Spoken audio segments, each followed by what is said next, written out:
Alua Nurman, also undefeated. Obviously, many draws, not putting her right up at the top with Eline, but still having a fantastic event, clearly. And Roebers looks like she could win even the remaining games. Definitely will be in that top 4 by the looks of it, and nearly guaranteeing that first place spot. But Asobaeva right behind her, half a point behind James. And here we go with the open section. Okay, I see. Bobby with the halves. Wesley, MVL with halves. Magnus will win there, but up there at the top, 11 and a half, 12.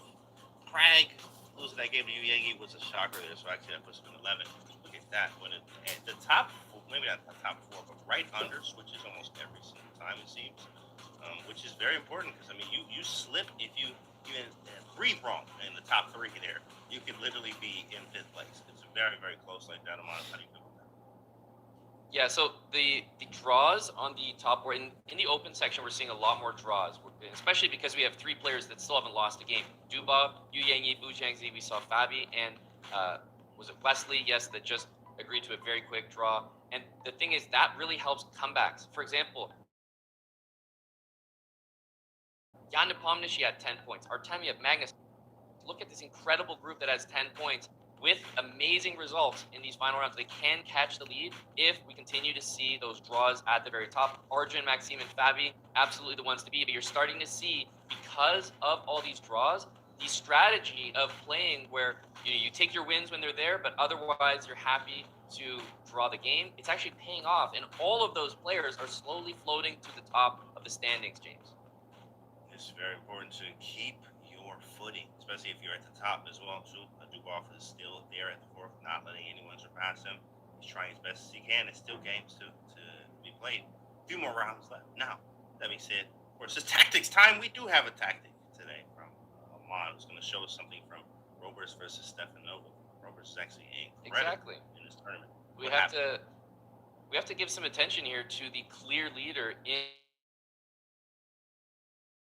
the women's section. We didn't catch this game live, and also, there's no drama this round, so of course we're back to analyzing some chess. In this position, Stefanova with the white pieces played the move f3. Now, admittedly, the position is not great. Black has these 2 amazing looking bishops, and pieces are a little bit pushed back, but move f3, a double question mark. Knight jumps into d4 by Eline, and after bishop takes on d4, eliminated up to g2. Don't forget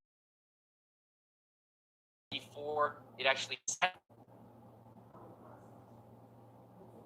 up bishop takes d4 and bishop back to e5. An easy move to miss, a retreat that uncovers 2 attacks at the same time. And from here, James, knight c4, you're just losing a piece.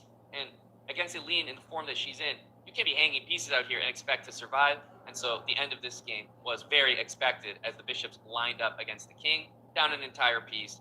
Obviously, did not last very long. And after king to e3 in this final, bishop to b6 would actually be quite a beautiful in the center of the board. And so Eline comes away with the victory off a really clever tactic with a retreating bishop move. Those bishops, they go forwards, James. They also go backwards. Nice tactic there to continue to bolster her score and lead the event in the women's section by half a point. That is incredible. The story is, can anybody stop her? Okay, she's definitely a serious candidate or a big candidate for playoff, but we still have games to be played in both sections, guys. So what we're going to do is take a short break. We'll be back from 15.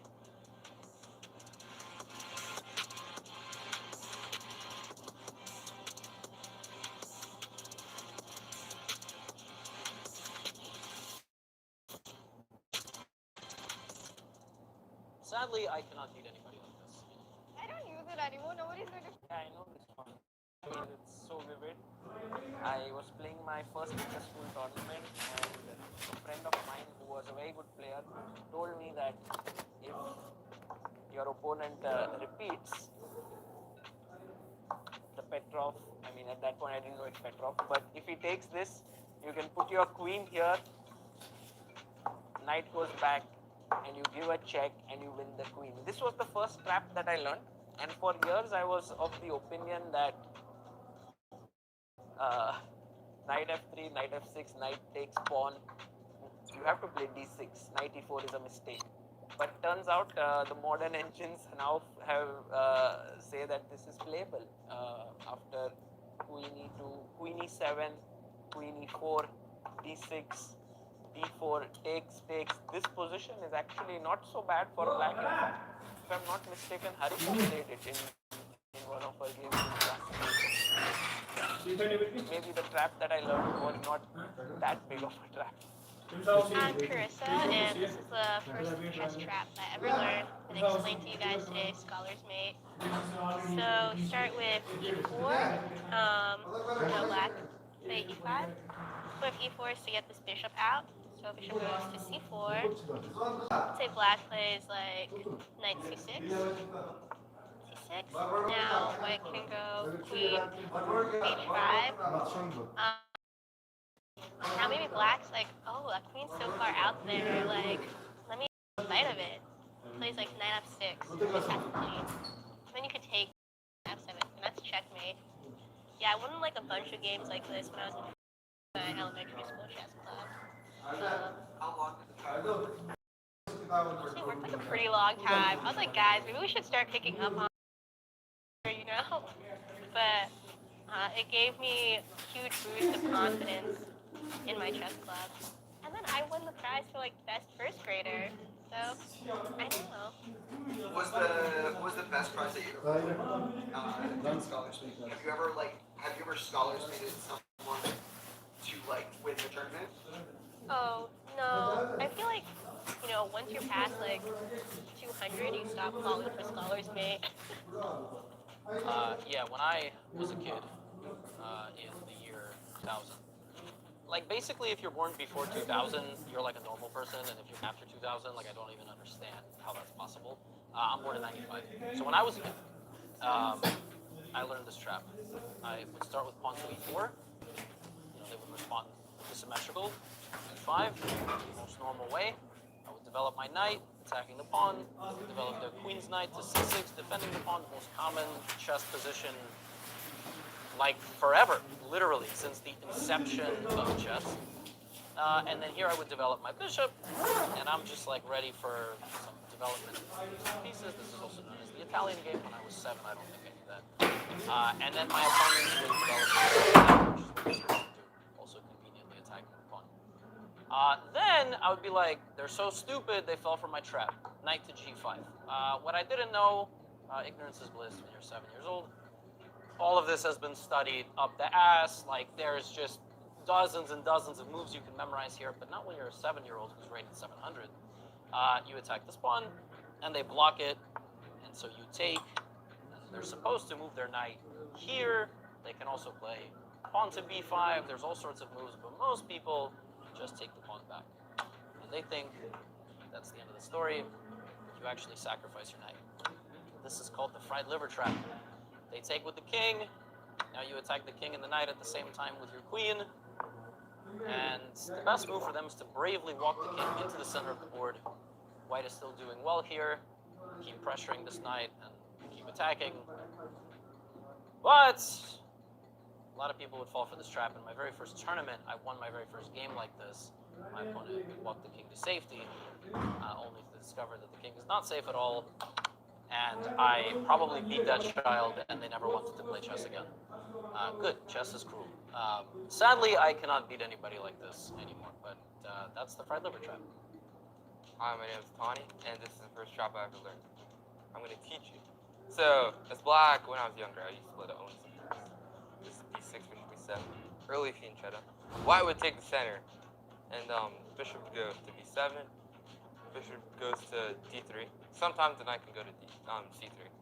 And many people here would actually go f5. Idea to attack the pawn in the center, and then if the pawn takes, then there's bishop takes g2. But watch out because of queen h5, and then because of the king is checked, right?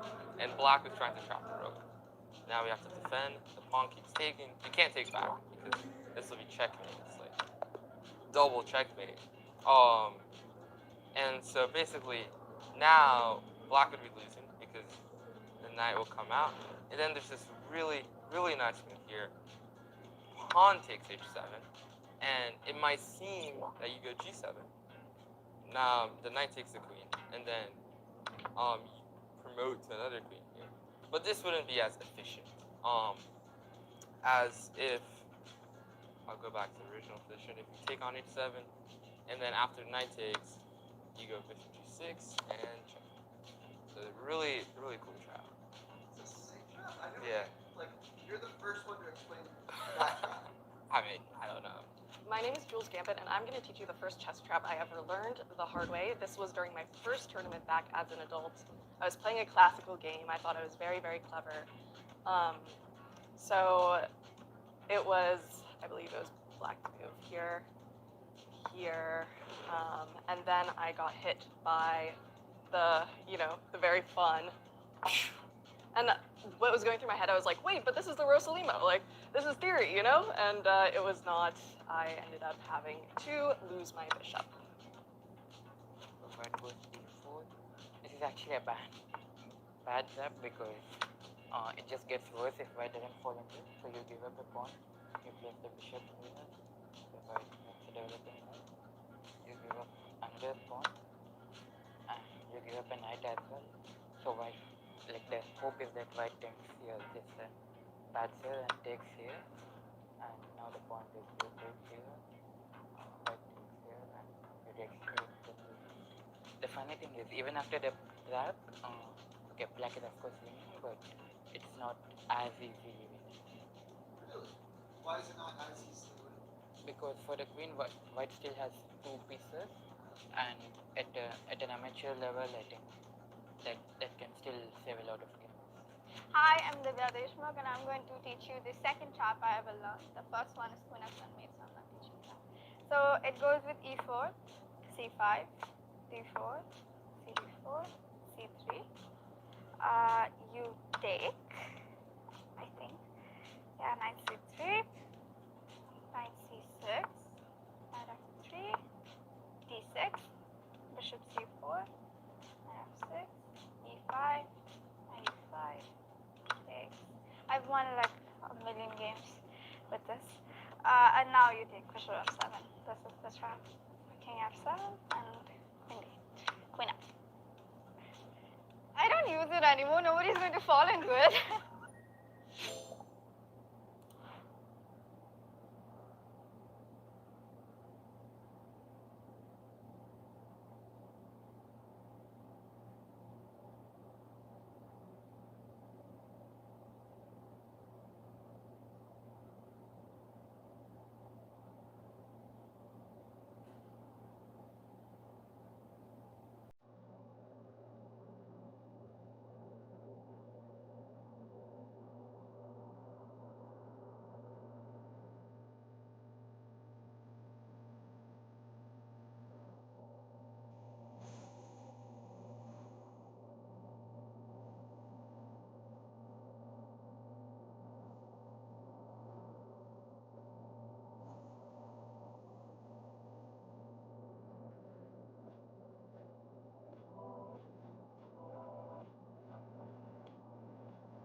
Cutoff is very, very close for everyone. There's only going to be 4 players left that have go to that playoff in both sections. We are back. World Blitz Chess Championships. I am FIDE Master James Kent III here, joined by Grandmaster Amon Hamilton and Bo. Let's look at these pairings. Who is playing who? Yeah, let's take You got a look. Boo, Let's what it take do? a look, James. Now, Big Boo, on the what it top do? board, we have Magnus against Bu Zhangzi, and very notably, Magnus, as I indicated, James, he has to win win repeatedly, and Bu Zhangzi has not lost a game. So that matchup will be very intriguing for that reason alone. Yu Yangyi against Fabiano.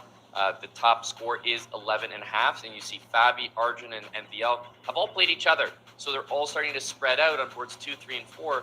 Arjun is playing Liu Shanglei, Maxime against Dubov. Remembering board 2 and 4, Yu Yangyi and Dubov also have not lost the game yet. So there are a lot of high-profile matchups. Which one of those are going to be draws? Which ones are going to be potential wins? As the field is tightening up, James, in terms of the pairings, because so many players can now catch up with all the draws on those top boards.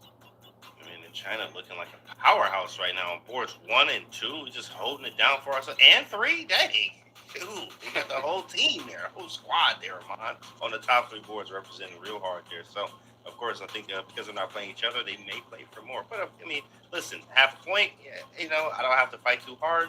I might take one of those. This is one where I might be, okay, I'm cool with the draw. We will see Exactly. here. Who's not cool with a draw, though, is Eline Roebers. She's like, draw what? What is that? I don't own any type of drawing utensils. That is Eline Roebers here. She is absolutely on a tear. No losses here, man. Yeah, and Lua Nurman on board 2 also has not lost the game. 7 draws, 5 wins, a very solid performance. And again, that type of performance we've seen in both sections is bringing the player to the top of the standings and certainly into that top 4 position here. Look at how many players, though, have 8.5 points in that women's section. It is an absolute pileup. So it's getting very, very tight as the stakes are higher than ever, with only just those few games remaining before the cutoff where you need to be in the top 4 in order to continue. It's very important, guys, as these are the nerves need to be in check. The psychology, just the playing of the board, staying calm. I think Dubov is shown, just calm, chill, play chess. Guys at Balenciaga on, I'm relaxing, I'm playing good, I'm not losing no games. Like, what is Dubov doing? We need to get that type of flow as well. But yeah, definitely want to take a look at this game here with Fabi and Yu Yangyi there. It's going to be incredible matchup. This is where it comes down to the wire right here, guys. It's important. Chat, who do you think is going to make the cutoff? Anything can happen, especially we've seen blunders, uncharacteristic blunders for Magnus, pieces falling, things happening. People are saving draws and etc. So, lot to be done here. Game's about to start in a few. And Gukesh Noterbeck, this matchup on your screen right here, while it is not on the very top board, it's on board number 8, and definitely both of these players are still in contention. Gukesh has that, kind of the reputation, and undeservedly so, of perhaps not being the strongest speed chess player compared to his obvious classical chess dominance. We're talking about the world champion, but I think he's disproving that right here. Yeah, he's gonna, and one thing he does, he just gets his mind right. You see this with FIDE as well. Sort of meditation, whatever. Just close your eyes, sit there, and get focused and get locked in. See the board before you see the board, right? That's a bar. See the board before you see the board there, Bob. It's pretty nice. Exactly. Magnus. Wu Zhangzi waiting on board 1 for his opponent, Grandmaster Magnus Carlsen. And there is a lot of intrigue in this game because Wu Zhangzi has not lost a game yet. But if that game ends in a draw, that would be a very unsatisfactory result for Magnus Carlsen, who is sitting at 10 points, while the leaders are at 11.5. A point and a half back. I don't think you're in a position where you can be making draws, and you're up against someone who has only made draws if he's not beating you. Yeah, exactly. It happens when you're in great form like that. It just tends to happen. Now, of course, day 1 was a Jordan show. We haven't yet to see him, right? From there. This is pretty significant. I know that Magnus has that reputation for showing up late, but showing up late to a blitz game is always more meaningful. I know there's increment, and it looks like he's probably showing up right now as Chris Bird looks like he looked like he was making way for the arrival of somebody. And of course, there is Magnus. And, he'll go for the customary pieces adjust here before hitting that clock. You got to get into routine, and now the games are on. And now we have the games on. That was crazy spelling of late, but he's okay. He's there. Looks like an accelerated dragon there. I was talking to Fabi about that. Dubov and MVL already with a draw.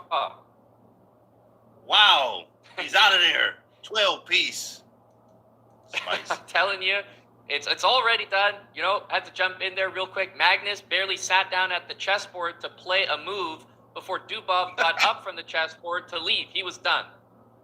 He was done. That's it for the day. I'm out of here, guys. Okay, well, I'm just about to grab a quick bite, watch the rest of the games. I'm good for about 10, 15 minutes. There you go. Pretty And much.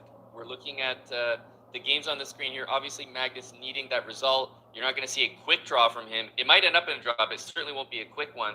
Wesley and Duda is a very double-edged position, bottom right of your screen. And Yu Yang against Fabi, also, I would say, quite double-edged in terms of the pawn on e5 dropping. So I think we are spoiled in terms of the games right now, but Yu Yang against Fabiano has my attention here, as it looks like we have some sort of pawn sacrifice here in the middle of the board just a couple of moves ago.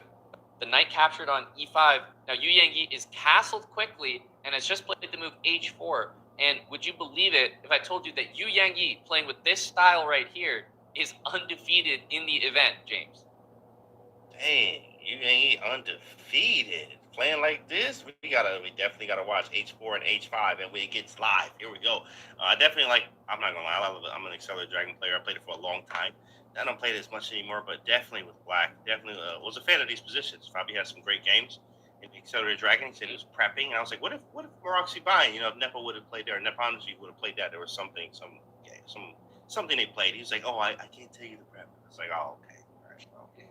So I can't tell you. He couldn't tell me the prep or what he had prepared for Maroxy Buying there, but it didn't happen. So castles here, there is going to be a absolute clash here because this castles are opposite sides. So let's see what happens. Getting rid of that bishop already. Okay, so what I'm wondering is, are we going to see f3 and g4? Right. Very fast. Like very quick. Honestly, no is the answer, right? Rook to e1 has a different idea of playing in the center. I thought Yu Yang was going all out here. I mean, same. F3, G4 is like, that's what you play in these type of positions, but he has something else in mind.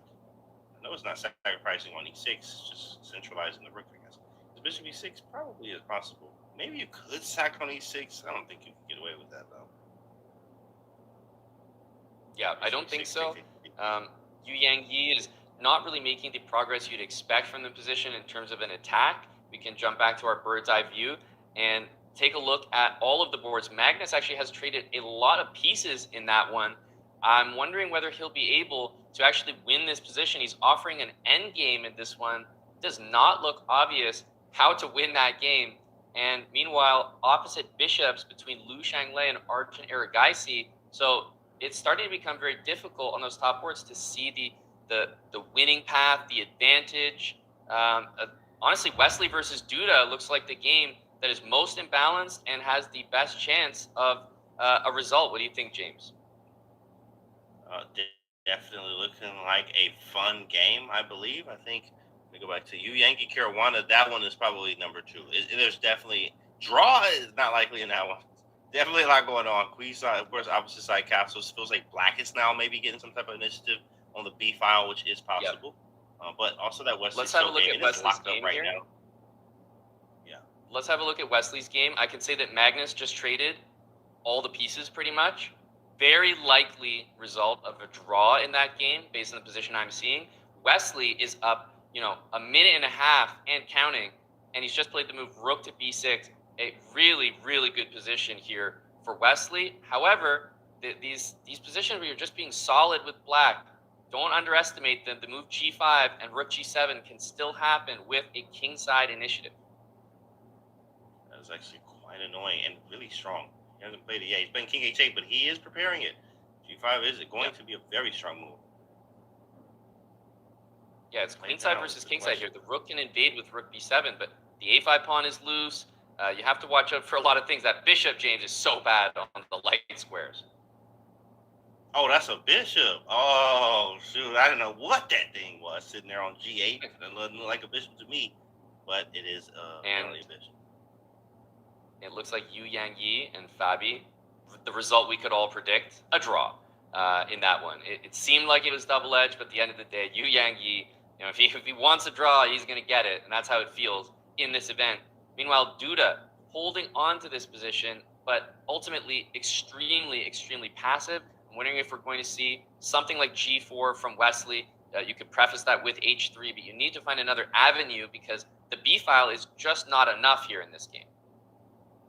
Yeah, the B file, exactly, because everything's nicely defended. He has all his pieces right there. Of course, the knights are superfluous, as Davidovsky says, as they're fighting over squares, but knight on B8 is pretty ugly, but G4 is on the board, making him think because he doesn't have a lot of time.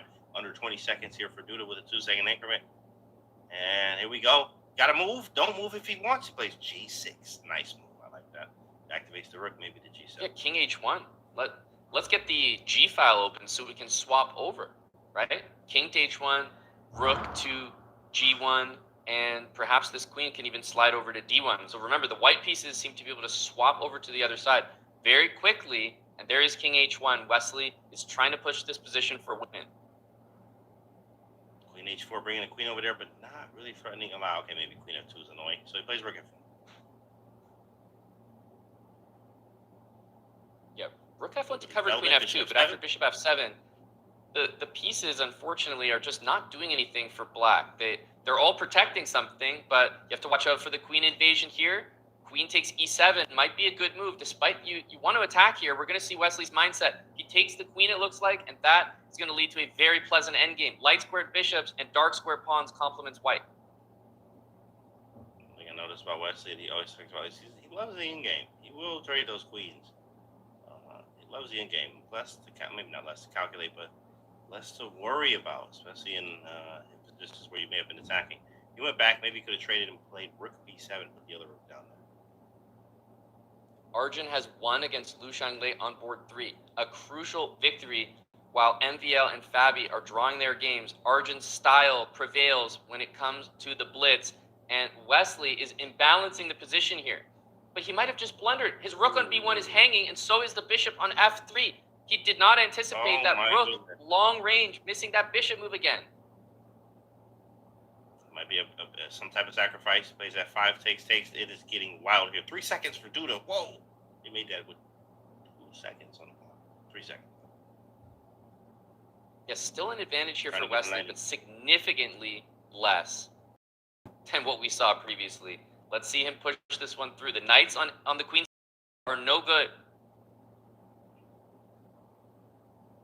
Those knights have no good moves, really. King G2. I'm going to take, you take. Take, same. Bring the rook to G1. The rook on A6 is a bit out of the action, but black at some point needs to play a move like knight to B3. I'm wondering if the rook on A6 can finally join, because really you have to play rook B6 and come backwards in. Rook to H1 can be played in order to take on H6, but rook B6 instead, black can barely move. I was going to say rook B5 actually attacks the knight to make him move a little bit, try to get these knights to move around just a little bit. Not looking to trade. He's like, I got to trade because they can't let him go down to the second rank. Now, black is up a pawn, but I'm speaking about this position as if white is the one even pressing because of how strong that knight on F6. Really strong knight on F6. Knight F3, do you want to draw? He says. No repeating, king to G3. Gotta be careful here. Knight. A knight to G5. We're going to jump over to Magnus's game. He's actually just finished. Never mind. Okay, I believe he's just won that end game. We can check that one after. We're going to go back to Wesley's game. It actually just ended. As we looked at it, he broke through a position which should have been a dead draw fortress. Magnus's chances of that top 4 just went up significantly, and Bu Zhangzi has lost his first game in the entire event. Of course, losing to Magnus. You're like, oh, that Magnus guy is so annoying. He crushed my Cinderella story.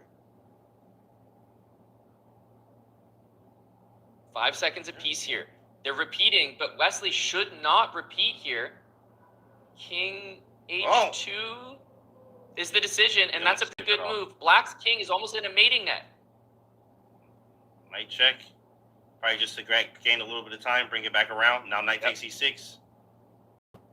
Knight takes E6 you'd expect, but it lets the black king walk up the board.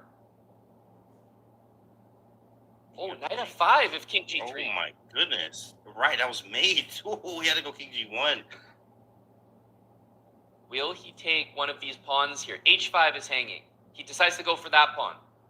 There's a rook A8 move.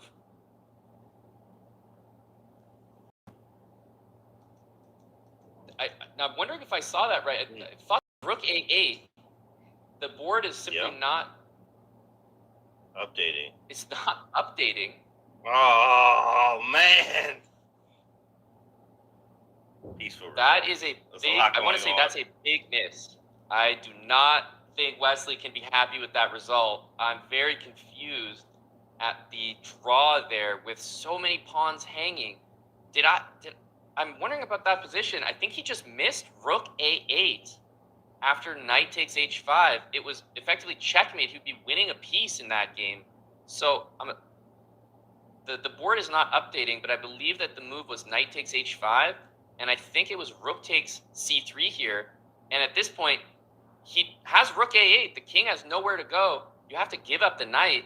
So very confusing. Wesley plays knight takes h5. I thought he was setting this up, but despite black having king e7, I mean, the position is lost. You're down a piece. So, James, chaos to end that round as Wesley misses a huge chance to gain a full point and move up in the standings.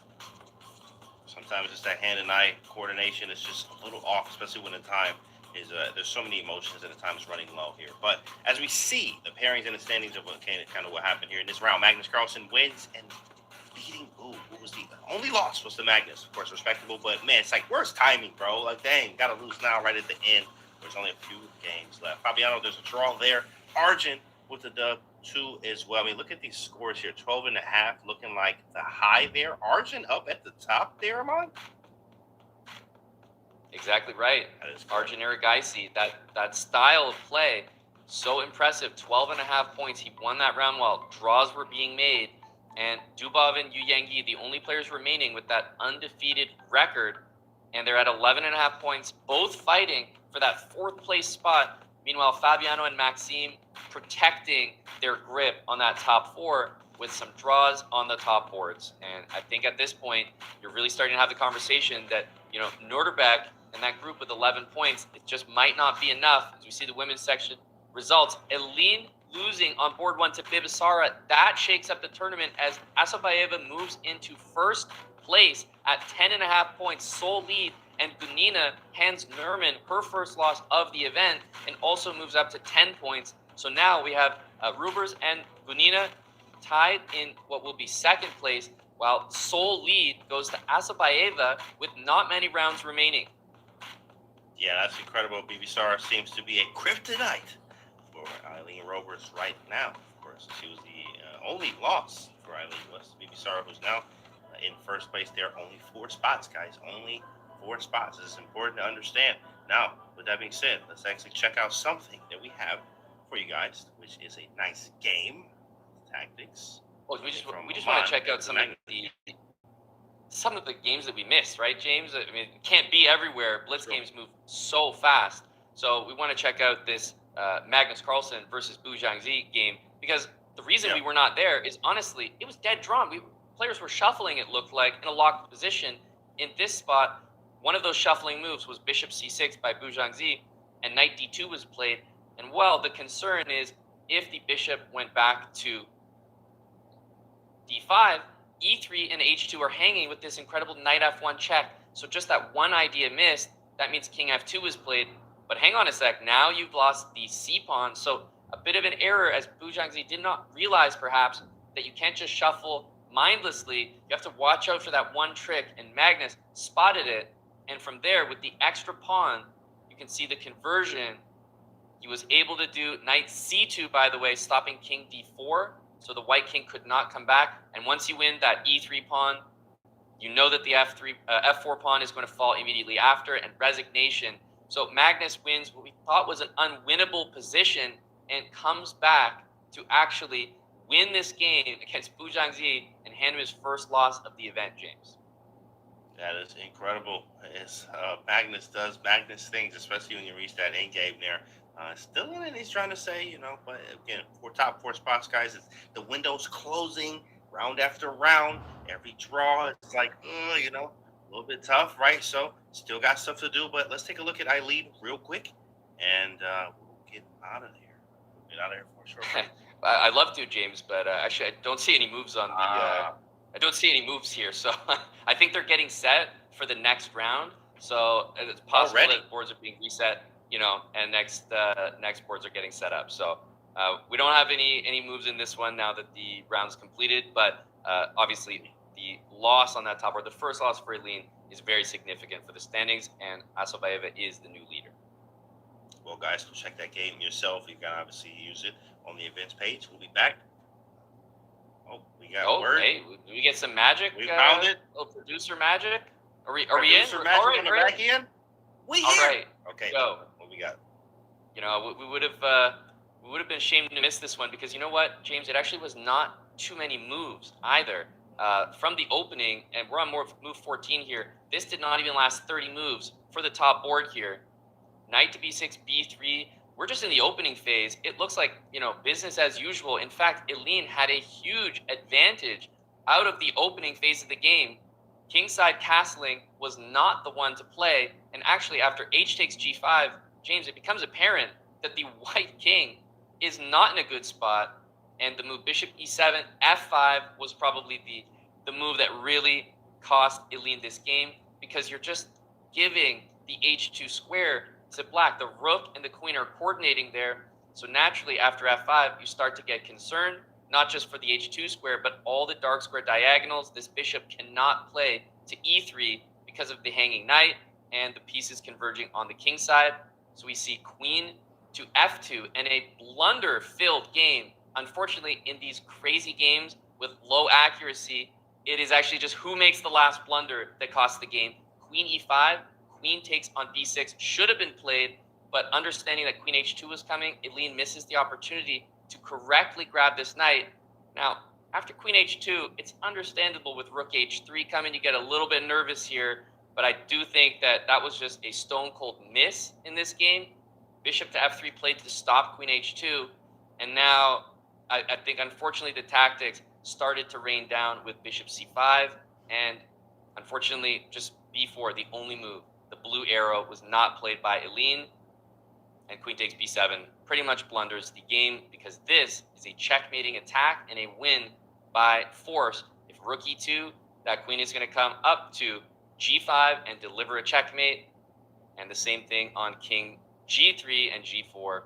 A game filled with blunders. Ultimately, I don't think that attack was working, but in Blitz, James, you can launch these speculative attacks, and they are very difficult to defend. Absolutely, as time is, of course, sort of like a piece as well. Your downtime, you can be down in the game. So it's very important to understand, guys, fast chess things happen. But at the end of the day, we still have rounds left to see who's going to make it to the playoff portions. We'll be back after the break.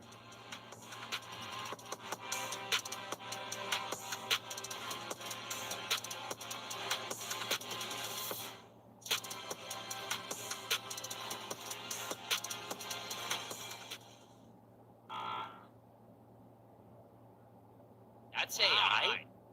So we're gonna play. What is the name of this? Just like guess the voice. I don't know. We're just betting this. Guess the something. Guess if it's AI. Guess if it's AI or a real person. So without any further ado, let's play the fun game as we get ready to roll out coach and pick. Go for it. Round one. We are changing the name of the bishop to diagonal thingy. AI all the way. Yeah, I was gonna say AI, but should one of us go first for the guesses? Like, or do we just both yell it out? I was gonna say AI though.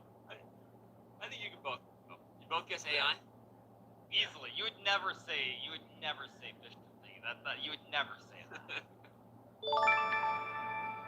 Okay, they both got it right. Yeah, I would never say that. I would never say we're changing diagonal thingy, although now I'm saying it, but okay. And actually, this time, I think that was a good call, Levy, so we'll rotate. All right, Levy, you go first, but let's play round two. You go, and then Hikaru goes. I literally don't care. Wow. I'm gonna go AI. Yeah, I'm gonna agree that the pitch sounded a little bit high. I might have said that, but the pitch sounded too high compared to the way I normally say it. So I'm gonna go with AI as well. Okay. Nick, reveal. That was real. I did say it once. Okay. Oh, Wow. man, literally don't care. No, but I agree. I thought it sounded too high pitched, but apparently that was from a stream. All right, no, round three. This time Hikaru goes first. Some people think that if their opponent plays a beautiful game, it's okay to lose. I don't. You have to be merciless.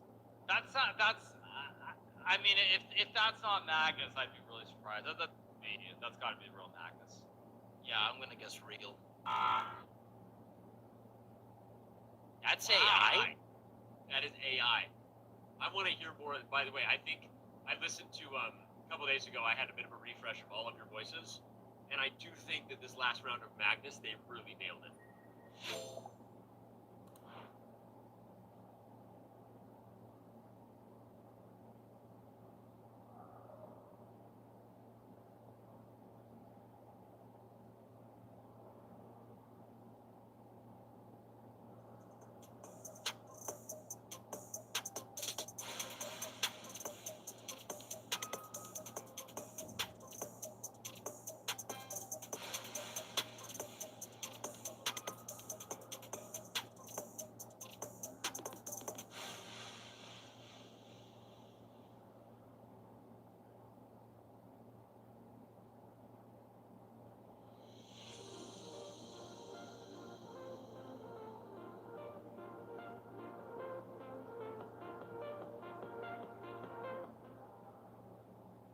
I don't think it's losing the elements because AI is going to help players to play better chess against each other. So I don't think chess ever going to die because players can never memorize everything.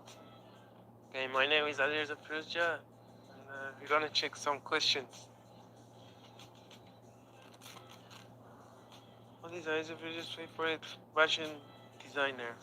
I think Louis Vuitton is my favorite fashion design. It's a French brand, so it's very cool. Where is Aleksandra from?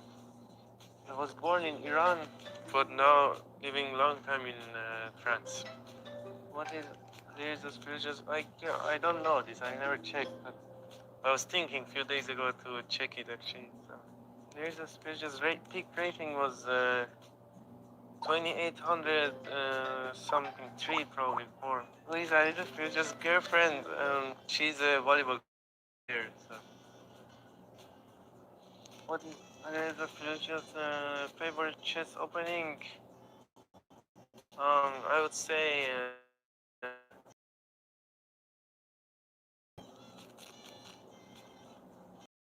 did I reach 2800 when I was 18? When did I France? It was around 2019. Let's see. All the questions answered. Well, not yet. We have a few more questions from ChatGPT.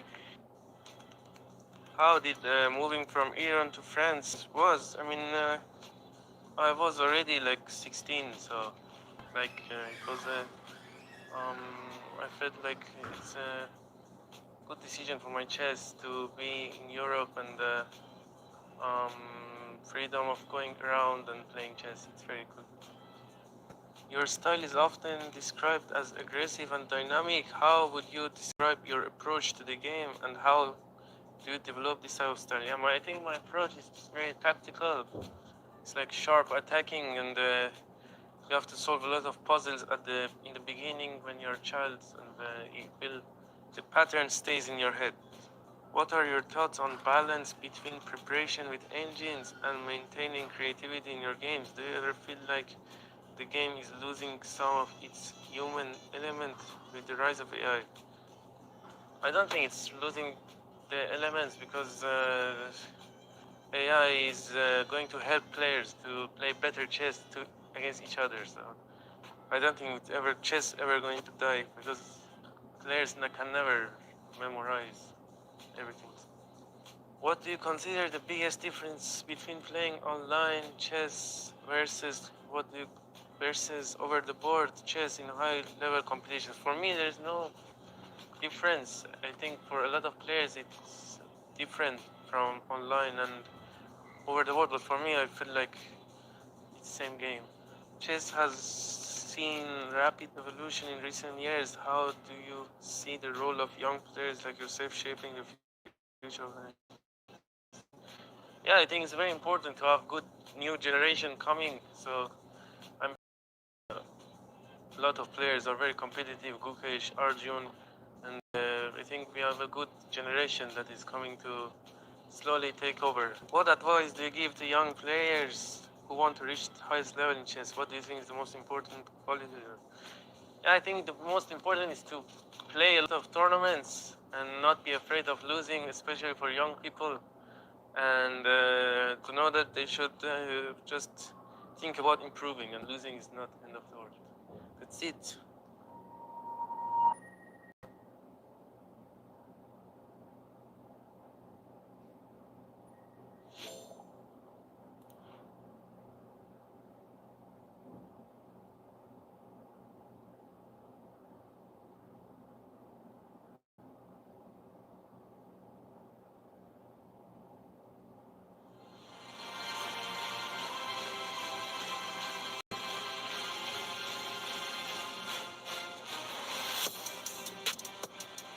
Round 17 is here, guys. I know you're excited.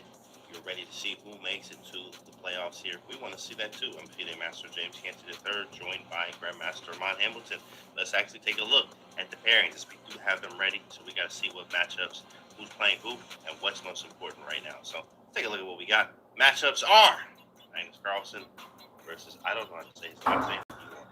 You are there, and then of course we have the rest of the field there. I think that big Arjun game versus Sindarov, who actually is very underrated, I believe sometimes, especially if you underestimate him. What else do you think is going on here, especially with Dubov on 4-3 there? Come on. Well, just noting some of the tendencies of the players. Yu Yang Yi, Artemiev on 4-5. You'd have to think a reasonable chance of a draw. MVL, Duda as well. Maxime and Fabi have been sort of drawing their games. They're at 12 points. They just know that draws in these last rounds is likely to keep them in that top 4. Dubov as well on board 3 has really been doing similar. But Arjun has ignored all of that. At 12.5 points, he is the sole leader of the event. And because he keeps pushing up that top score, Magnus remains a 1.5 back. So boards 1 and 2 are where my focus is, because Magnus against Semenenkov needs a victory and has a very favorable pairing in terms of getting a 2,500 there. And of course, Sindarov, Erigaisi, you know that Erigaisi does not want to go for any draws and will likely continue pushing. As we take a look at the women's section, James, and Asobaeva, the new leader at 10.5 points, but Gunina, Roebers, and now Zhu Jiner moving up to board 2 to compete against Eline. That will be a big matchup, as remember, the women's section, we're in the penultimate round. We're getting close to the finale. There's only 15 rounds. Only 15 rounds is correct here. See players sitting down, getting ready to go. We start versus Gunina there. Gunina's definitely going to be gunning at her, or at least she may be comfortable with the draw. She is up there at the top. So we'll see maybe some short draws there, depending on what's going on. There's only one round left after that for them. But so Janier too as well. Eline Roebers, that's going to be a heated battle. I think Roebers is not going to accept the draw there. And of course, Arjun and Sindarov, as we see on the screen here. Good friends, smiles before shaking hands there and sitting down, but it's not going to be smiles on that board. Okay, maybe. What do you think? Do you think they're going to draw there, Armand? Do you think that game is going to be a draw? I'm going to say no. I'm going to agree with you, James. There's a lot of other boards that a draw is likely, and this young man right here is going to get the attention that he deserves, being on board 1 against Magnus Carlsen. But we have to talk about Igor Semenenkov, who is up there with the very best of them, clearly having a phenomenal event. And I'm even wondering how much rating he would be up at 2,500 to be on one of the top boards at this stage in the tournament. Has to be gaining, upwards of 70, 80 points. Yeah, he's gaining some elo and also playing Magnus, man. I mean, he's earned it, right? It's always a thing when you're like, oh yeah, you've earned to play Magnus. You're like, did I really earn it? Dang, it's bittersweet because you're playing Magnus, but at the same time, you are playing Magnus. So yeah, good to understand. Magnus looks comfortable. It's okay. We actually have moves too on the board. Let's see what we have. Here we go. We're being told yes, and chat has the numbers too, plus 45. I mean, that's incredible.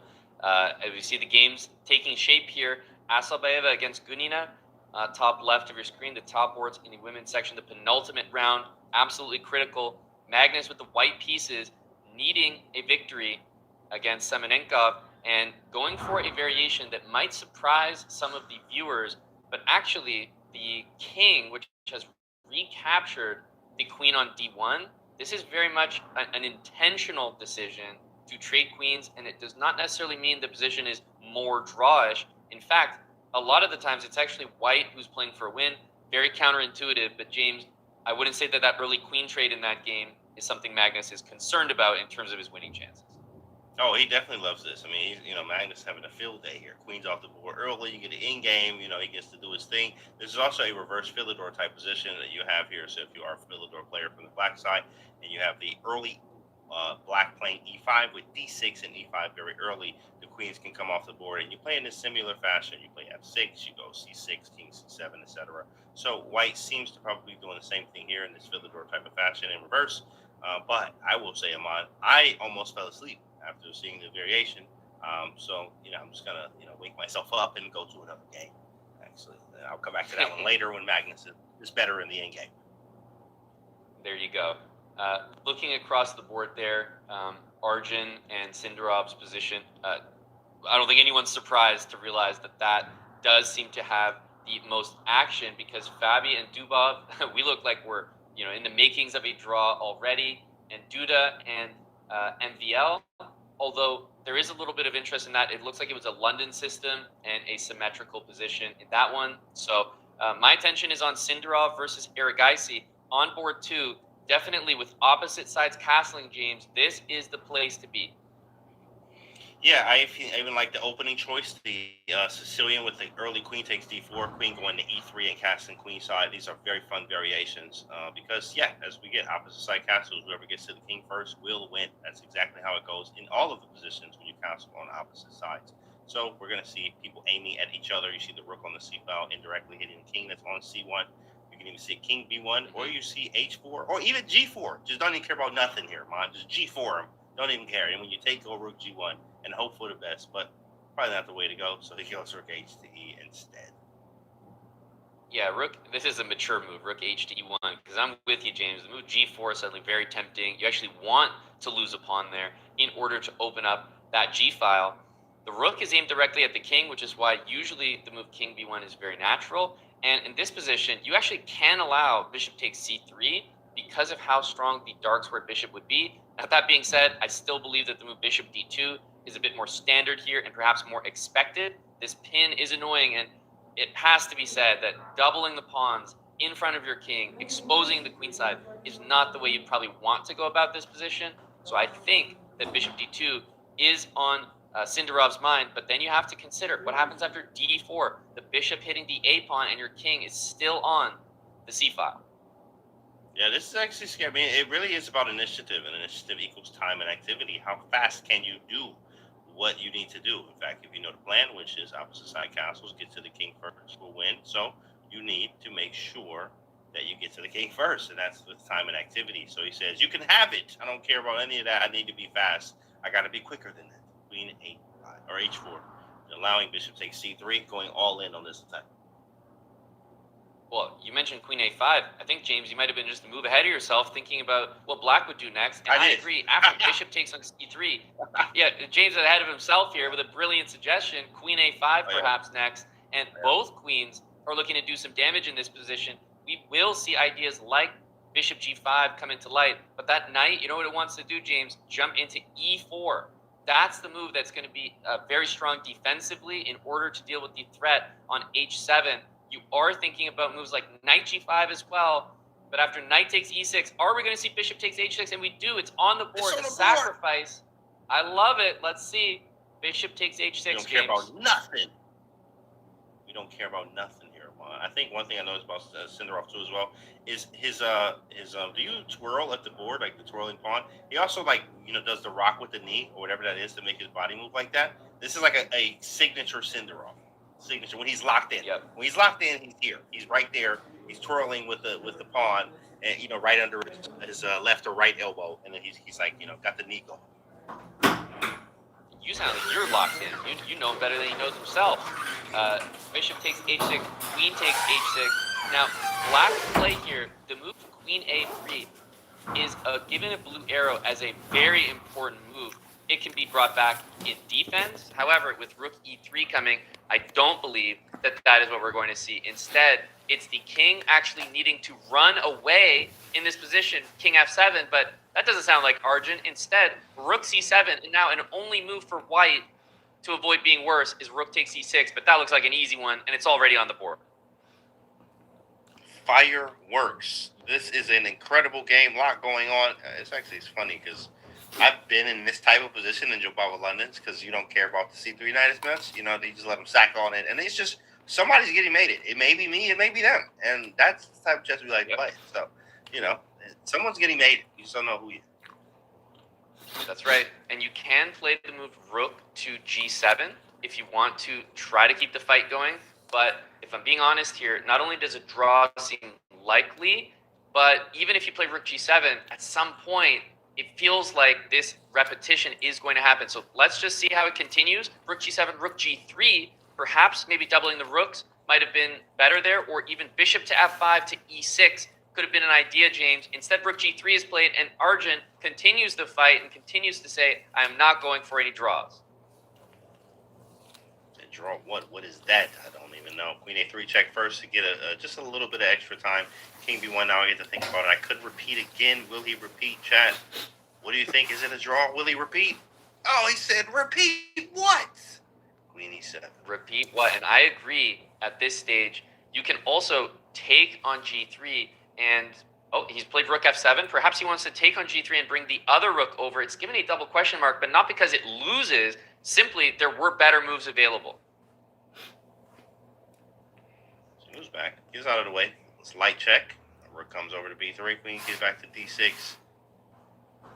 No mate. There is no mate. See, what, rook e1? He wants to play rook e1 to cut the king off, but queen h8 check first. And look at the king. Is it building a fortress of pieces around it as safety? Because there's no pawns left, James. Ooh, knight 95, that's a strong move. Knight c4 is incoming. Could be some mate threats. Scary stuff. Yeah, rook c8. Talking about threats for white as well. Rook takes. There is queen b6. A tactic holding the position together. Queen h4 eyeballing a potential checkmate if that queen disappears from that square. c7. Takes d5 makes a lot of sense. Rook e7 sliding over. Arjun is trying to find some coordination. The king can now go to g7 as it does right there. And I think he's starting to take over this position with 4 seconds each. Moves coming in really quickly. Rook check was coming. a5. Hitting a4 is the idea. Yeah, rook b6 is also available. But at the moment, it does drop the knight. Rook d6 and rook takes c4 has been played. The queen is lost. Arjun is winning. Arjun is completely winning here. He continues to win. If he didn't have that knight. Oh, queen d2, hitting with the move.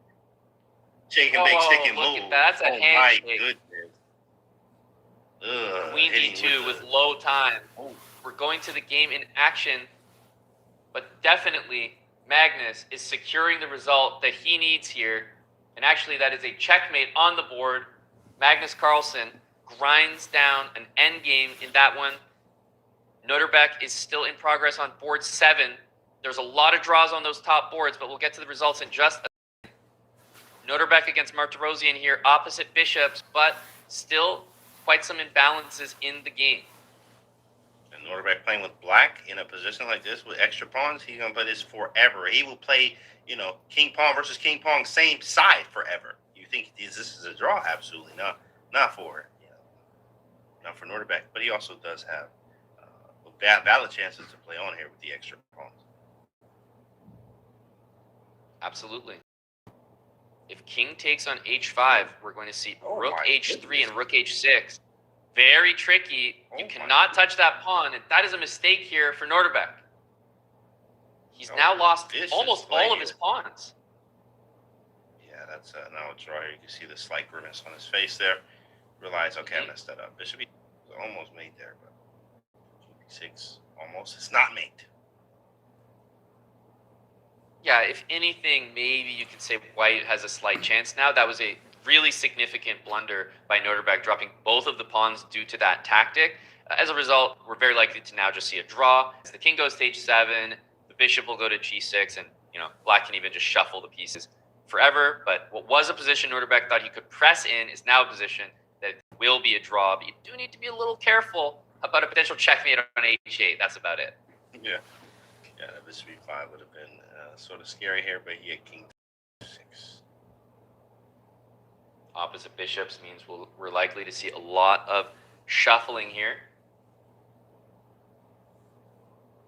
There goes that A pawn now. Can't let that thing get too far ahead. I think we are headed for a peaceful result. Yeah. E6 or E7 could have been played too as well. Play that out. Shuffle. Okay, E7. And the king is very safe on H7. This is the last significant game near the top of the standings going on in the open section. These players both on 11 points. Only moving to 11.5 though with a draw honestly does not help either of their cases. Should be a draw here, boys. Just shuffling it out. Looking to see if there'd be any weird moves, obviously. Sometimes anything happens. Sometimes. But well, we've seen Magnus win an equal position. I wouldn't just count this out for no reason here. Norderbeck seems to be the one actually making ever so slight progress, but repetition looks very likely now with rook d4, rook d5 available. Just draw thinking. Yeah, of course, easy. And the look up. You draw, yes. Okay, get him out of there. And there it is. Norderbeck shaking his head because he dropped a pair of pawns back to back when it looked like he might have a slight chance to push for a win. And like I said, at 11 points, moving up to 12 is really significant with only those few rounds remaining, James. We needed, from his perspective, he needed those points, but both players on 11.5 after that draw. And as we see what happened in this round here, Magnus with a win. Arjun keeps on winning, Amon. That is a story. It is. He keeps winning. He keeps doing well. He's at the top. He's in good form. Can anyone stop him? And Dubov too as well. Got a nice draw, but he's sitting right up there at the top too as well. Yeah, Magnus getting the favorable pairing and moving back up in the standings. He's now 5th overall because of all the draws on those top boards. And due to all those draws, a true leader is emerging. Erigaisi has been leading the event for a little while now. However, at 13.5 points, he's now a point clear. He's only lost 1 game, but 11 wins. It really sets him apart. Daniel Dubov, his strategy with no losses, along with Yu Yang has kept them both in contention for the top 4, but ultimately, whoever is able to generate those wins in these final games is going to be the recipient of probably that top 4 position heading into the playoffs. So it's really critical now that Magnus is mounting that comeback, but still, Magnus is not in that top 4 placement. It's funny. I don't know how.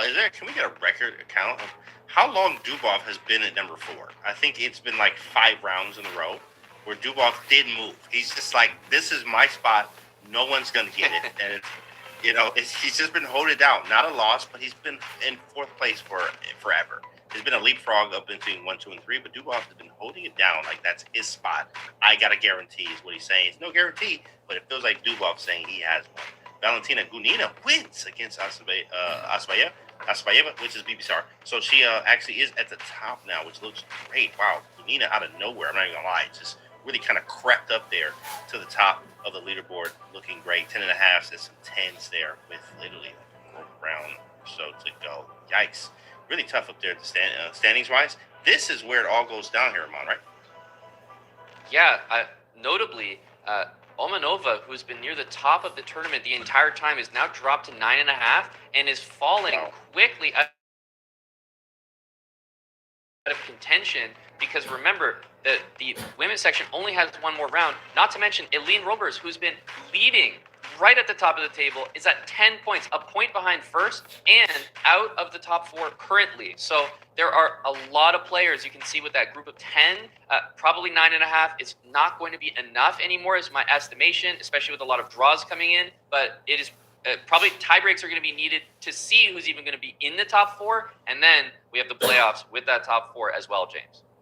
It's crazy because this is a long tournament. Like, day 1, and in fact, in the open section, we saw day 1, it was all Jordan. And then we where is he now, right? It's hard to keep that pace up sometimes. Now we see Arjun, who is there all the time, but he's still keeping that pace. It's really a difficult tournament. It's a lot of marathon endurance and stamina needed for rounds like this and for games like this. And But it's our time to see more games and see who makes it to the top 4. With that being said, we do have a tactic for you guys, or at least something to pay attention to in the Magnus game. Take us through what happened. Well, as always, we don't get a chance to see the action every single time in every single game. So I thought I'd bring the moment that it all went downhill for Semenenkov to us, which was after King F4. And you can see just the nature of the position, the pieces on the board. It has been a game full of simplifications, but that is the game that Magnus Carlsen, truthfully, is very, very good at, probably the best at. Bishop takes D3. I mean, can you blame him for playing Bishop takes D3? The bishop was hanging. However, the computer identifies this move as a mistake. I think perhaps it should be given a double question mark, a blunder, because the evaluation shoots up. And after rook h7 check, king c8, we see exchanges on the d3 square. And then this move, e5, was played by Magnus. There were choices to be made. Pawn takes on f5 could have been winning as well. But ultimately, e5, I believe, is the more human decision, keeping the pawns connected and a dangerous rook endgame. The king is cut off. Black's pass pawn is not as competitive as white's in terms of reaching the end. And what we see is rook b3, e6. And unfortunately, despite winning the f pawn here, this is not part of Magnus Carlsen's winning plan. It's the e pawn, and then it's Black's f pawn sort of working as a traitor and providing shelter for the white king. Now you can see that Magnus has a clear path to queen this e pawn. That's exactly what ends up happening in a couple moves with some nice tactics. Rook b3 you cannot take, so of course still a lot of conversion required, but the king cannot go to d7 because of rook to d3. Meanwhile, the pawn is cut off by the rook on the third rank. So this pawn will become a queen. Magnus's rook will catch the rest of the pawns, and we did see the very conclusion of this game. Not to mention, the a pawn requires the king to go and defend, and that's why the king cannot help push these pawns. So really nice conversion by Magnus, and actually ends, James, with a checkmate on the board. You don't get to do that very often. Magnus with a much-needed win. He's not in the top 4 yet, but that puts him up to 5th overall. He was falling out of the top of the standings not too long ago. This is the Magnus Carlsen patented comeback that I feel like we see. If he's not near the top, he'll be there soon. All he needs to do is try to make it to that playoff. But him and others are going to try to take that spot from him as well. We'll find out who and what happens in the next rounds after the break.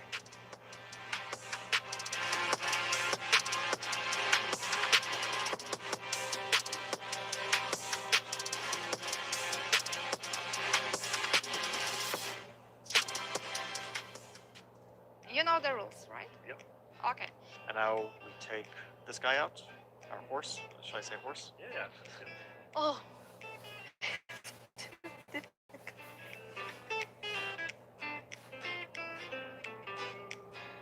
So I'm going to explain the best opening for beginners. It is called the Scholar's Main. So you start with this move. Advancing your pawn 2 squares, taking a little bit of control, preparing to develop your queen. What could be better? And your opponent will probably answer with the same move. And then, what is your strongest piece? It is the queen. So you bring out your queen, and you bring it out as far as you can, and you attack this pawn. If you get really lucky, your opponent might play this move, threatening your queen. What could be more natural? You want to expel the enemy. But then you can give a check, taking this pawn, and when your opponent blocks, you get a rook. The rook! And isn't that a fantastic start to the game? Your rook and a pawn out. Even better, let's say your opponent wants to play a bone cloud, which is when you bring out the king early. Your opponent moves the king here. You got a checkmate in 3 moves. If you're not as lucky as that, let's say your opponent makes a sensible move, like developing the knight and defending this pawn. Then you can go for what we actually call the Scholar's Main, bringing out the bishop. You might think that black would want to develop a knight, attack your queen. But there we go. That is a checkmate. The bishop defends the queen, and the king has nowhere to go. If your opponent is really, really smart, and is able to spot the threat, and doesn't move like this, then that's fine. you can move the queen back. And you're threatening checkmate again. Let's say your opponent defends the pawn with a knight. Then you can start developing your other pieces. Bring out the knight, bring out the pawn. Maybe this pawn to cover this square so a bishop doesn't land here attacking the queen. And you have a perfectly fine development for your pieces. So there you go, kids. The best opening for beginners. The scholar's mate. Go out and try it. Yeah, like I'm 5-year-old. For a 5-year-old, okay. It's really hard, to be honest. We have 8 pawns. So, like for chess, like first move, if you move your pawns, and you can step 2.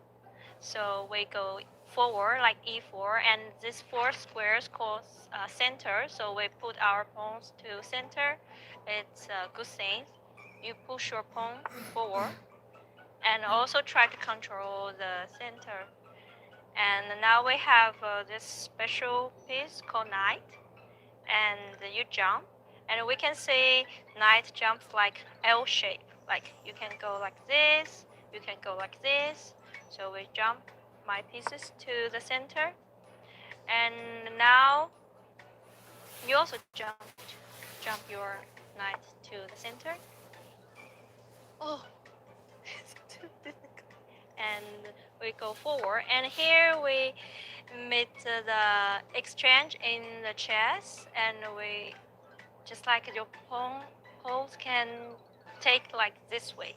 Just I don't know how to say it, like diagonally. And as we know, we already know the knight can go like L shape, like so we can call this.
Yeah.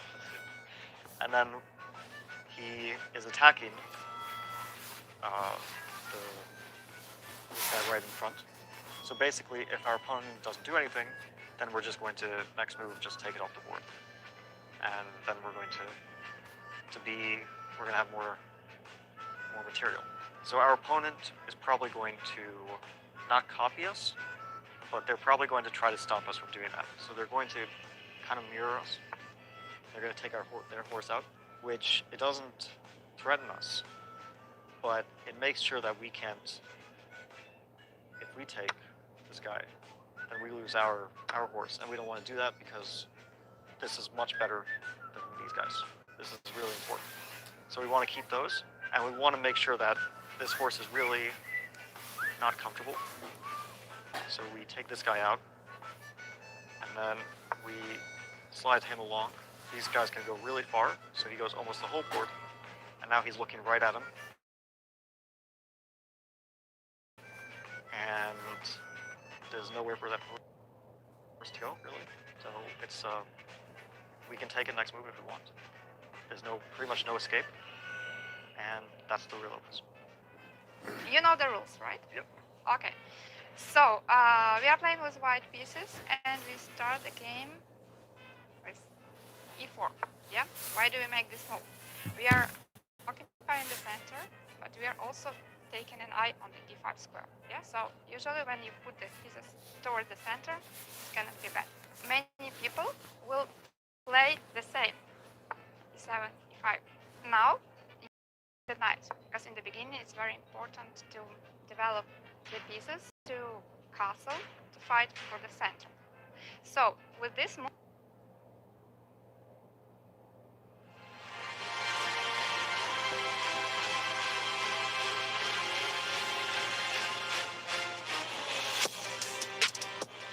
Let's find out our top 4 in this section of the World FIDE Blitz Championship. FIDE World Blitz Championship. FIDE Master James Kennedy third here with Grandmaster Amon Hamilton. Hey, we got to check these pairings, bro. See who is going where. This is very critical right now.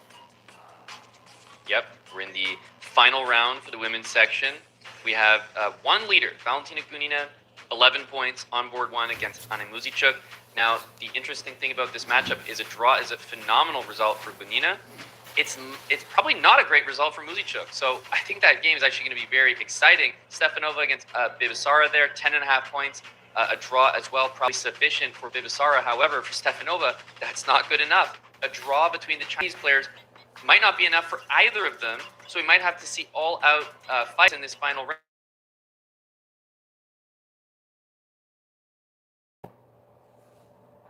Roebers. So what we're seeing here, James, is we're seeing matchups where almost everyone has a chance to qualify in that top 4, but a win is a very likely result that will guarantee it. A draw leaves everything up to potential tiebreaks and simply might not be enough.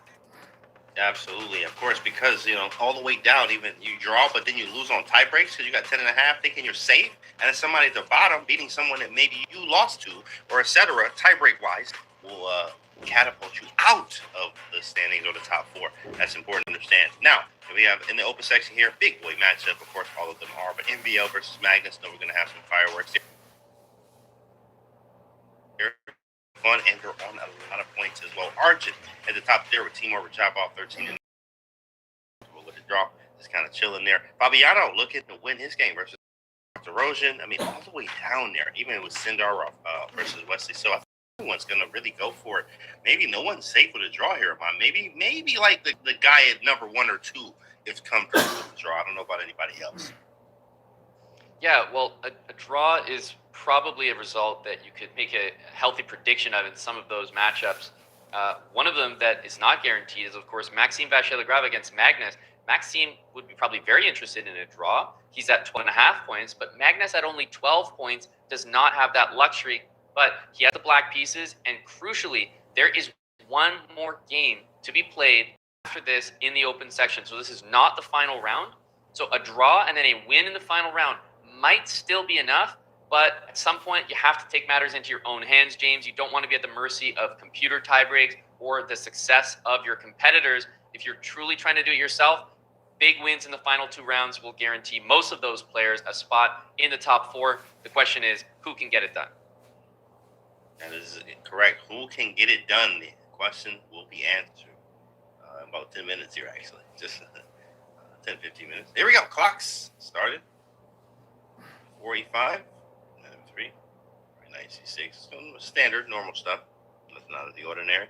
But it probably will be later on in the middle game. We're going to have some sharp stuff. That's right, James. We've got our bird's eye view here where we can see all of the matchups. Indeed, there may be some draws that take place. Of course, Dubov is someone we're always looking at for that. Yu Yangyi as well. But, you know, it's unclear whether a draw is actually going to take them to that top 4 position. And Magnus Carlsen going for a much different opening here. Not just the Sicilian, but what looks to be the makings of a potential Khan Sicilian. Wondering if we would see Queen C7 there, but an interesting battle developing. But this round being the final round for the women's section, James, that's where our attention is going to be. that, like we just went over, there's about 10, feels like 8 to 10 players in the women's section that can all potentially make it to that top 4. A great situation to be in for Gunina, obviously, with 11 points and only Asabayeva at 10.5. So even with a loss, I think Gunina is relatively safe, especially on tie breaks. But looking at the games that we've got right here, I'm immediately drawn to Asabayeva and Stefanova on that board because of the pawn captured on c5. And the question remains, not will Black win this pawn back, James, but rather after the potential queen c7, I'm looking at knight to a3 or knight to c3 in that game. And it's unclear to me what's going to happen after a potential knight b5 because that queen needs to maintain connection with the knight on c5. This could get pretty tactical. That is very good. Actually, it's very annoying with that knight b5 move. Knight e4, it just seems like something is off here. I damn down the pawn. If Albar agrees to as well, you need to get that pawn back at some point, but knight b5 is such an annoying move. Knight e4, knight b5. I guess I could go queen c6. That is risky there. She goes for it. Maybe she says, I'll maybe go queen b6 to hit the knight. Well, this is the concern. If the queen goes to b6, you're walking into a pin, always something you have to watch out for. And if we see, for example, something like queen a5, I'll just put this move on the board to show it's not that simple to get out of it. Bishop takes e7 at the end, especially in a blitz game. This is something you can definitely look forward to playing. Stefanova with immediately a big advantage. And remember, Bibasar has 10.5 points. If she loses this game, there's no guarantee that she actually makes it into that top 4. There's so many other women who can reach 10.5 or even 11 points with a win here, James. I don't think 10.5 is going to be enough. This is not fun. She is putting herself in a situation that you have to move fast. You have to be accurate. Anything can happen. You like the a4 move I see you highlighting? I actually like knight a3 too. But I guess you can play around with attacking the knight over and over and over. So a4 knights with b4 possibilities too. Knight g5 or knight g4 play very quick. Response as well. Bishop d4 quick. Yeah, and after bishop d4, I mean, obviously you're trying to trade these bishops, but also the knight on g4 can be loose after some potential queen d4. That will be the recapture, by the way. It really should be queen takes on d4 here. It's a safe place to be. And if a6 happens, yes, you're thinking about retreating that knight, but more importantly, you're thinking about the move b4. This is the move that I think needs to be played. And there's a blue arrow just to validate that thought, as it's a must-play move to maintain the significant advantage that Stefanova has here with the white pieces. B4 is so nasty because, you have to go knight a6 there? If you're moving the knight, you get away with... No, you can't. I was going to say a6. I mean, maybe you could, weirdly enough. It's I can attack queen in some cases. But, okay, B4, knight a6, and, yeah, not the greatest for Black. That knight is off sides, and it's hard to get rid of this knight. I guess you could go bishop d7 to try to attack b5. Queen f4 is there available, too. She plays h3, kicks the knight away first. But now b4 be answered. We're just moving back to d7. Exactly. h3 is a bit of a miss from Stefanova. Now back to d7. It can go to e6. There are many more squares available than previous, and the knight on a6 would have been quite poorly placed. So Bibasar's position definitely improved in that one. I want to go to our top board here, Valentina Gunina against Anna Muzichuk, James. And this one, I'm looking at it, I'm seeing the bishops from long range, especially that bishop on a2, right? Hitting the pawn with the x-ray here from the queen on f3. g5 is a huge threat. And the bishop on e7 is also stuck on that square, defending the knight on f6. We're seeing a move queen b6, but how does that stop g5? I'm immediately wondering, this looks like a win for Valentina Gunina. There's some moves coming in quick, too. Did she just snatch a piece off her? That's a piece. Come on. I'm up with piece, bro. Anna Muzichuk's chances are dwindling here, and a full extra piece in this one will absolutely guarantee Gunina's spot. Stefanova continues to have a good position against Bibasar. So Stefanova, Gunina looking like they have great chances in the women's section here. Rook to c1 played, allowing queen. Oh my goodness, she bought queen d3! Oh my goodness, it hurts. Whoa, the pain there. You can see the head nod there. She's not too mad, but that one hurts. Man, never give up. My goodness, give me it right back. Oh Queen my takes goodness. The bishop is hanging on h6. Oh, this is terrible, James. It went from completely winning up a piece to now completely losing. Jeez, bishop takes, and then there's a back. Oh my goodness, rook d2's coming in. Queen g5 check. That one hurts. Stings. Look at how many pawns black has now. 3 pawns. From down a piece to up 3 pawns. I mean, this is incredible. The queens can be traded. All these endgames should be winning for black. And this just flipped things entirely, as now Anna Muzichuk would move up to 11 points with a victory here. Incredible. Huge blunder there. Hard to keep your composure sometimes when that type of blunder happens. Still going. I mean, so many nerves, the pressure here, being up and crushing and winning to completely losing is really tough. But now, maybe there are some chances here, especially with the king being Queen b5, though. I was about to say, yes, trade the queens. This is absolutely winning for Anna Muzichuk. In fact, I want to say just about guaranteed. Trading those queens should be winning endgame. You're up 2 pawns. One of them is a pass pawn. James, I think it's fair to say, to the bird's eye view just for a moment, but this is a winning position, and Anna Muzichuk is very likely to move to 11 points and secure a spot in that top 4. Wow, and Gunina, luckily she was doing very well here. She still is likely to be, making top 4 too as well. Not guaranteed, but it is likely, having so many points as well. Wow, what a turnaround. Carlsen That's incredible. Of course, with the bird's eye view, you can see all of the other games. Dubov does not have a good position against Nihal. That, undefeated streak might be coming to an end. Meanwhile, Arjun continues to fight for those results, even with his 13.5 score in the open section. And Magnus Carlsen, with the bishops, is doing Magnus Carlsen things and finding the comeback when it matters here. Slightly better in that game and pushing for a win with 2 connected pass pawns. You're saying, you know what? If I can make it to all I got to do is survive, make it to the top 4, and then everything else that happened in the past is in the past. We got a brand new thing, a playoff. That's all everyone's trying to do here at this point. Arjun, by the way, just doing Arjun things. I mean, this is ridiculous. Can anyone stop this guy? I think Arjun is just playing out of his mind. And Eline Roebers has won, James. Eline Roebers has won her game on board 4. We know that Anna Muzichuk should be winning with the black pieces.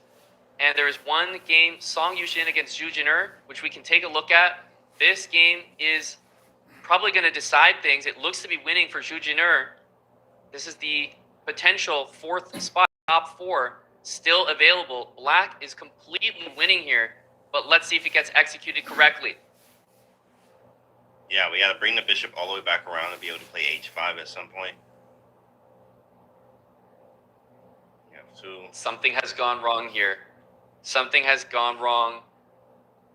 The king has made it back to g2, and there's no need to trade bishops. The king can go to f2. I would have probably brought the king to f2, but I realized the pawn was hanging there. So this is the defensive method that white should use, and it is very tough to break through. I'm not sure I see a way to get past this bishop. You kind of have to play king d4, and the only trick to watch out for is don't have your bishop in the corner and allow bishop d5. Yeah, as we've seen something there in the World Championship, Gukesh and Ding. H5, G4 is something to probably push for later on, but you got to be careful. Oh, and it's allowed. Wait, but how? It's not over the yet. DGT doesn't always reflect the board here. I'm focused on the camera at this point because it is all about that f3 pawn. I don't understand why the white bishop decided to give up that diagonal, but crucially, there's an engine move g4. What is that move? Well, as he spots it, g4. And there's no bishop h5 because of the move g4. Just incredible. And this will punch a ticket, I believe. We'll wait and see the standings, but moving to 11 points is exactly what Zhu Jin'er needs. So impressive to take this victory. Wow. Zhu Jin'er with a very strong victory there. We can check out Dubov against Nihal Sarin back in the open as games are still continuing. It looks like a completely winning position, and Daniel Dubov's first loss incoming. Connected pass pawns. Nihal has this one absolutely guaranteed here. So let's wait to see the Not as hard, especially, you believe it or not, it's sometimes harder with these two pawns here. But he's making it look easy. There's a queen. Dubois. First loss to the All-Serein. And Fabi against Martirosyan on board 3. Still in progress here. Let's jump straight to that game. As that game ends, Nihal victorious. An extra pawn here for Martirosyan, but not necessarily a position that you'd expect Black is able to win. Pawns on the same side. Rook active. Yeah, likely draw, but anything can happen, especially with this time being low right now. Yu Yangyi lost, Daniel Dubov lost. A lot of those undefeated streaks come to an end. Magnus Carlsen beat Maxime Vacher-Lagrave. We will review that game, of course. There's lots of action going on as the top 4 is being decided in the women's section. And Fabiano, with 12.5 points, is trying to hang on here. Back and forth.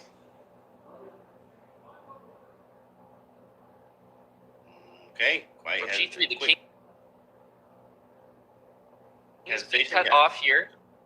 The B7 pawn is targeted. The pieces cannot seem to move here, which is why Fabi is content to just shuffle the king. He's at 12.5 points. He doesn't need this win, but a draw is absolutely crucial. It's kind of an annoying check to deal with, but you just step out of the way. Pawn's still hanging on B7. King's very active too. Move the knight around, try to get the king to B5. Some small progress, maybe. Of course, that B pawn is just going to be hanging in a move here. Maybe king A3 or something. So you start to get concerned about B6. However, makes sense that you feel that there's some slight progress here for Black, as now that the rook and knight are actually active. You have to be careful of being knight forks, right? Getting king A4 with the rook on D1 is very crucial. Slight hesitation, king goes to A3. Keeping the rook and king off the same bag. And there's the check. Nice. Rook takes, and he's very confident in holding a draw. Yep, I think so. There's rook B3, rook B4, but whenever you take the C pawn, you also lose the B pawn. Meanwhile, the rook cuts the king off. So at some point, you'll have to try rook takes C4. It is the only move, along with rook C1 and running the pawn. But with the king cut off, the white king just has to stay close to the C pawn and draw. Fabiano will hold this one and probably just shuffle the rook here. So shuffle back and forth. When you push, you follow the pawn with the king.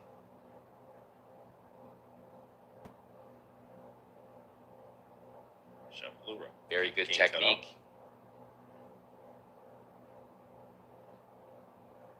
There's only so many things to try here. Time dwindling as well. Don't lose on time. And Fabi has a draw with rook E8 check as well, which he can rely on after rook D1. He's gone for rook C8, perfectly fine. That will be a draw. Handshake there from Hike, like, where can I be better? Dang, it's a draw, might not be enough. Definitely understand the pain there. And still one more round in the open, but with all of these results in, we're starting to get a really good look at what the standings are going to look like. Magnus Carlsen with a victory over MVL. We'll get to that game and briefly show you what happened because we didn't see all of that. We were focused on the final round in the women's, but Arjun with another win over Rajabov. 14.5 points, just incredible performance from Arjun in this blitz. 14.5 is really up there. That's a very, very high score and well above the competition. Arjun punching his ticket. Look at Dubov. He was holding forth for so long, and it might be so long to see you, buddy. But no, of course, there is another round here, but it's tough. Holding from fourth, going down to eighth here is really, really difficult for people to come back from, but it is very possible here. Of course, Fabi with another draw. He made his way through, looking good as well. So, with that being said, man, let's actually take a look at a game. We got a game here, a few games actually. Looks like we have. What do you want to take us first, Mike? Well, I'm just looking at the Maxime versus Magnus game. Wanted to tell people exactly what happened there. We did miss some of the action early on, and we can jump back and forth here. But early on, we did see a couple of mistakes here in a row by Maxime. But I just wanted to show this one bishop takes f6 because after queen takes and rook d7, a pawn was gambited, let's say, by Magnus here, but the bishops just became so strong. And notice the move bishop c5, and we can jump ahead in this game because this tells the story. Those bishops being maintained, bishop c6, bishop c5, shows you how Magnus is playing. We've got opposite sides castling. Who cares about the pawn? It's all about the bishop pair, the open lines, the attack, and jumping ahead a little bit, we see that there is a queen exchange here on e4. And despite the queen exchange, Magnus Carlsen takes control of this position. The bishops are dominant, the knights are a little bit clumsy, and it's actually black's pawns over here which tell the tale. Moving ahead, we can see that the f takes g6 move was played in order to get the outside past h-pawn, which is really well done. And the knights, James, they're just not able to keep up with the bishops. Notice how this pass pawn is not mobile. It's not dangerous. It's not getting up the board. But that h-pawn, that one is supported by the bishops and very dangerous as it starts to move up. That's exactly what we see. Having to play f takes e3 is also a very bad move. The pawns start to connect. Meanwhile, the knight is tied down to b2. So you can just see the quality of the minor pieces here. Night and day. And Magnus Carlsen just effortlessly advancing those bishops, those pawns. And there was just nothing that the c-pawn could do. As I've been mentioning, it's not a dangerous pass pawn. And the last move, king e2, of course, trying to get desperately out of that pin. Thank you very much. Bishop takes f4, and that won the game for Magnus Carlsen. The pawns, the bishops were unstoppable, untouchable. Great technique in a blitz game to showcase the bishops over the knights. That was enough to beat MVL and put Magnus up into that top 4 spot. He was once 23rd, James. He was barely on the first page of our standings on screen, and now he's in that top 4. Well, it's not over until it's over, as they say, as he still has another round, and he's made himself to the first part of the bracket, or at least the first page of top 10 or whatever. But then he's not able to punch his ticket, or at least be very close to securing that spot, basically with one of those 4 spots here. So speaking of 4 spots here, you got to take a look at the women's section too as well. So what just happened? Anna Muzichuk was able to take down Gunina in a very nail-biting game. That was crazy. Now, of course, they both tied with 11 there. Gunina still should be maybe okay, actually, in there. But I think we do have our 4 for the playoffs. So, yeah, that's tough. We're going to talk about that in a minute. And here they are. Sheesh. Yeah. She didn't make it, bro. That was really clever foreshadowing there. And we're hit with the punchline that Gunina loses that game and loses her spot in the top 4. So that is an incredibly costly blunder, dropping a full piece to that tactic. Queen g3, queen h3. We were there live for the action. With that win, Muzichuk moves into that top 4 spot. Asabayeva with the draw, and Eline with a critical win. And we also saw Zhu Jiner the win over her countrywoman, Song Yushin, to move into top 4. And those will be your top 4. Bibisar, Anna Muzichuk, Eline Roebers as Zhu Jiner. And the matchups will be, of course, Bibisara versus Zhu Jiner, 1 versus 4, and Muzichuk versus Roebers, 2 versus 3 in those 4-game mini matches. If there is a tie at the end of those 4 games, then we will use Armageddon. But those are how the playoffs are going to shake down in the women's section, James. We have 4-game mini matches coming up, and we still have a round in the open section. It's getting exciting. The matches have really kind of just started because we need the 4 from the open section too as well. But all of that action is going to unfold in the next round. We'll see you after the break.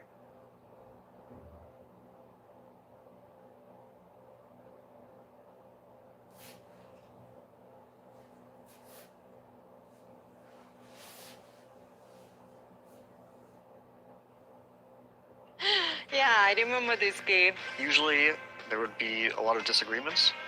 I just can't hide my emotion. I want to laugh. I'm so happy that I had this experience in my life. It was a fun moment, and I thought, I'll just go with the flow. But I didn't trip on anything. I just tripped. Okay, I'm not going to sit through the whole thing.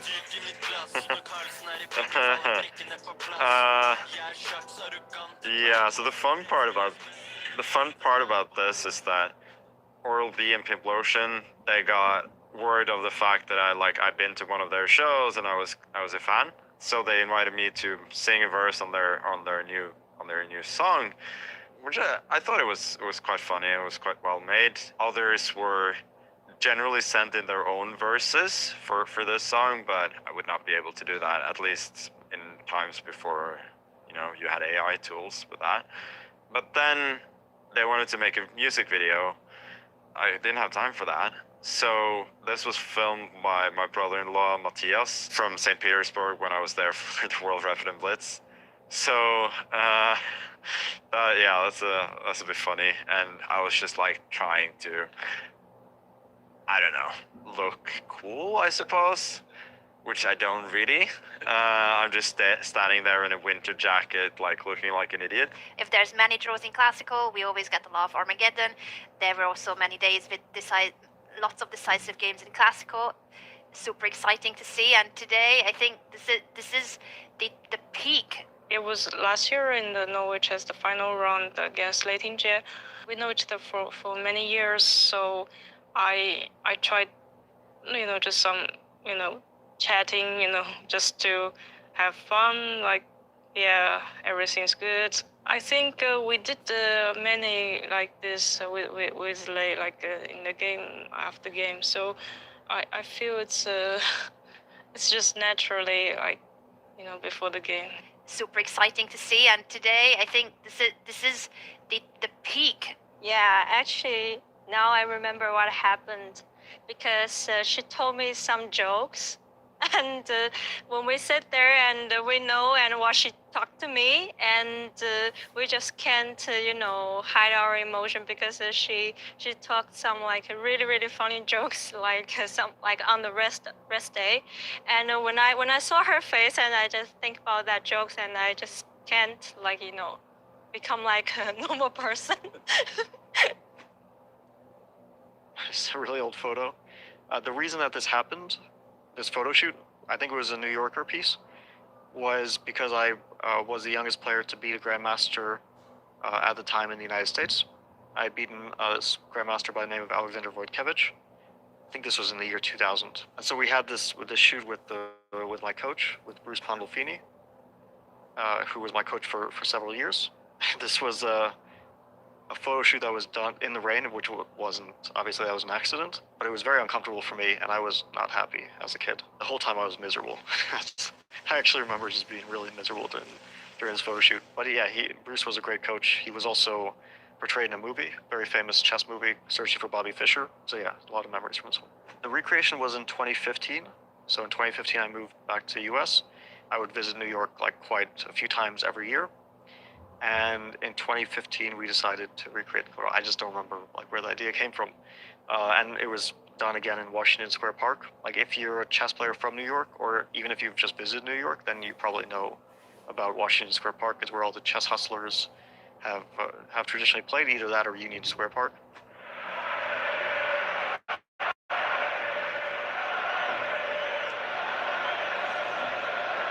I don't remember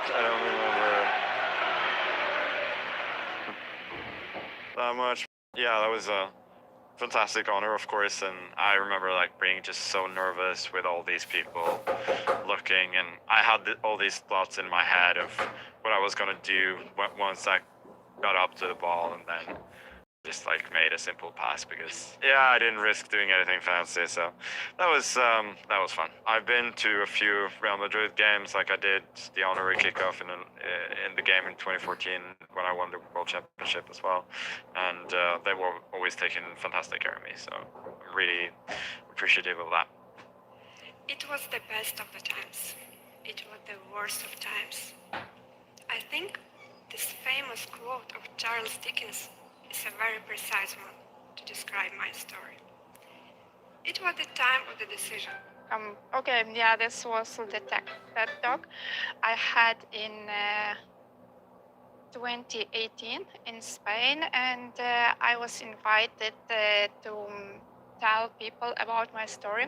When in the end of 2017, I refused to go to the World Championships, which were held in Saudi Arabia, just because I thought that it's not the appropriate place to hold the World Championships for women, because now the situation improved a bit, but back then the situation was even worse, and women's rights were totally violated, and you know that the rules were like that besides being dressed in a specific way, women also had to be accompanied if they wanted to go somewhere out. And I thought that this is wrong. And I refused to go, but at that time I was the reigning champion in both of these disciplines, in rapid and in blitz. So for me it was a difficult moment because, well, not going immediately meant that I am losing my titles, and also from financial point of view it was difficult because the prize fund was very high, the highest actually in the history which they had in Saudi Arabia. So yeah, in this TED talk I spoke about my story, why I took this decision, how it was, and everything about it. Wait, what? B5! What? Rook B5? There was Rook B5? Where was that Rook B5? Oh. Where's the Rook B5? Alright, so now it's gonna be a draw. Yeah, yeah, I remember this game. That's why when you showed the video, I was able to say it's a mouse sleep. I think this match was like, I started off very well. I was leading in the first few games, and Lahno is quite a strong bleach player. I was pretty happy to have a very controlled games, but then I think this game actually disappointed me. Like I was completely winning out of the opening. There are several opportunities where I missed, and then it was about slip and I lost the game. But I think even after that, I had a very good chance. Like I was leading in most of the games, but especially in the bullet, she kind of played too good. Like she clearly outplayed me. Going to claim the 3-volt because if she has the intention of playing Rook H7 again, then she's just going to write that move down on her score sheet and hold the arbiter. And when the arbiter checks everything, yes, it will be, the claim will be approved. Oh, she's claiming it now. And we have handshake. It is a draw. History repeats and legend regains in Chongqing as Ju Wenjun becomes women's world champion for an astonishing 5th time. Yeah, I was check if it's 3 times repetition. I think it was, but I'm not so good at it. So I was check maybe like 3 or 4 times, make sure it's draw. Then I was post the clock, and I tried to offer the draw to the arbiter. Yes. I mean, this tournament means a lot for me. Also, I learned some from my opponent. I feel she is really has some fighting experience and plays nice. She says something, maybe I just think about something funny during the game. I just can't hide my emotion. I want to laugh and yeah, something. It's difficult to hold in. Yeah, I think she's better than me, kind of this stuff, because maybe after interview and she will ha something like that. Jeg kan godt skjønne at dette noe som jeg blir interessert i. Når jeg skal spille mot verdensmester. Jeg tror det blir vanskelig mot Kasparov.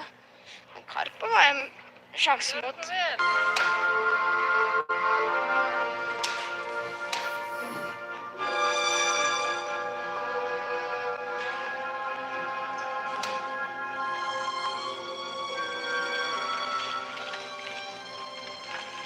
It's a sensation that Magnus managed to beat the former world champion Karpov. Yeah. Remember this? Of course, great memories from Iceland and those hot swimming pools they have there. This is from the Reykjavik Rapid and Blitz tournament. I don't remember what it was called, but I was losing a lot of games that day, and I felt like I was just not on the same level as those guys, so that was a bit frustrating. Rishi, after every game there is a recap. Your recap. So, if it's like 130 moves game. You can do a 6-hour recap. I have no problem. Yeah, it was. It was a great period, and I'm so happy that I had this experience in my life commentating the World Championship match between Magnus Carlsen and Jan Nepomniachtchi together with the legendary Vishan, and we had really a lot of fun moments and fun time in in Dubai, and this was the longest game of the whole match. There was the time that we were counting. Okay, it's coming closer to 50 moves, and if the piece any piece move during the 50 moves and there are no captures, then the draw is fixed. And I was like, Magnus, play e4, play e4, play e4, and Vishy was like, no, don't touch anything. And then he played, and it was just like, oh my god, the game will continue. But yeah, it was the highlight of the match. This game 6, and Magnus won, and I think it decided the fate of the match after that.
Time for the final round of the open section in the FIDE World Blitz Championship. I'm FIDE Master James Canty III here with Grandmaster Amon Hamilton. Bro, it's the final round. We get to see who does what and where. So, what do we have to do here? Especially if I'm on the first page, maybe not the second, but if I'm at like number 12 here, you know, what do I have to do here?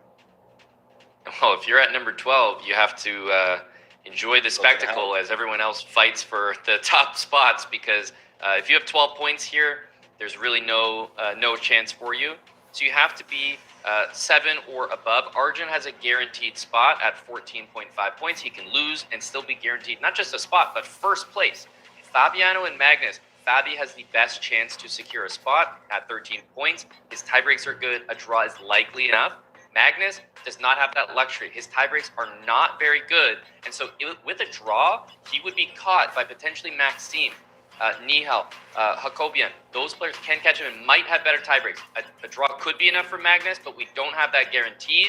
And of course, everyone with 12.5 points realistically has to win, and that's how we're going to get our top 4 decided, James. But there are 6 players fighting for 3 spots because Arjun has already secured that top spot, and these are the final round pairings in the open section, James.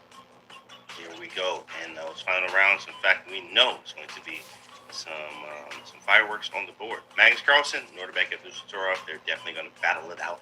Nihal and Arjun Erigaisi. I mean, Arjun can just do kind of whatever there, but Nihal wants to really secure a spot, so I think he's going to come at him.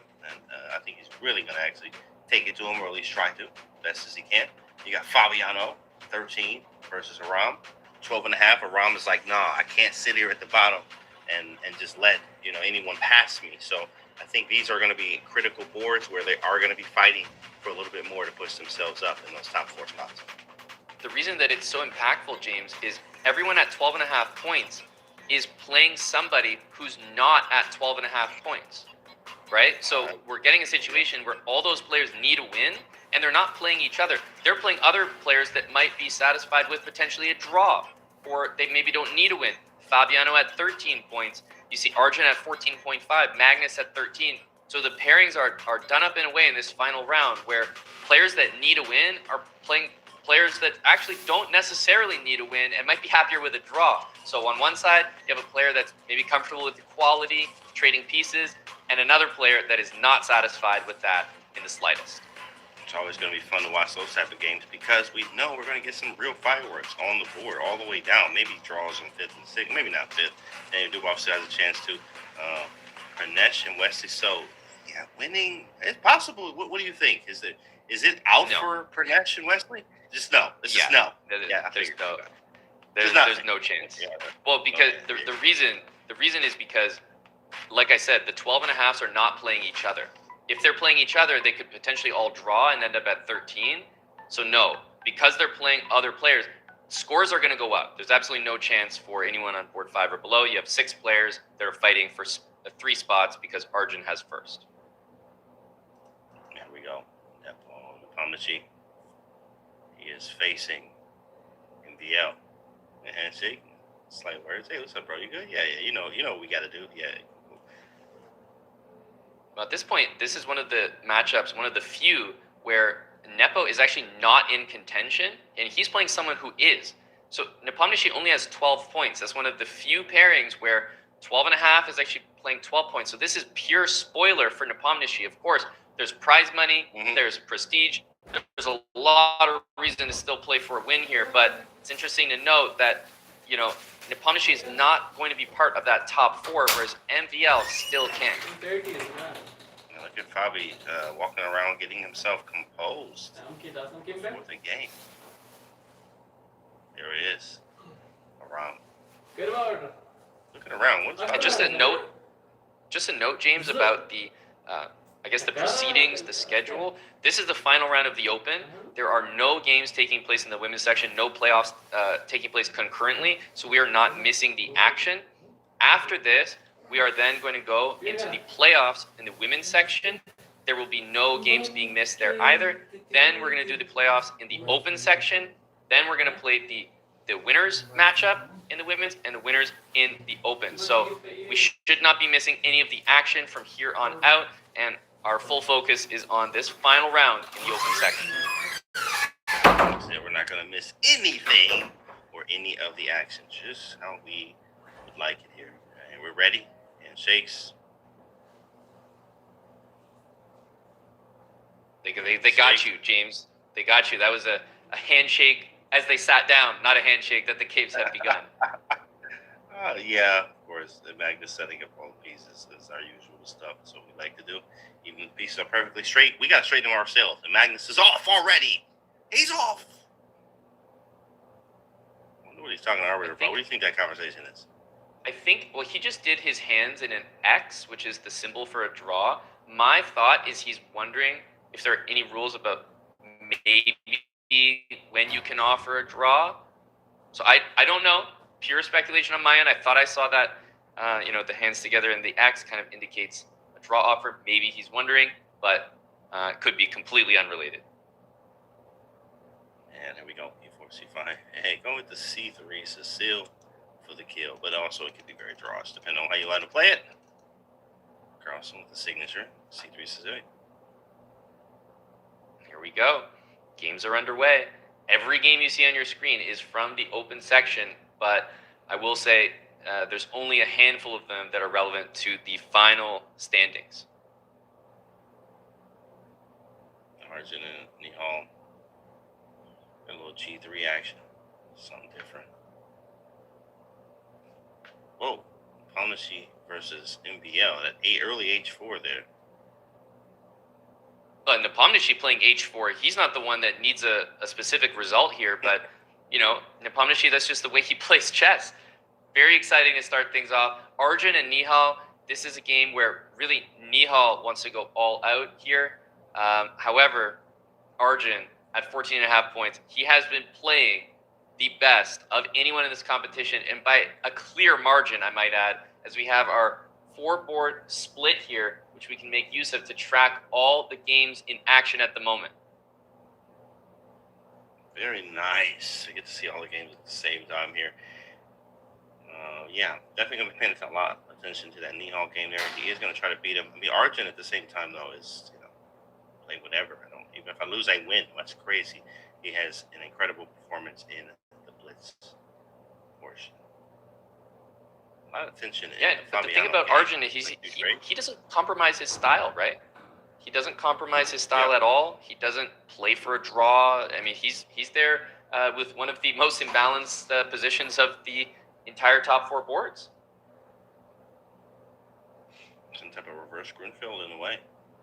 Black has a nice center with 2 pawns in it, but white can attack it. Knight on c3 changes things just a little bit, changes the dynamics. I wonder what he's preparing after e6, but he said, never mind, e5, then d4. And now bring a knight to the center. May have some trades with black having some good space. And the move f5 from Noterbeck against Magnus Carlsen has really opened the position up. Noterbeck absolutely needs that win, and it's important to remember, in most of these matchups, you will not see both players going through, if that makes sense. This is, only one can really go through, the exception being, of course, Nihal, if he wins, can move up to 13.5, while Arjun is, of course, in. But Noterbeck and Magnus, you don't really have a situation where they both make it, so a really critical game here, and in my opinion, Magnus cannot be overly thrilled with the position that he has. It looks like a knight is really well placed on d5 there. I think Noterbeck has done well. Some chances here, although Magnus is maybe playing a bit of a mental game. He knows that Noterbeck might have to go all out for a victory, so if he makes it an equal position, Noterbeck might take risks that he shouldn't take. Yeah, actually, and we have the C file now. We've just grabbed the C file. I think White's doing fine, but he also chose a C3 Sicilian here, which could be very combative depending on what kind of C3 Sicilian we get. I think White is very comfortable. Magnus can try to use the C file, and no, again, as you mentioned, Noterbeck has to go all out, so he has to look for some serious chances here. Where I don't see where that's going to be.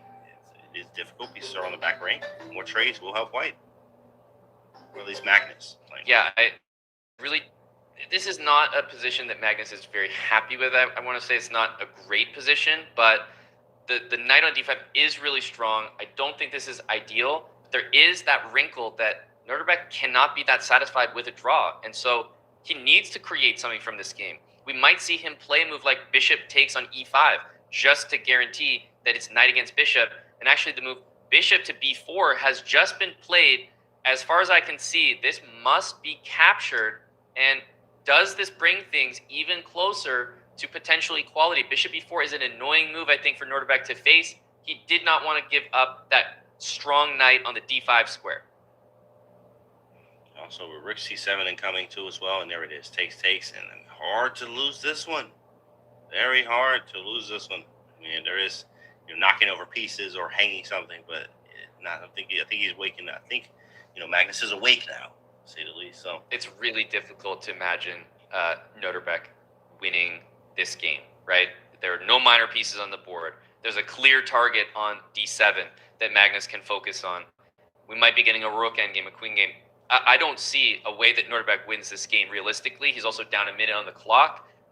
It looks very likely, and actually we have a result already. Arjun Erigaisi and Nihal Sarin have drawn their game, and I don't believe that result is what Nihal is looking for. But looking at the position, it probably didn't look like a spot that he felt he could win from. Also with 30 seconds on the clock, so a draw there means Arjun obviously is in first place, as we knew, but Nihal probably not enough with that 13 points. Yeah, and I can see the position there too. Double B pawns, A A6 is hanging. It's just hard to create something. I totally understand. Took the draw there, and all he can do now is hope for the best and hope that people with 12 or 12 and a half don't do as well. So we will see. But Nihal with the draw there. All going to come down to tie breaks. It's all going to come down to tie breaks. We can't say for sure if a player is eliminating themselves with these results. It all depends on other results. So all we know is we can say that Nihal's fate is not in his own hands anymore. We wait and see the results at the end in order to see the computer tie breaks determining those top 4. But MVL against Jan Nepomniachtchi, I can say the position looks to be one that there are winning chances. The doubled pawns for Jan Nepomniachtchi with the white pieces on F3 and F2, A4 and A3. I think MVL has the best winning chances on those top boards, and a win to put him at 13.5 would definitely put him into the top 4. And it's very. I mean, his position looks great with the kings. Like if you look at both kings, white's king is very weak. About to make a move. Well, it's H pawn. That's the difference. If you trade pieces, James, the H pawn should win the game for Maxime, and he has that available to him at all times. So we're watching out for those H and A pawns. Those are going to tell the story here. Rook d4. I like the move f4 there. That was a really strong move there. Really strong. Rook takes e4. E6 is available. Very careful. And I believe, yeah, we are going to see some trades here. Now with an endgame with queens on the board, we have the A pawn and the H pawn dangerously approaching, but E6 to open up checking diagonals. Oh, saying make some type of draw, maybe king g8, queen f6. There's a lot of checks both sides here with that H pawn being passed. So what happened? Magnus and Norderbeck drew. Board 1, draw. We expected this after we saw the game and how it was developing. Draws perhaps all around. It's often going to come down to those computer tie breaks. Let's wait and see here. The H and A pawns are running in MVL versus Nepomniachtchi. Is he going to check into oblivion? Maxime with a draw still has a chance at 13 points, but not guaranteed, of course. H3, he continues to fight for that full result, but with the queen coming down, a draw looks very likely here and there for the taking if Nepomniachtchi wants it. Never was just checking here. Just let me try this check. Let's try that check. Let's try this one. Let's try that one. Yeah, the queen, luckily, the black queen just defends literally everything. C6, E6, everything defended. Love this A6 move, though. Trying to evade checks as well. Now it's up to Maxime to make this draw. And if you mess up the checks, the king could escape. Absolutely critical to do things properly here. Let's jump to Fabiano's game against Hakobian. It looks like there's a lot more action there, and Fabi with 13 points actually looks to be securing the win here with a great game. And the pawn on G3, strong. The rook's coming to D1.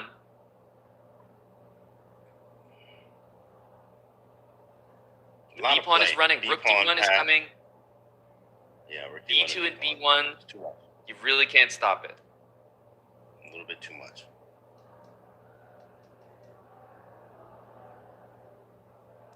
He'll just grab that bishop there as well. Completely winning. Fabiano looks to be punching his ticket through in that top 4. We can say this one's completely winning, so let's jump back to Maxime and Jan Nepomniachtchi. Absolutely guaranteed win for Fabiano there. I think they were talking. And it looked like it might have been a draw offer. You know what it even reminds me of? And by the way, did we just see a trade? This is winning. Oh, Nepo, yeah. What? Hang on a sec. Really, he's got an extra pawn here, but as I say, it's winning. Is it not winning? What's going on here? How is it not king? I don't understand. Oh, maybe it's king to the corner where you take both pawns, get the pawn to f7, and king in the corner. Well, no, it's the opposite. It's the fact that the A pawn cannot even be won, and he's actually going to secure a draw, a pawn down in a king and pawn endgame. Absolute madness to conclude there, as it ends in a draw, but complete shock as you're seeing the best grandmasters in the world talking what could be about the standings, but perhaps even wondering about that endgame. as they're trying to figure out who is going to be in that top 4, much like you and I, James.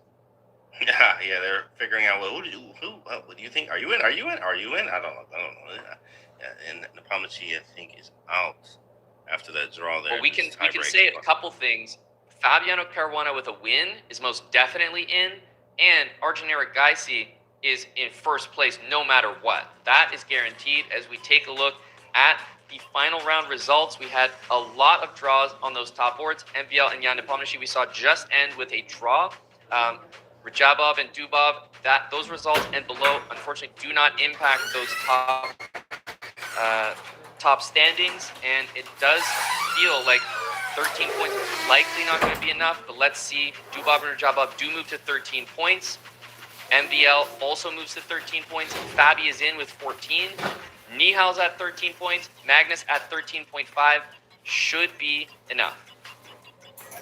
Well, as we see, here we go. Arjun is already in. We already knew that one. Fabiano, Magnus, Norderbeck. Oh my goodness. Who would have knew?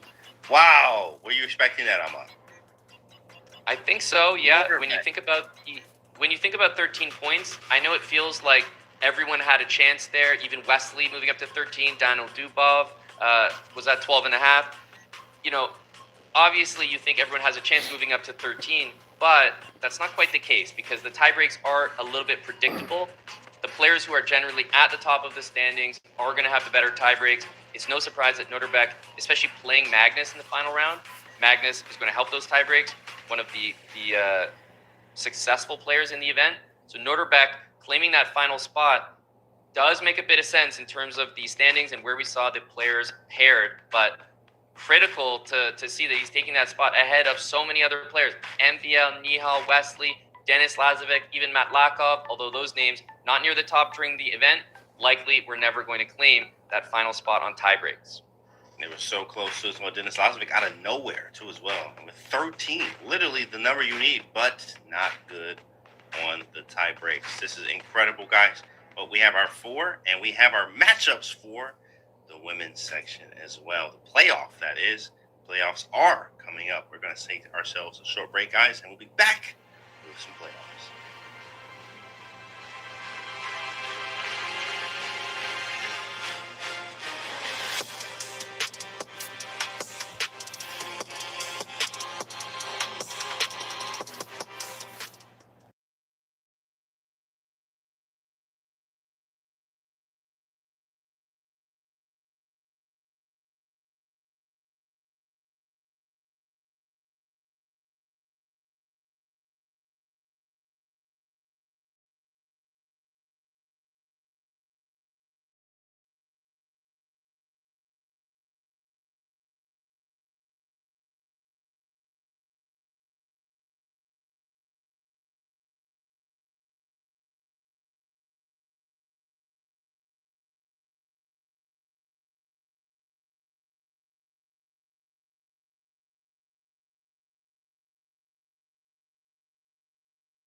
e takes d5 move, not the most ambitious.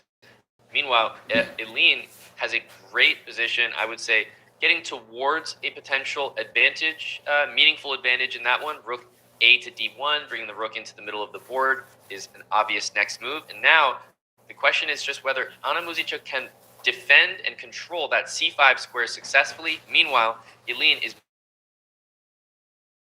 moving the pieces over. We'll probably see the knight on f3 retreat to d2, and then on f1 make its way to d5. I like the rook on d1. Now we can get c4 and knight c3 maybe off too.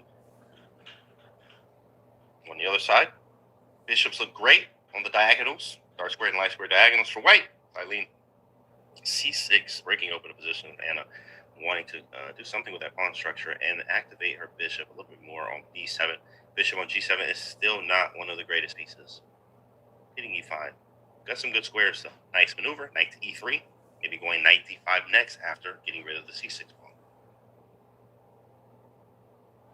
Yeah, it looks a lot more equal. Maybe just a good position, good opening for Bibisara on the left side of the screen, but definitely much less action. You can see much different story on the right side. Eline Roebers against Anna Muzichuk is going to be very exciting because we're going to get imbalances. I'm wondering if we're going to see bishop captures the knight on d5 in the middle. If not, the queen probably needs to retreat to the d8 square, the only square that seems to make sense. But no, we do see the capture. The light squares are well controlled. I thought that perhaps that bishop belonged on the b5 square, but instead bishop takes d5. Hard to resist, but the bishop on a3 is not that strong. Although there's a pin, James, it's really just hitting that knight on c5 with no, I mean, you never want to take it, right? So there's really no future there.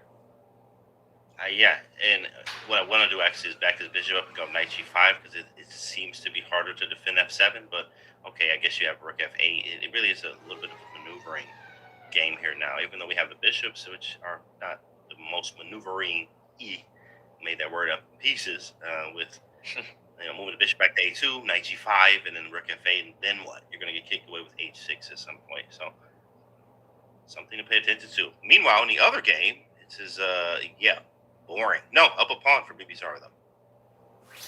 Well, you're right to be a little perplexed by that. I was as well. I don't know where the pawn disappeared in the grand scheme of things. That looked like a position that should have been a little bit routine.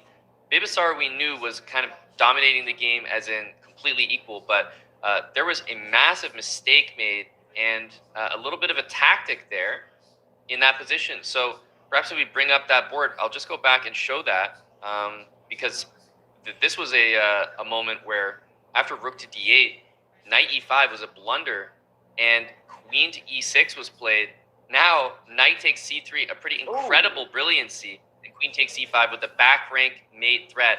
And now that's led to this remarkable position that is just bishop on b2 looking like a pawn connected to the c3 pawn, but it's not. That is a bishop, James, and absolutely winning for Bibisara.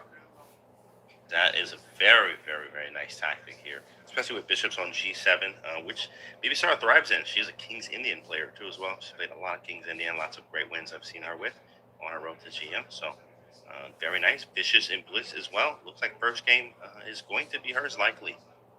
And then it's still a 4K match, though. Stuff is turning around in Anna's game. Yeah, I'm looking at the position with Muzichuk, and it's developing the way that you would kind of want with black. You've traded dark square bishops. The knights, I'm expecting to perform very well here. In a blitz game especially, look for those knights to come alive for Anna Muzichuk. Even though the engine's preferring white, I really feel that this is a type of position that will flip in black's favor very quickly just due to the pawn on f3, those weak dark squares. We're going to need to see Eline play some high-quality moves to not let those knights just jump around everywhere. They are jumping pieces. f4 seems really strong. I do like the f4 move. My idea is to go f5 too. But there's some queen c5s in there that I'm not a fan of. Don't really want to trade queens too much. And she trades queens.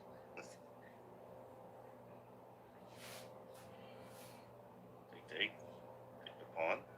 Got to pass her. Pass the d5. Push. Bishop c4 really yeah, strong. the pawn going to the d file is pretty significant. very helpful for white. The knight on c6 is extremely strong.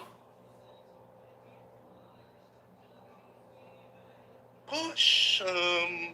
Good take. Could go 97. I could get out of the way. What does she want? 97, then push like it. Knight f5. There it is on the board. Ooh, that was still dominance for Bibisara. I'm not sure about all the tactics in this game after bishop b5, and knight d6 is absolutely the move, undermining the e7 knight. And are we seeing? I think whoa! She just hang a rook. She did just hang a rook. I saw Asabaeva put her hair in a ponytail. Is that the equivalent of Magnus taking the jacket off? Because this looks like a position up 2 pawns in a rook endgame, which should be completely over. I just can't believe that the rook and hangs a rook here in that position shows I think some nerve, but still more chess to be played. Dang, that was crazy. The position was getting. Let's not forget. It was turning, so it wasn't, rook hang from a completely winning position or anything like that. I think Muzichuk was wrangling control of that game with the nice move knight takes on d6. But in this game right here, where the action is currently, unfortunately, it hasn't been the best game for Zhu Jinier. Those 2 pass pawns here are going to decide it. And this is a routine win for Bibisara.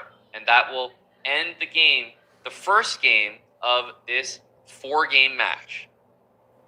First game done. That is great. Obviously, sometimes you need to stop the bleeding, or at least, I got to bounce back immediately. The first 2.5 wins the match, so it's very important to understand. And winning with black is always a good feat because you're able to now have the white pieces and try to push for more or be okay with a draw going into what could be a final 3rd game. Now, the second game, my understanding is that they're not going to be long breaks, much like we've seen in between rounds. But I'm not familiar with what time the players are potentially afforded in between each game here. It's clear, looking at things, James, that the players are permitted some sort of break. They were probably told maybe be back in a certain amount of time. I'm not really sure if that's 5 minutes, if that's shorter, longer. The hope, and I think the expectation, is that these matches pretty much should start relatively. FIDE is running the event from a break perspective in between games as part of this 4-game match. Yeah, it is important to understand. You don't want to be too long, right? It is the second game. Usually you probably do it every 2 games or so, or no break at all. But it is important to have maybe a break, right? 5 or 6 minutes or so. So what we're going to do is take a break ourselves and figure out what they want to do on their end, FIDE side. But stick around, guys. Of course, break probably won't be that long, but we'll be back in a bit.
And we're back. Here we go.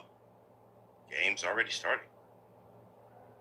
Yeah, welcome back, everybody. You're dealing with the unpredictability, I suppose, of not really knowing exactly how long these breaks are, but it's actually reassuring, James, to find out that they are going to be relatively quick. The interesting thing for me is that, well, the games did not start at the exact same time, and I guess that's a little bit unusual. Perhaps the break is based on when the game completed rather than, a set time.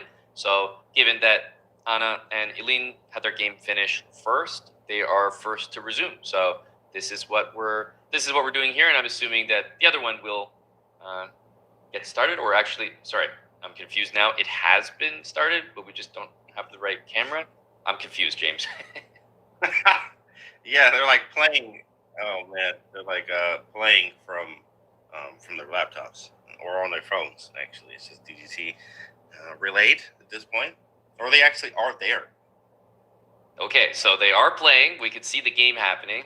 I suppose that makes more sense, that the camera is just on a different board and the game is actually on. So more likely that that's the case than that the game started at different times. So I think that's what we'll go with for now. Let's go with it. On Eileen's board, there is a Sicilian, looks like a Rosalimo, taking the D pawn. Some standard stuff. Queen's already on G6, looking for some attacking type chances. Get that king out of the center, with castle coming next. Very even game. Yeah, exactly. You see the queen aimed directly at the king here, and I mean, for black, you can actually decide, James, for Eline, which side you want to castle. I don't think we're at the point where you'd want to make, maybe rash decisions about, I lost the first game, I need to go all out here. A 4-game match, there is some time. You will get the white pieces again, so no need to go crazy here. However, it does start to creep into your mental. Do you want to take more risks after a loss in the first game? Yes, come on, absolutely. 100%. We're not changing up strategy. We have to be sharper, and we have to, look for more shots and just be a little bit, of course, sharper. Understanding, okay, I didn't do the greatest there. Let's just be more alert, more aware of what I'm doing. But this position, I really like for white. I mean, it's hard to castle right now. Obviously, rook takes c7. In some cases, drawing the king out. I can see a potential bishop f4 coming right now. But h6 is the annoying move. Yeah, the king on e8 for Eline cannot get out of danger. Bibisara with another nice position for the white pieces here. Looking great as the knight on b5 can hop into d6, and the queen on b8 is out of the action. So Bibisara is looking like the stronger of the two players in that matchup. Absolutely, especially when the knight comes into d6 and we push the b5 pawn. E5 could fall in many cases too. I would see maybe extreme, but possible. b5 and rook takes e5 after the knight moves with the exchange sacrifice. Just understanding that I'm activating my bishop on g2. I am grabbing a pawn, and I have the initiative on the queen side of the board, getting rid of that knight on d7. So, some very nice options for Bibisara. Yeah, b6, I'm wondering about this move. It undermines the knight. The danger is, of course, you're also undermining your own knight on c6. Instead, b5 was played, a very surprising move, considering b6 would maybe play against the knight on d6, as well as perhaps undermining your own knight. But b5, while it keeps things closed, I'm not sure that this is the way to go, and knight to g5 might be the exact reason why. Knight takes e6 is a threat, and bishop taking on c6 now, effectively a double attack here. James, knight g5 looks like a very strong move. It's exactly where we wanted to go after we saw b5. Oh, knight g5, and we live. Very easy move to play. Now we can take on c6. Extremely great bishop here. Looks like some type of Catalan type position where we just back the bishop up. And you know how Catalans are. You're just better. Like, why? I don't know. It's a Catalan. Like, okay, all right. Well, you got the light square bishop that's really open here past c-pawn. e5 is hanging. I mean, this looks really bad for black. If they're able to get something, maybe with, as you kind of highlighted, with a knight coming into g4 or something, could be possible. Do have some chances. It's just not. We can't. It's not anything, right? Knight g4, rook e2. There's just nothing you can threaten there. The position is so solid for white. b4 defends c5, defends d6. The queen out of the game. And if you try to get fancy, James, with maybe rook takes f2, watch out for rook takes e6. That is Ooh. not going to work the way you think. Seems fun. A lot of sacrifices for F2 and rook H2, but the queen on B8 is not helping in anything. There's even no open lines for the queen if you do get the sacrifice off. So rook A6, hitting the bishop. Well, the action in Anna versus Eline, a little bit more tempered here as we see the bishops, a bishop pair for Eline, very strong. The pawns recapturing. Now, obviously, Anna has the initiative, you could say, on the queen side. The rook's invading. However, those bishops can do a lot of damage on both sides of the board. Exchanging pieces will probably help Eline here. I think that bishop pair in an endgame will be good, but just look at how solid the position is for white. You know, you can play moves like queen g3, right? Trade the rooks, queen g3 potentially, trade pieces and get closer to that endgame. It really feels like a draw is a likely result, but maybe Eline will get optimistic with that bishop pair. Definitely, especially because we have this pawn flanks, with b5, b4, maybe trying to get c4 in just to attack that queen side of the board. Bishops could be something later on. I had to pick one. I do kind of like this knight maneuver. Knight c4, knight around to e5, get rid of one of the bishops. If knight c4 hits b6, that's on the board. Ooh, how do you defend this? I mean, b5. And then But that's not a move you really want to play, and there's no rook b8. Yeah. What about time, James? Time is ticking down. Eline could be getting too old. It is possible. And the reason why we say this is more of the time issue. Yeah, okay, the position is pretty nice for white too with c5 hanging out. But the time, this is what happened in the previous game where she hung a rook. Obviously not on purpose, but it wasn't time trouble. It's opposite bishops here, James, but still a great position. I would say for Anna Muzichuk, I like that bishop maybe repositioning to the c3 square. But bishop e6 and bishop d5, pretty much the best square for that bishop on the board. Everything would be defended there. I do think we're getting close to a draw, but with opposite bishops and major pieces on the board, queens and rooks, there are still chances. G7 and G2 are the tender squares. I think the worst is over, but it's hard to break through on the queen side. And the king side is quite defended well by black. I mean, everything is defended. Even it with looks the like trade of the rook here. Right? Are we getting closer to a draw? It looks like it. So. I mean, rooks traded. Let's jump over to that Zhu Jiner game against Asabaeva. I mean, we really are in the conversion phase here, but we have the camera back up, which is nice. Shout out to the production for getting that back for us. And this pawn on d2, it's pretty much the last chance of anything going on. Knight e4 trying to play knight c3. Rook g4 says that is not going to be the case. And actually, there is checkmate, queen f7. Ooh.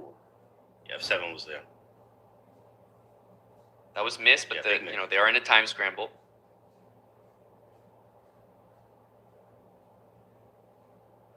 Queen e3, just going for trades. You can even sacrifice the rook on e4. There's a discovered check here. Watch out. Oh, there's crazy stuff happening. And this should be made. made. This got to be mating. Yeah, it's got to be made somewhere. Yep. This will be mate. Rook to e7. f4 will do it as well. Very nice. And that is the end of the game. Not the end of the match, but with 2-0, this is a decisive advantage. And I think we are headed for a draw over here between Eline and Anna. Opposite bishops and really everything defended, so nothing between them. Yeah, just shuffle and let the king get through. I think the only person that needs to be a little bit careful here is perhaps Eline, just because the bishop on d5 doesn't have a lot of squares. But other than that, I think it will be a dead draw, and that's confirmed by the handshake there. So a draw in this one, 1.5 to half lead for Anna Muzichuk. And as we've seen from the sort of pacing so far, it feels like there's just a couple minutes between each of these games.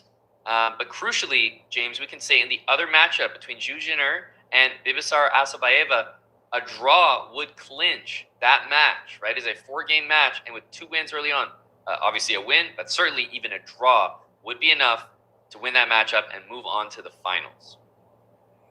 All it takes here is a draw here. It is a must-win situation for Zhu Jiner. It's going to be difficult, of course, because, Bibisar is on fire.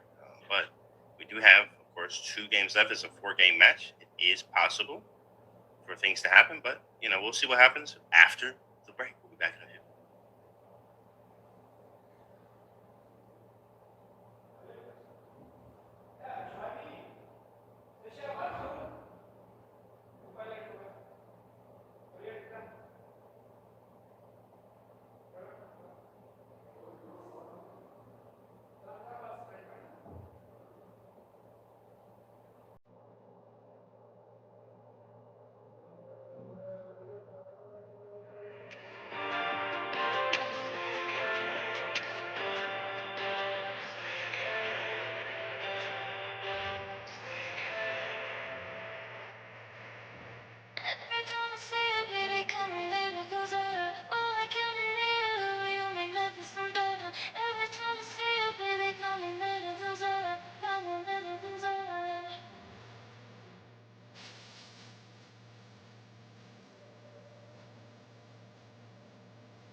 And here we go. We are back with the Open semifinals as well. Here we go.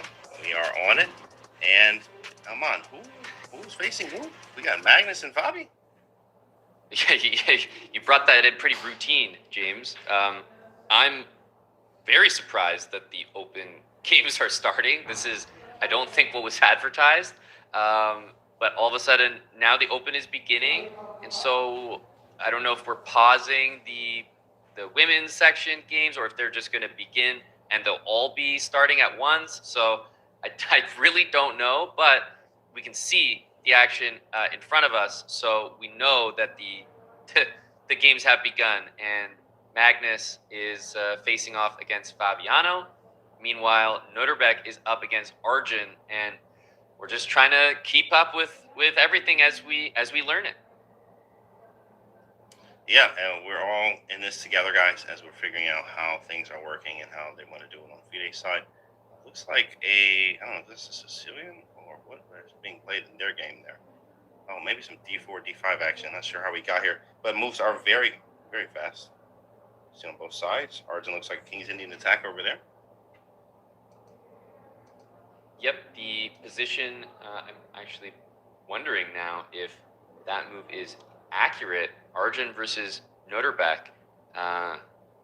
Is that really B5 on the board? I wonder, can we get the big camera there just for a second?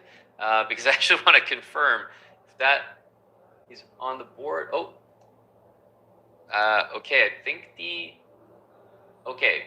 more confusing. I think the games are backwards, right? Because this is the sort of exchange Slav position.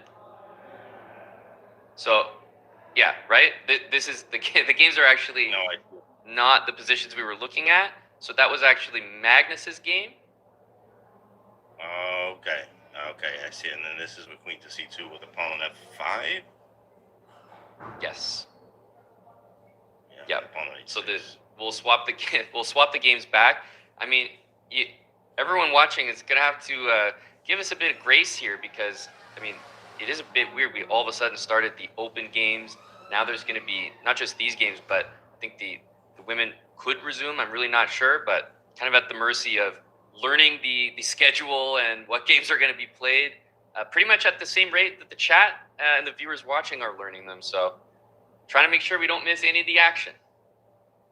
All learning is together, chat. We're all in this together, chat. All in this together. This is very nice for white, though. I do like the position that Fabi had. Or wait, again, that's that F5 is the other game. Yeah, exactly. It was reverse. They are still swapped, but Magnus is actually playing the game on the right side of the screen. I know that's a little bit weird to visualize here, but it seems like, I guess it would be Arjun is on the bottom left and seems to have a pretty good position, and Fabi is on the bottom right and appears to have a pretty good position against Magnus. But a pawn sacrifice by Magnus, I mean, this is really testing me, James. You know, saying the right name here is going to be a real challenge. Yeah. Let's see who is playing what here. Okay, so this is Arjun's game where Fabiano is. So the double of the rooks. That's correct. Should be next. I think at this point, I think we should just bring up one of the cameras here and just pick a game and watch the camera, because at least we'll have the game. You know, that's going to be my call, James. At least we get to focus on one game rather than trying to make sense of the backwards cams and games just for a moment there, as I think the players got started on boards that we did not expect. So this is what we're going to focus on for now, Magnus versus Fabi. And that A pawn, it is an extra pawn. Meanwhile, Fabi also has the initiative on the king side, can move the pawn up to F4. And it's really a bishop pair that is locked behind a wall of pawns right now. But the A pawn, Canty, is not surviving. Like that, there's no way with all the pressure on the queen side and those bishops that A pawn is going to make it. Ooh, yeah, especially with the pressure. Rook C1, he's defending. Now, how much time is left on the clock? I cannot see behind that queen. Maybe there's a 1 there.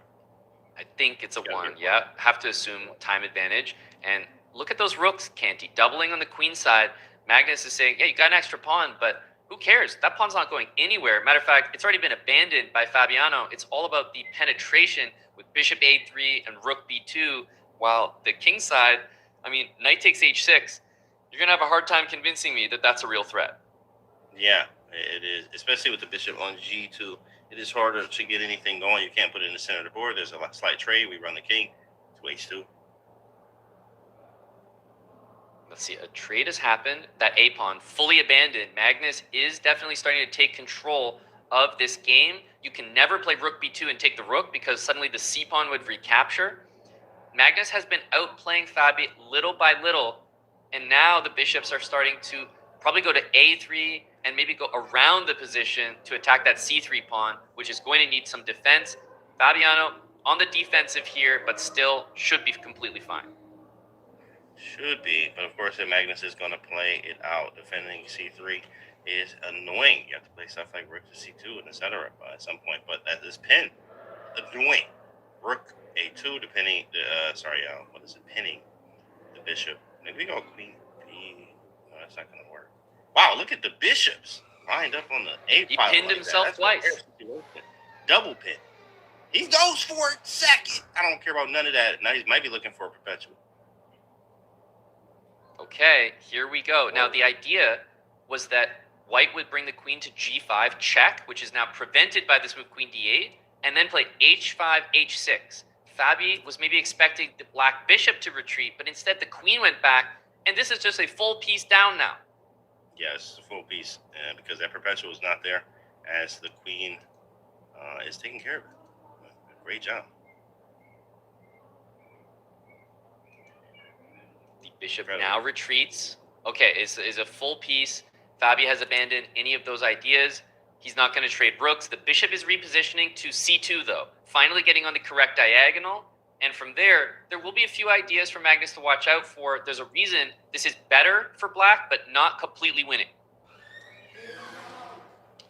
It's important to understand that the time does take apart here. 30 seconds or so. Got the queen, bishop, rook. Can I do anything? King G2, that 2-second increment is going to count. Bishop A4. Get those bishops off, bro. Rook A2, probably you could go queen A8. Yeah, queen A8. If you wanted to trade everything. All right. Queen D7, same idea. Looking to trade all the pieces off the board. And no, keeping the bishop on is Fabiano. Keep as many pieces on as I can and look for a perpetual if H5, Not easy. H6. Look for that perpetual.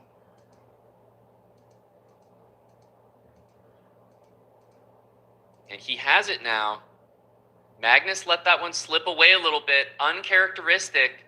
And Fabi, I think, can be very satisfied with that repetition there. That is a big save for Fabiano Caruana. A draw in, I believe, is it both games? Let's see the result here. No, they're still playing over here. Okay, let's have a look.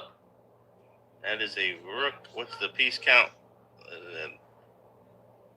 Like pawns? Okay, I can't see everything. What's the 3 pawns? 4 Yeah, pawns? it definitely looks like Noterbeck Three is pawns. completely winning. Yeah, I think he has that extra. There's another pawn. And there's nothing you can do to stop this. Noterbeck with the victory over Arjun. And it just goes to show in a match format, you know, when you get to that 4-game match, everything changes. It's not the format that Arjun has been dominant in and finished, you know, a point clear of the competition. Suddenly, you've only got to beat the guy in front of you over and over again. Noterbeck draws first blood, 1-0. There it is. 1-0. You gotta be able to bounce back here. It is a 4-game match. First to 2.5 wins it, and then we go to a semi, or a final. So, yeah. With that being said, guys, of course we're trying to fix everything on the back end. As FIDE is trying to fix with the boards and stuff, so we get boards back up to you. But that's more games coming up after the break. I was about to say at this point, James, because I think at this point we're not going to a break because we don't even know when they're going to start the game, who, what, where, when. The games could be on any second, any players. So we're going to stay here like a hawk watching the action so we make sure that we don't miss anything because it happened to us before they snuck some games in. Okay. We just here, guys. That's it. It's just us, me and you, and all of us. How you feeling, chat? How's everybody doing? Magnus sitting down, ready to go. Game 2 coming right up. Here we go. Magnus has sat back down at the board. Fabiano nearby. Probably they've been told, James, I imagine, that they just kind of have a couple minutes. Like, they're not trying to start the games the way a lot of the viewers might start an online game. You know, you hit the rematch button and 2 seconds later you're in the next game. They're not trying to create that atmosphere, but they're also not trying to give the players 20-minute breaks between, you know, basic blitz games that are part of the same match. Exactly. Usually you just sit there or take even 2 minutes, if that, here. But, yeah. Waiting. Everyone's waiting around for that. Magnus ready to go, though. How do I do it? How do I get it done? First game draw. I have white this game. I'm going to try to make it happen. He's going to try to push. So, James, just a prediction. I definitely have no information on this, but I'm guessing that the format we might be seeing is 2 games for the women's section, perhaps 2 games in the open, and then I assume back to the women's section. It would be weird at this point to play all of the games in the open and then come back to the women. So I'm assuming that is kind of the schedule that we can anticipate, having seen the open games start. Yeah, it definitely seems as that. You know, see a few games from men's or the open, and then go to the women's. From there, Noterbeck sitting down, seated. Guys, it's a 4-game match. Predictions in chat. What do you think is going to be in the final? Yeah, remember 2.5 is the target score. So you cannot win a match in 2 games, but you can win a match in 3 games with 3 wins or 2 wins and a draw. Obviously, both players get a chance in a 4-game match, and if it ends in a tie, 2-2, we have Armageddon to settle things, and that goes for both the open and the women's sections. So, of course, we'll be tuning in and following the action to see if that is required, and if so, of course, we'll explain in detail what that means. We we go. Come on, Fabi. A lot of tension here. It's a lot on the line. Magnus still calculating. Love to see it. James, how do you pose for a photo when you know it's about to be taken? You know, the camera's right there. It's like, do you strike your best? It's a bit, you know, you don't want to be caught looking unaware, but at the same time, you're like, has he taken it yet? Yeah, probably do a flex, you know, look at the camera, point to the camera a few times, you know, do a few poses, tell him to get my other side too, you know. I'm gonna do Here we go, handshakes, and this 4-game mini match in the semifinals of the World Blitz Championship continues. We have a Sicilian on the screen, and yes, the boards are back to correct. You know, in all of the commotion, you have to say shout out to the production, James, for doing their best to keep up as we do our best to bring you guys all the action and make sure we don't miss any of these games. Noterbeck is up against Arjun with that win in the first game. Meanwhile, Magnus Carlsen seemed to be outplaying Fabi, but a draw for Fabiano, snatched out of the jaws of potential defeat, has evened it up at 0.5 apiece. 0.5 apiece, and I like the opening choice, which was a Nimzo Larsen type idea with an early knight to c3. That's kind of weird. It's actually funny. I have a chessable course coming out with this actually the same idea of like, but we castle queenside with the knight c3 and just launch everything at him. So he kind of just went the, you know, double fianchetto. Strange with the knight on c3, obviously, because like why is it there? It's blocking, but it actually can help in the center, like e4 and swinging around the e2 and stuff like that. So pretty nice choice from Magnus here, mixing it up a little bit. On the other board, we got a Sicilian. You know, it's going to be a fight there. Is that a timing off? Is that up your alley there, Amon, or what's Sicilian? Is that similar to timing off? Yeah, more of a classical setup here. Without the pawn on a6, I fear that we can never really fully call this a Taimanov just yet. It's possible, but remember, I mean, the Taimanov is really characterized by that pawn on d7 and usually b5. So a much more classical approach here with the pawn on d6, and perhaps we'll see something like bishop d7, or in this case, knight e5, b5, bishop b7, and rook c8. That would be much more like a possible Taimanov structure. And remember, this knight on e5 also is intending to jump into the c4 square to claim one of the two white bishops. Sorry, that was my phone. Actually, guys, that's just phone. I thought you just jumped. I thought you just jumped in the pool or something there. Oh shoot, phone just knocked everything over. But we are back. We are back. So. A6, sack. I was just going to say sack it. I don't even care about nothing. Just do it. Yeah, okay, first choice is always sacrifice. But the question is, what is the... I guess you have F4 and like rook B3 is coming up. I think. Bishop takes, but perhaps not the right capture. Certainly not the one that Canty was looking for. And I'm with you. Bishop takes H6. The blue arrow indicated that that was possible, but perhaps Noterbeck didn't even consider it. You have to understand that Noterbeck, after winning that first game, he's probably not looking to take these excessive risks, and that was not a pattern that I was familiar with working there. He didn't even consider it, takes on f6, and f4 played to kick the knight out, but will he regret giving up those dark squares, James? That is a great question there. Will he regret giving up those dark squares with the king on well, now the king's on h1, or g1 now, okay? It just switched. It's like, what just happened? Board switched. It's still on g1. We do want to move it to h1. But bishop on f6 is incredibly strong. It's annoying because I don't have an attack, really. I would love to go g4, f5, e5, or g5, but that's really hard to do. I don't have a lot of pieces pointing to the side, then I don't do 3 teams off sides. Exactly, yeah. It's almost like we're playing f4 in that game, going for an attack, bishop h5, but we have a lot of the minor pieces on the other side of the board. Taking a look at Magnus's game against Fabi on the left side of your screen, in this one, I'm actually looking at a very aggressive Magnus Carlsen, right? G4, we see the king on h1.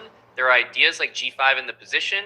Most likely, we're going to want to keep the bishops on the board here, but let's see if we see bishop takes e4. No, of course, pawn takes on e4, the bishop on h7, a little bit out of the game, but the queen is going to need to move, queen e2, and my question is, James, are we going to see something like b5? A very direct move to evict this knight from the powerful square on c4. I think if you leave that knight there, the position gets uncomfortable, and that's why we see an important move by Fabiano Caruana. b5, kicking the knight away, which is annoying. Maybe we do 8 takes b5 first. It's not necessary. I probably just lose the knight. c2 is in some cases. So bringing the knight into e5, maybe goes to e3, trying to put some pieces on the board. There it is. Yep. I like this idea. Remember, Magnus's pawns here, if he can generate an attack, of course they're going to look well placed. But if a lot of pieces trade off, those pawns could just be weaknesses. And Magnus and Fabi, even on the clock, even in the match so far in terms of the score, are you ready for the all-out attack, James? I mean, are you playing h4 and g5 here? How are you handling this position for white? Everything's here. Everything's here. It's ready to go. h4. We do need to get probably our rook to g1 too. I'd love to get h4, h5, rook g1, bishop h3, and g5. Get these moves in. Could be a good day in the office, but you got to be quick as Magnus is almost under a minute here. There's 2-second increment, but he chooses the f5 move instead. He's not trying to take on e6, I believe. I think he's going to trying to go f6, or maybe, yeah, I was going to say maybe sack on g7. That's a little bit too much. He goes to a1. It's an all-out game plan from Magnus. Bishop to d4 can be played. That trades the bishop, which is very powerful from a1. So I'm expecting this, but afterwards, first of all, there is f takes e6 with a pin on the rook. But maybe more dangerous than that is even the potential f6 move. Yeah, f6 is really strong, really strong. Maybe there's something annoying like g5, believe it or not. Where how am I getting in there after that? So he trades. Now we can take on e6, as you mentioned. But there's bishop e4. Ugh, gotta be careful. He does go for it, though. One of the reasons that this move is so nice, of course, you are winning the pawn back. You did drop a pawn on a4 here for Magnus, but it also gives you the f5 square for the knight, and you can jump in there next. And if the bishop recaptures, you take with the e-pawn potentially, open up your bishop, your rook. That changes the nature of the position a lot. Fabiano needs to find a very good move here, as we see super quick moves over on Arjun's board, but very equal position developing over there. Yeah, it's Arjun having the double pawns, double g pawns there, g7, g6. Do have this passer, but easily attainable to work with. Move a knight somewhere to attack it. There we are. Easily winning this pawn in many cases. Get a pawn back and an even game. Rook d3. And look at the sacrifice here by Fabiano over on Magnus's board, intentionally giving up the exchange with knight f5 being so menacing. I think a good decision by Fabiano, especially in a blitz game. Time scramble ahead of us. The bishop on g2 is not great. Look for Magnus to try to play moves like e5, c3. I think that Magnus probably has the good position here, but there's so many pieces and pawns disappearing from the board. This is going to be very tough to win despite the exchange that he has extra. Yeah, and of course, usually you have like enough compensation when you get like, you know, the extra pawn for it or something as well. So, seems good. Bishop f1 maybe? Yeah, and how do you defend all these pawns, right? Rook a2, rook a1 is tough to defend. A5, you also have rook c4, and then maybe c6 is tough to defend. So it feels like Magnus is going to be able to get his hands on, if not two, at least one of these queenside pawns before Fabiano can fully coordinate. But low on time is Magnus Carlsen here, as we're in a pure time scramble. Perhaps we can even pull up the camera on that one. It feels like the position there is slightly more intense. And remember, he's been knocking over pieces, so he's got to be good with his hands here. He has to be clean. Got to be clean. Cannot afford to knock over any pieces. That's right. A good move from Fabi to activate that bishop there. The position looks solid. Every piece is well defended in Fabi's position. So despite the extra material for Magnus, how do you really make progress here as Fabi is looking to dodge the exchange of those rooks? Around g3. 6 seconds for Magnus. Not a lot of time. And what's happening after king f2? He's going to take on c2, and this is now looking a little bit closer to a potential draw. And let's bring up our two boards again so we can see the action on the other board. But I think this one is a lot closer to a draw now, James. It feels good for Fabi, I think, here, as he's able to draw Magnus twice. I have white going into a third game, which is very crucial. Now you can really push, especially having white. Yep. I'm looking at Arjun and Noterbeck, and an extra pawn here for Noterbeck, but tough to make progress as that A pawn is now targeted. It does seem very equal here, just a couple of seconds for Arjun, and there is a potential repetition on the board for Nordebek, but he does not want it. Trying to And flag a him, draw or agreed in fine. Carlsen Caruana. Draw agreed. Fabiano having white in the third game. Trying to finish this game out here next. Time scramble here. I think Nordebek is playing for the win. King E4. He's not satisfied with repeating. Watch out. He is a fighter. I know that's in his chess combination too or something. He may want to put that knight on E3 to guard the G pawn, and perhaps rook E7 or king D4 to try to stabilize. He's gone king D4 for the moment. It seems that Nordebek has the winning chances here, James, and he has more time on the clock significantly. It's a very nice move here. Now we're going to take on G5, bring the rook back around to get that other pawn on A6. Notice how there's no rook D1 check. That square is covered by the knight. So you cannot ever bother that king. And now the knight's coming into the F6 square. This is looking even better for Nordebek as the king invades the queen side. Really strong as Dusatarov is looking at 2-0 Arjun. That would be absolutely crazy. And rook F5, you cannot take that pawn because of, knight H7, excuse me, the bishop is there. It might still be a decent move, but I actually thought there was knight H7. And he does go for it, knight H7. Yeah, I think it's still correct. I thought it won a rook, but it is still the winning idea. And I think rook C7, rook C6 is going to be decisive. We can remove it looks like the DGT is not keeping up, so don't pay attention to the board on the right of the screen there. Focus on the camera, which cannot be tricked. Those are two connected pawns, and that's a win. Second win for Nordebek. Nordebek and Dusatarov. 2-0 Arjun. Wow, it's incredible. As Arjun had such an incredible run to make it here, but wow, he's a half point away from being eliminated. Exactly right. Just a draw in the next game, and you saw just how exciting that was. After finishing their game, Magnus and Fabi, where were they? They weren't in their own heads trying to figure out, what happened at the last game? What am I going to do in the next game? No, they were eyes glued to that other semifinal match, Nordebek and Erigaisi, much like the rest of us. And of course, Nordebek kind of snuck his way into fourth there, in the fourth playoff spot, was able to get it and stay. And now he's like, yeah, I'm here, half a point away from eliminating Arjun, who was actually really, really doing well. In fact, he won the Blitz, in a way. But got first place by a point and a half. He was so good there, and now he's very close to being eliminated here. He's in a must-win situation. Exactly right. A must-win situation is not where you would expect the player who had done so well in the tournament to be. However, I do believe that Arjun has that style that performs really well against the field, right? It's like, he's taking on all comers. He's able to showcase that creative style, but perhaps it's not as effective against an individual where, you're kind of playing the same positions and you have to adjust in a match format. Now, that being said, you can't speak about Arjun Erigaisi at this stage of the World Blitz Championship with some type of defeatist attitude like he's already out. Not at all, James. We're talking about someone who needs to win 2 games on demand, but he's also capable of winning 2 games on demand. So as we swap back to the remaining games in this 4-game match for the women's, do not count Arjun Erigaisi out. Do not count him out, boys and girls, but he is in a very tough situation, a very tough spot that is going to require everything for him to come out of.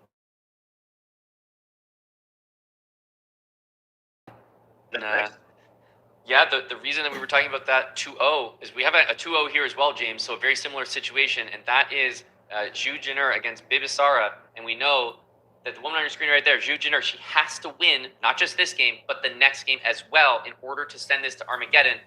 A draw is all that's required from Asabayeva. Draw is all that is required.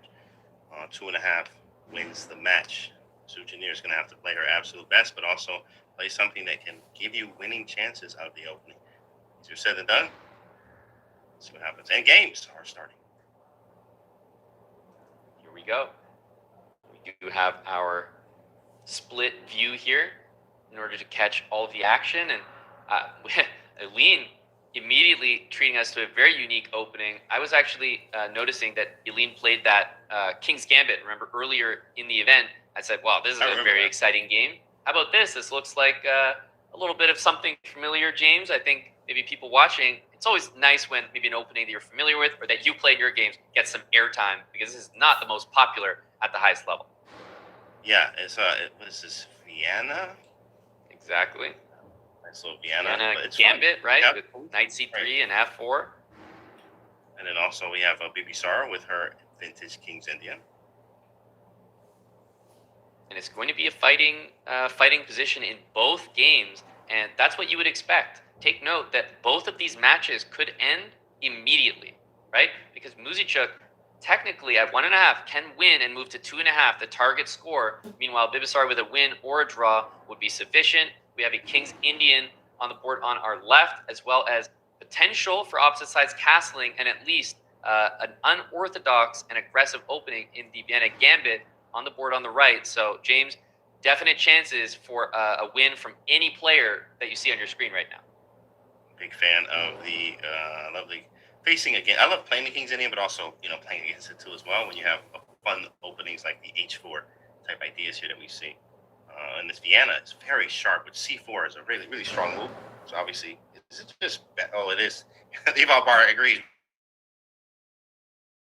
But I'm like, is it just better? Like, is he just glued here? C4. This is a very strong move, obviously. It is, yeah. If we can bring up that board just for a second here. Actually, the moves are showing up on the board here. Look at this. Queen A1, King D2. This is where the action is. Queen A5.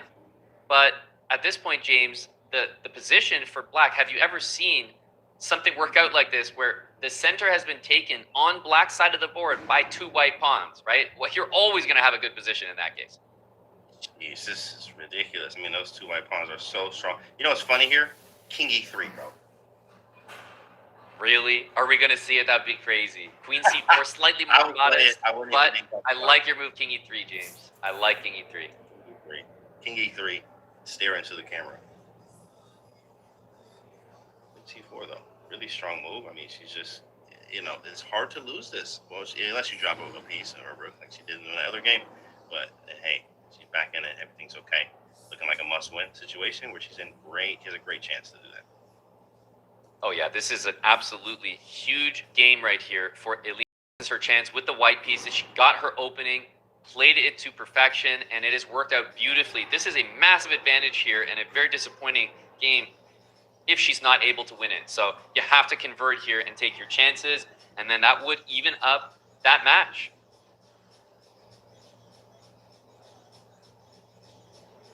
D6 has just been played. We can jump back to the split view here to get a look at Zhu Jin'er against Bibisara Asobaeva.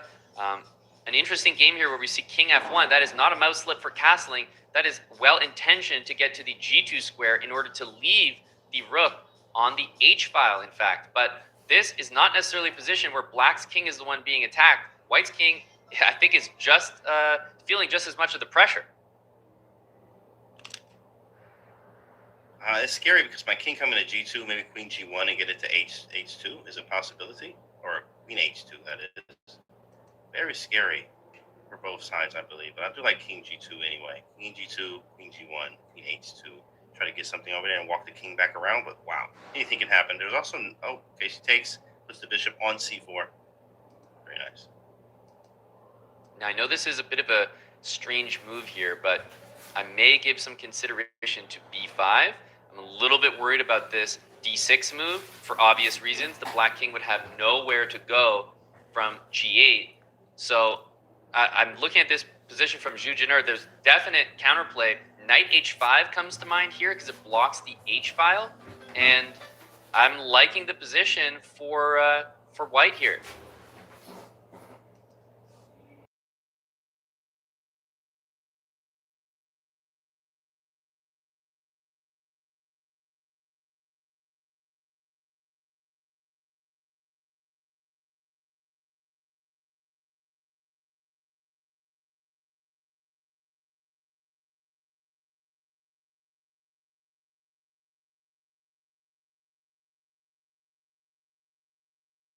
that pin, and it's intending knight to f4. We may indeed see a potential sacrifice on the d6 pawn, but for now, I think we can leave that queen to c4 to trade the queens. Unfortunately, blunders the e-pawn. Otherwise, that would be very desirable. And so, I'm looking at this king on the f-file. I'm feeling that I need to move it out of the way, but this position is not easy to play. Everything is loose, and the time is getting lower. So we have, bar all the way up for white over there. Is it pawn takes? Yes, pawn takes looks really good to keep the bishop on an eye on f7. Pawn takes a bit, knight takes e5, bishop takes. I mean, it's not, technically, I guess it's not all the way over yet. No, I think the move e6, see that from Eline here, punching through, forcing that knight to move, then comes d7, opening up the bishop. That looks like a very solid idea, but f4 played, which is definitely a mistake. It's given a keep the game alive, preventing e6 and intending to capture on e5. What happens now after knight takes? Oh, there's you can't go d7. So knight takes, he takes on b7. James, this game has been completely thrown, I think. The advantage is no longer there. You almost start to worry about the pawn on d6 being targeted, but a must-find move is knight b6 and played on the board. If you play rook e7, watch out for rook to g8. Rook e6, what is this? That's a horrible blunder. Okay. And it's still there. Yeah, and it happened. It's on the board. Rook g8 happens. Eline, queens. This is completely winning. Unless some type of knight fork. I can see that it's possible, but okay. Let's not blunder that. Yeah. Played so that nothing could ever happen. Oh, that is a big tactic miss. Simply rook in order to queen the pawn, and all of a sudden, Eline is back in the commanding lead. Queen against rook. This 100% should be a win. Takes with the king. Yeah, an easy work here. Bring the king back around. We're going to push the pawns next. Check back and forth. Yeah. Push the pawns. Expand. I think we should go back to the other game. This is a queen versus a rook. I mean, this is just basic stuff here. So definitely, Eline will win this game. Jujiner against Bibsara is a must-win situation for. Oh my goodness!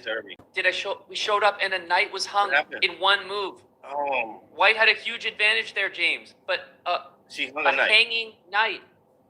Oh my goodness, tough, very tough. And it looks like Bibisara wins that one too, and she advances. Jujiner is eliminated by Bibisara by it.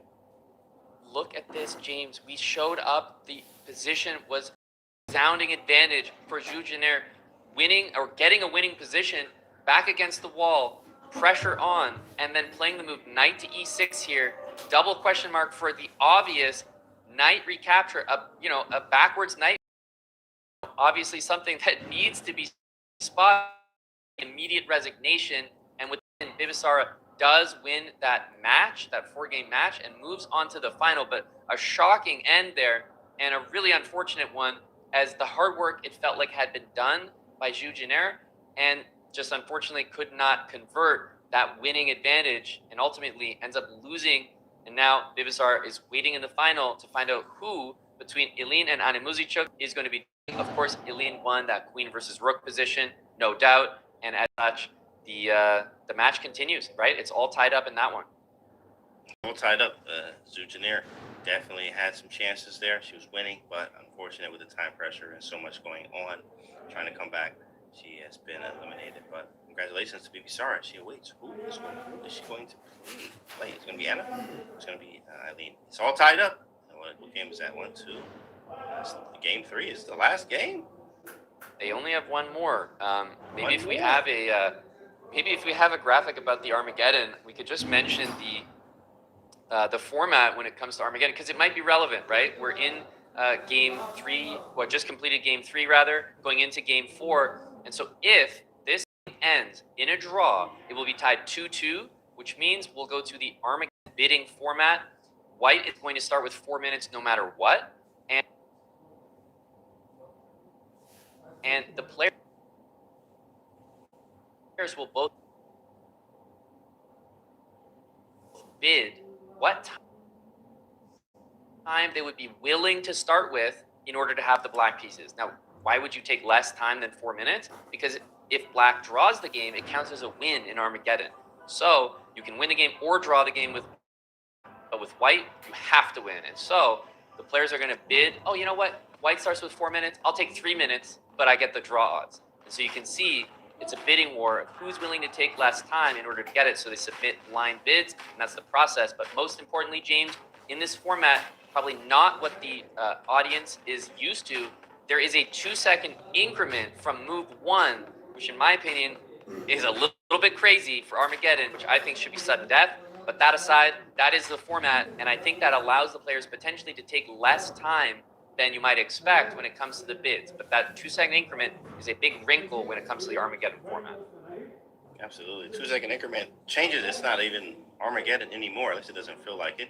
If you're used to playing a lot of Armageddon, or you're used to playing, without increments, or, increment 3+2, I guess they're trying to keep it the same, where like playing 3+2 in that sense. Just try to keep it around the same lines, but who knows? Who knows? Games are coming up. Who we have next up? Is it Pope? Bouncing back and forth? Whoa. We have the final game of this, which is why we're talking about the Armageddon format. I think we do 2 in each section. I mean, again, speculation, but that's what it's looking like. I don't think anything's been formally announced. However, it appears as though we'll see the conclusion of Eline versus Anna, and then we'll get back to the 2 matches that we have ongoing in the open section. Awesome. Good to see. Chat, who do you think is going to win, Anna or Eline? Who is your pick here? We will have colors swapped in a moment, so sometimes you can have the first move advantage with white, but then also you have the surprises with black. And I do know if Eline has black, which I think she does in this game, she'll have she has a very aggressive repertoire. We'll see. She plays Dutches, especially in Blitz, Dutch, a lot of aggressive French, if that's even which it is. So we'll see what happens. We might see a Dutch on the board because I think Anna is more of a D4 player. And the women are taking their seats, getting set for this final game. Remember, it is not a must-win game for either player. The white pieces, obvious preference here to Muzichuk. You'd rather have the white pieces, but Eline was able to score with the white pieces in the last game. Anna can win and take this match here with the white pieces, but remember, either player wins, they move on to the final against Bibisara. If it's a draw, we go into this Armageddon format that we just discussed. Here we go. All right. Let's see what you guys think. Come on, Eline. Everybody. Okay. Eline's. Got it. I saw the chat asked a question. Yeah. What happens if they both bid the exact same? Oh. I actually have an answer to that. And the answer is that they truly just draw lots for colors. Like, literally, pick a hand with which pawn in it. So that is the format I believe that FIDE is using for this one. But we only have 1 game in progress here. So we'll stick right with the action. Anna Muzichuk, the white pieces, Eline with the black pieces, winning when she needed to in that last game to even up the match. And James, it's all come down to a single game to determine our next finalist. I'm not gonna lie, I love the opening choice with an Alekhine here, or Aliakin. Very fun opening, looking for some real chances. Totally normal here. Totally normal. With the Bishop on G7 too, these type of variations are sharp. You know, a lot of trouble here if you don't know what you're doing. Precisely. There's a lot of tricks to watch out for.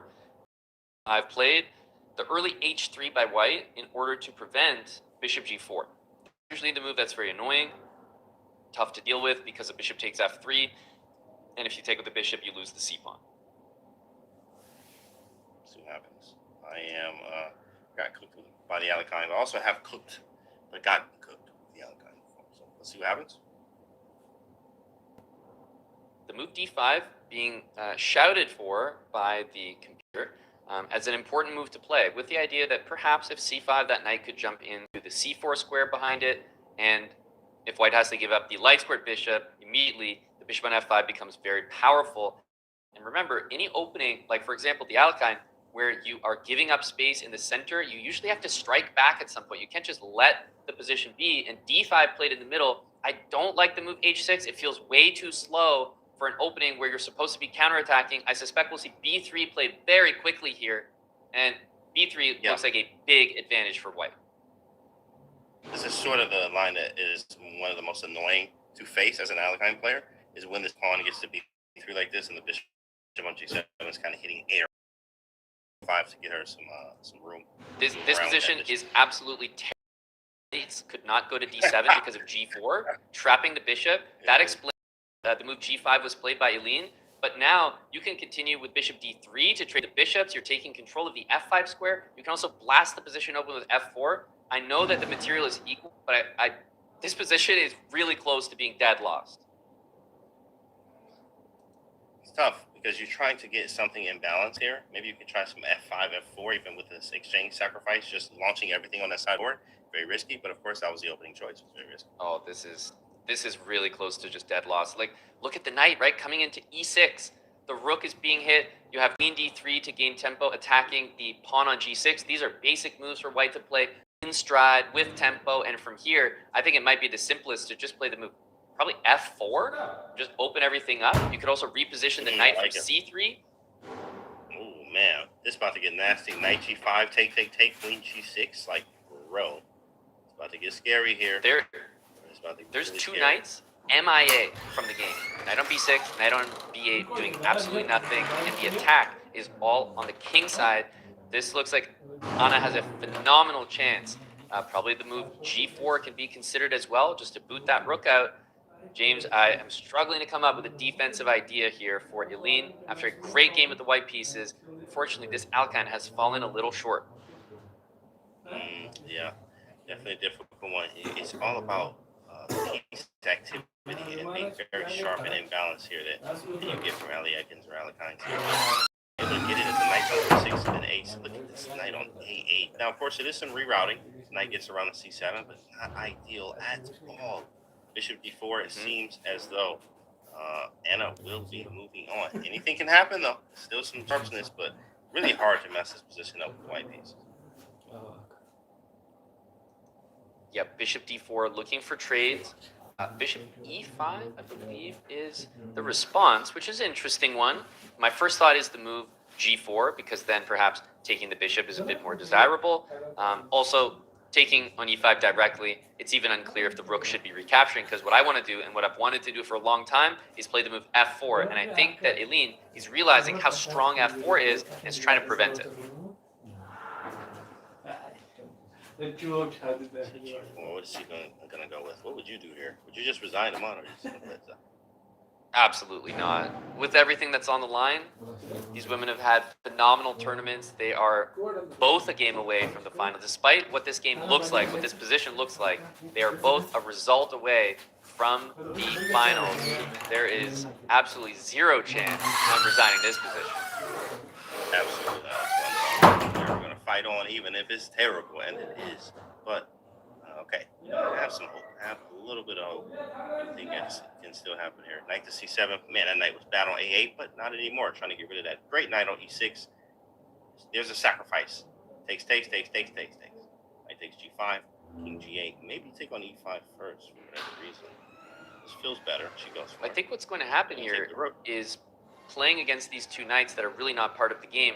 Now, in my opinion, this is absolutely not good enough for how good the position was, because there are a number of positions in chess where those two knights will be able to outplay the rooks despite all these extra pawns. White has a huge advantage if played correctly, but it just feels like knights are tricky enough pieces. A lot can still go wrong. I think that Eline has a lot to be happy about getting this position compared to where we were.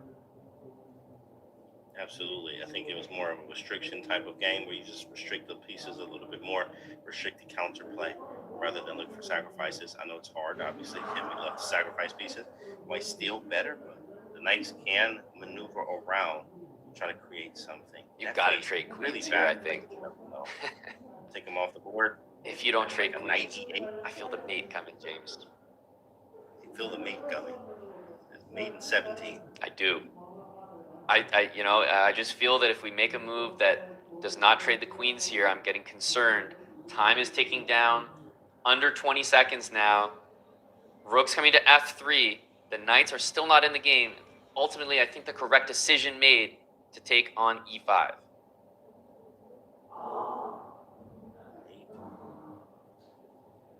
Coming up, rook check. Might as well just throw it in there. b4 first. Where are you going with the knight? Knight d7. Good rook check, double up, c5, all kind of moves. Maybe not c5. c5 does hang a pawn. We might see rook like f you to said, like e3 the here. knights are annoying.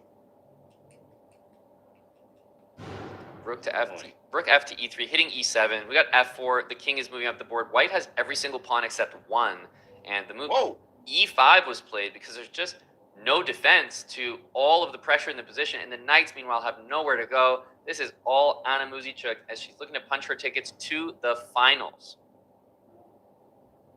And, you know, all kinds of fun opening here, and this today did not look fun at all. This is not the Aleksandra we want to play from the black side. f5 pawns look really good. Takes, maybe a king h6 there. Try to get the king to g5. Can easily be kicked away, I think. Let's see what she goes for. Yeah, I think we kind of want king f6, knight g7, and then you can target this pawn. I wouldn't say this is completely over yet, but a couple more good moves by white, and rook d2 is certainly one of them. Rook d7, I think you can play, but then I'm expecting king to f6, and then perhaps rook d3 and go to d7 again. Very nice. And there's too many pawns. Not enough. The knights are doing what they can. Knight f4. Maybe rook takes e7 first. Takes e7. Do it again. There it is.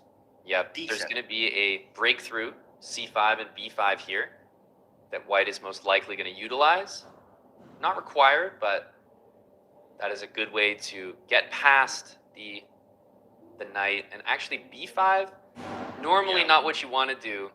And I think this is going to be just marginally more difficult, but 100% winning. And after knight g3, f6, f7, and rook, maybe rook d8. Takes b6. Rook d8 was nice too, but I guess there was a knight d6 or knight. There's no pawns on the board, so we can already say the winning chances do not really exist for Eline.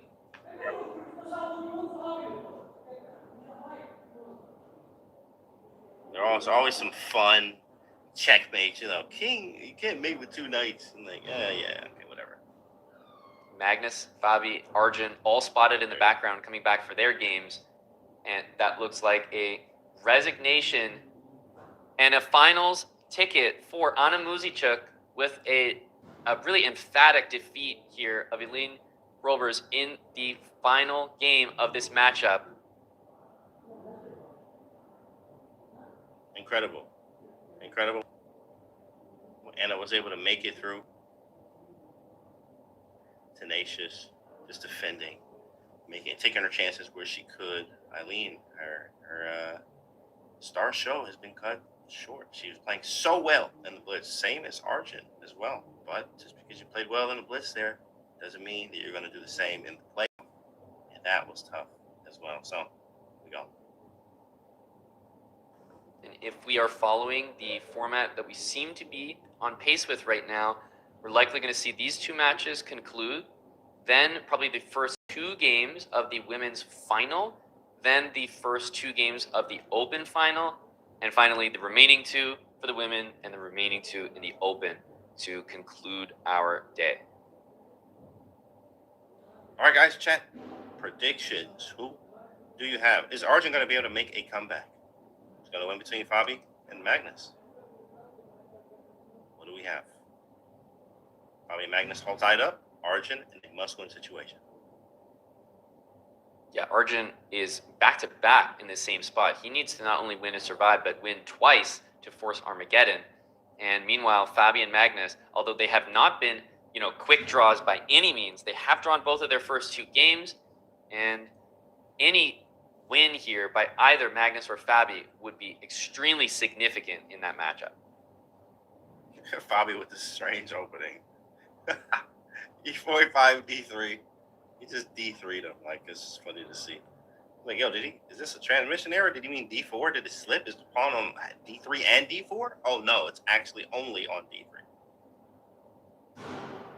Yeah, it's interesting because it looks like he's making use of that, by the way, with knight a4 in order to take that bishop on c5. So the move d3, providing a little bit of support to the e-pawn. In this case, though, Magnus happy to play a5, it seems, give up the bishop pair, but have not only great pressure on d3, but good control of the d4 square. So there's going to be a little bit of a fight here between Fabi and Magnus for the d4 square. Will white be able to play d4, or will black be able to prevent it? Great question here. Will they be able to? Oh, f5. I like that from Magnus. That's ambitious. Very ambitious move with f5. Have some f4 type ideas. He said, no, I'm not allowing that. So now we can play knight takes. Or do we take the bishop? Great question. And bishop helps me develop in one move. Knight attacks e3. It's really a matter of choice. Takes with the knight. Yeah, I think there's a possibility of, first of all, wanting that knight to reposition, maybe to the d6 square to help control e4, c4. But also, this bishop may still have a future on b7, so maybe you didn't want to commit it with bishop to g5, or bishop to f5, excuse me, just yet. So this does make sense by Magnus. A common way that the pieces develop is usually queen d7, rook d8. This queen can also shift over, but especially with this bishop attacking the knight, I suspect we'll either see bishop d5 or queen d7 here. Queen d7, right on cue. Okay, queen e2, rook d8, bishop e4. Knight d6, Yeah, rook all d8. happening quite. Yeah, rook Makes d8. sense to hit that pawn on d3, but bishop d5 in order to trade away the bishop pair makes a lot of sense. And bishop e4, your move, James, played here instead. If you capture, all of a sudden, potentially the pawn could recapture, and then you start to worry for Magnus because it turns into potentially 4 pawns against 3. So capturing that bishop, not that desirable for black. I think you'll see the tension remain here. Absolutely. As I'm going to look at the other board over there, is Arjun is playing for a must-win type of a situation. This king's on g2. I mean, I like it. If you're going to play, you need to make sure it's in balance. Bishop f3, rook e2, and h4, h5. One and not kind of try to trade rooks there. e5 gives us a chance to maybe do some things. f5. I am very skeptical of Arjun's chances here. And I think his chances are high in general, but the position is not lending itself. We don't just have pieces traded. We have opposite bishops on the board, which do not, lend themselves to a very healthy position with imbalances and chances for a win. Rook to f1 is, I think, rather harshly been given a double question mark. I'm not too sure about that, but I think that it has to do with bishop e3, James, and that move is just a simple fork of the rook and the pawn. This is looking desperate here for Arjun with a last move. Knight takes b5, queen c5 could come close to locking this game up due to the tactics. Let's see if Noterbeck finds that move, and he does instantly. That boy is on it. He is really locked in. He's like, you know what? Everything that happened before in the We Blitz can bring that portion, camera trying up, to make I think. it go play out. He might be Oh, wrapping goodness. this game up very shortly. ASAP. Yeah, he's rocking in his chair, James. That's confidence right there. He might win this game in a couple moves, and he only needs a draw. Unfortunately for Arjun, it really looks like his championship, his gold medal contention, is probably coming to an end here. I mean, knight h5 is coming. You can't even do anything with the rook. Maybe king e3. I mean, yeah, the king on e3 material is supposedly equal here, but an absolutely dominant game from Noterbeck Abdusattorov as he looks to punch his ticket. He scraped his way in, had the best tie breaks, and made it into this format. And now he's looking like a regular here. And, it might be a gentleman's repetition here, which is when Noterbeck knows he's completely winning. But as a sign of respect, you repeat moves from a winning position. Arjun knows he can't play this dead loss position on. He may just accept the repetition and take the match loss. Yeah, there's nothing he can do. He said, I'll take the draw. It looks at him, rook f4, and there it is. And he's going to claim. Yeah, and that is a fair result. Complete domination in the match by Noterbeck, and a draw, a fair way for a champion like Arjun to go out in this one. It's a I guess, a definitive match victory, though, for Norderbeck, who moves on to the finals as we get back to the action on the other board. Incredible. I mean, Norderbeck just took it up a whole nother level here, where he was able to really just not even give Arjun a chance in any game. 3 games, he was done. 3 and out. 2.5. Exactly right. Well, here we go. Magnus, Fabi, another very equal position. Will we see any outplays here? It's bishop against knight, some double pawns, a fair amount of imbalances here. But this matchup has been completely level so far, James, and it's continuing in this position. The time, though, for Magnus has been notably low in most games that we've seen from him thus far. His clock management has not been what we're used to. And A3 on the board here. Here he is down time, as we have been seeing that. He did fumble 20 pieces, which is good. A3 trying to make some weaknesses on the queen side to be able to really break up those pawns. So assuming B3 is happening, but there's a knight B5, very strong. Ooh, this is nice in game technique. Of course, it's Magnus, but A3 was nice to break things up, move the knight around a little bit. We're checking. And if you play Rook D1 to hit the knight, all of a sudden there's C3. The knight will probably escape from that strange square that it found itself on, and Magnus is just looking for imbalances, looking to play blitz with a tricky knight. The repetition is there if he wants it, but of course, Magnus is likely going to look for more here.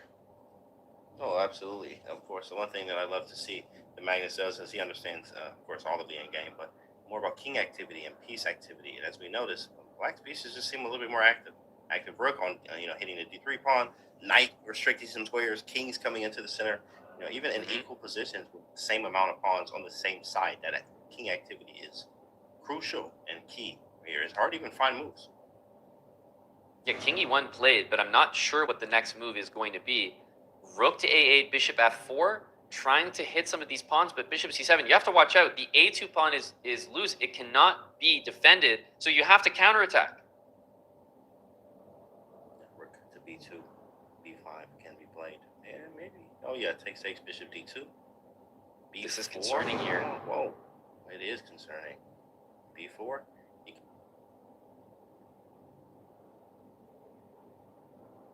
He goes for it, takes, rook there. King in, rook takes. Oh, black's still better. Just gotta go for it. Yeah, black is slightly better here. If that king gets to D4, it's big here on the board, and Magnus knows he is fighting for an advantage here. Materials even, but look at the king. Look at the rook. The quality of the pieces is unmatched. Piece activity. How active are your pieces? His are very active. Active rook. King already in the center, ready to play. Magnus should be winning this game. Which is a must-win situation for Fabi. King E3 played, the blue arrow, and played by Magnus Carlsen. He wants to get his hands on both of the pawns on this side of the board, but rook H4 is the only move in the position, and the rook starts to feel like it's almost a little trapped in there. He finds his way out with rook H1.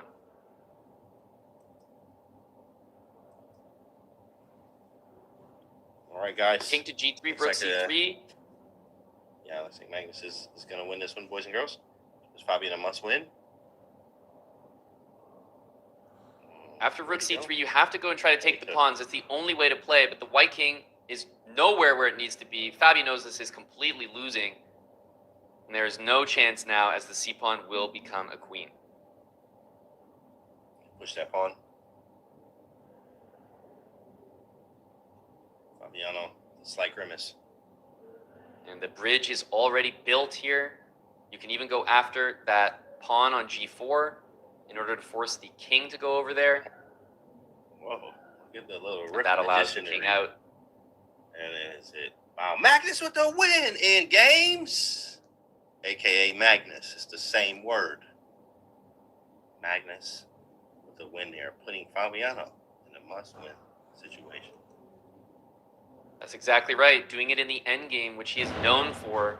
Simply one of the best endgame players that the chess world has seen, and he grinds out another. It was a minute advantage, but he expanded it into what was a completely winning edge, as Fabi could not maintain control of the position, allowed his king to get cut off, and Magnus's king just ran into the center of the board and took control of the game. Incredible feat as Magnus does what Magnus does, right? Even before the playoff, we were writing Magnus off, saying that he wasn't going to do it. It just wasn't going to work, and etc. He was playing bad. You know, he had some rough times, but really what matters is making it to the playoff. He didn't care how he got there, as long as he made it to the playoff. He actually finished second after having some rough ups and downs in the blitz portion of it. So Fabi pacing, knowing what he has to do here. He's probably thinking about, what am I even going to play to try to force this into an Armageddon? Nice to see that. I think perhaps both players showing up with genes to this final playoff game. Great to see. And Fabi absolutely needs a win in this final game 4 in order to force the same Armageddon format that we've talked about. That will be necessary only if Fabi wins. And Magnus is already sat back at the board, indicating he's ready for the fight, only needs a draw. And, you know, the only thing more difficult than playing Magnus Carlsen is playing him knowing that you need to win, James. A lot of players that play Magnus don't have to deal with this possibility. You know, a draw is always there, but not for Fabiano and not in this moment. Yeah, as Fabi knows what he has to do. He had a chance to compose himself. Sometimes you just got to walk away after a loss. Just, you know, get away from the board, breathe, think about what I can do better, not about the last game. But as we know, Fabi knows. He knows exactly what he needs to do. That is easier said than done. You have to create chances. You got to win the game on demand. That's Magnus Carlsen. And we await the beginning of this match, but with both, I feel like there's no reason to delay if both of the players are ready to go. Clearly ready for the action. Of what we're seeing here is that Magnus Carlsen has the pieces as well. So everything's working against Fabiano. Magnus only needs a draw. He has the white pieces. This is a really difficult spot. How is Fabi going to play the opening? Is he going to shake things up from the standard? Let's see. Here we go. Sicilian. I think he kind of. It has to be. Yep. Note that Magnus is going for his same opening that he's been playing. He usually plays with A4 and with C3. He's been playing this throughout the competition, and clearly it's something that he has, you know, let's just say prepared loosely for this event. He's comfortable with it. He knows the plans, and he's been using it to great effect. And we have a Sicilian where there will be some fireworks. Have to play combative. Got to look for your chances. Got to play quickly here. Right, opening choice for Fabiano, but he can't be making just trades. You have to create something somewhere, knowing he has to fight. Knight A5, looking for an imbalance of taking a bishop. Yep, that's obviously not going to be handed over by Magnus, who's going to save the bishop with bishop to A2. Meanwhile, the plans I think that he's been demonstrating are rook E1 and C3 rather than the more traditional knight to C3, and that's evidenced by the move knight D2. So you can see where the pieces are trying to go for Magnus. E1 is on the board now. Very easy play, I think, for white. Yeah, very positional, something that Magnus likes to do. Even the bishop on A2 could reroute via B1, H7 diagonal at some point. Knight F1, though, playing a very Italian game-like, or even Roy Lopez sometimes. Exactly. I'm waiting for the move C3. We're seeing this. The blue arrow indicates absolutely the correct decision. Fabi can at least be satisfied he's getting a fight, but what he won't be satisfied with is probably the fight that he's getting, because I do think that Magnus holds a very nice edge. Yeah, he is a nice pieces are great. The dark square bishop needs something to do probably later, and there's D4. Nice, making that bishop on A2, highlighting the fact that it is quite bad. Wow, Yeah, first of all, this is a sacrifice, right? Exactly, that's a pawn sack. You know, this really is play it Fabiano badly. mixing it up. Full pawn sacrifice, knight C5 for black afterwards with D3 as a target. So you can see the idea if the pawn gets captured. Also, if C4 to try to shut things down, well, you hand over the B4 square, and you also make your bishop on A2 a very poor piece.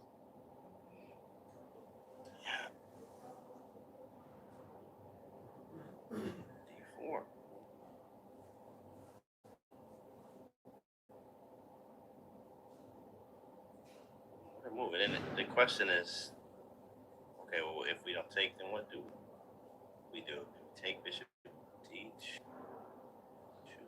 Goes with 8. Was not expecting that one at all. On the other side of c6. Yeah, h4 is intriguing. Inviting, or he sort of says, you want to sacrifice a pawn for, active pieces and an initiative? I'll do the same thing with pawn to h4, and we can see the idea of probably what would have been against the capture. Rook e4, the rook posturing to reposition to the g4 square, along with knight h5 and bishop h6. I think the rook is headed to g4, James, and with that h-pawn there and the pieces joining, Magnus is only needs a draw. Of course, do you even rook lift is the question here. And yeah, rook e4 was a really nice rook lift, followed with h4 first and rook e4. Following up, it's a great follow there. Rook comes over to g4 in many cases. That's why you play queen e2 though, to defend the e pawn.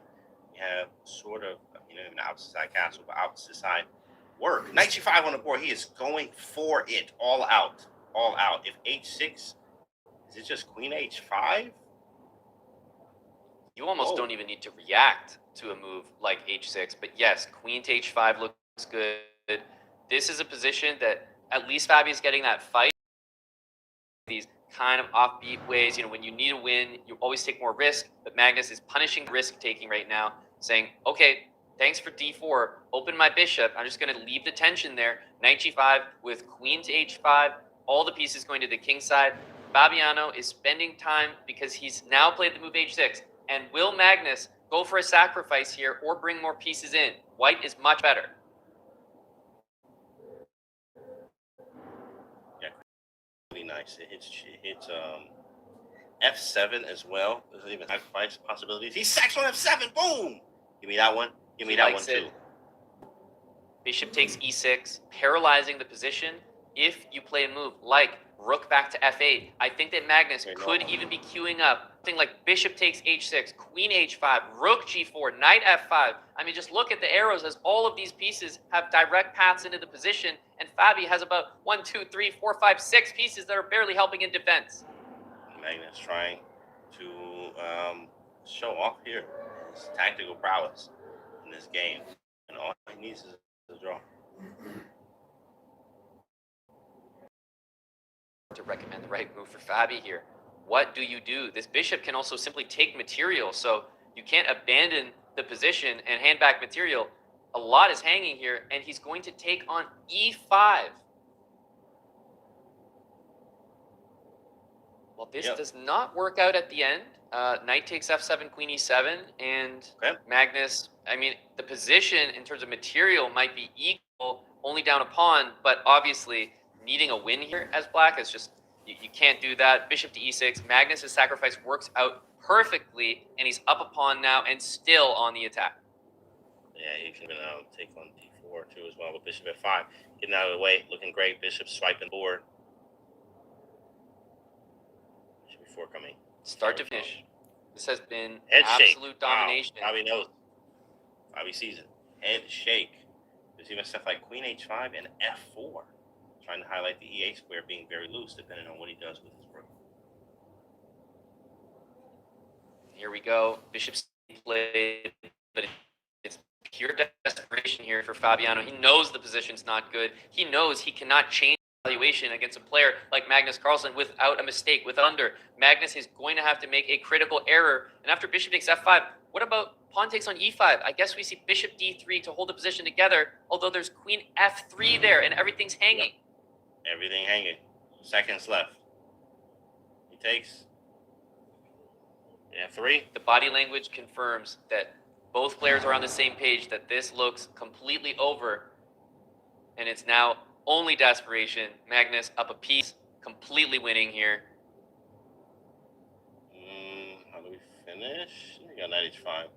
So I'll just take the pawn. He can just resign here. Yeah, this is over. Yeah, looking around. Plays a few moves. Rook f7.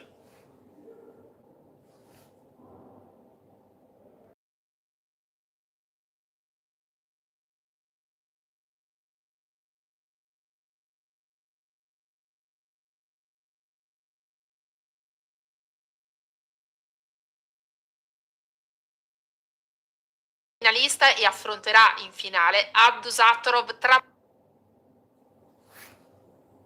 nuovo campione del mondo Blitz.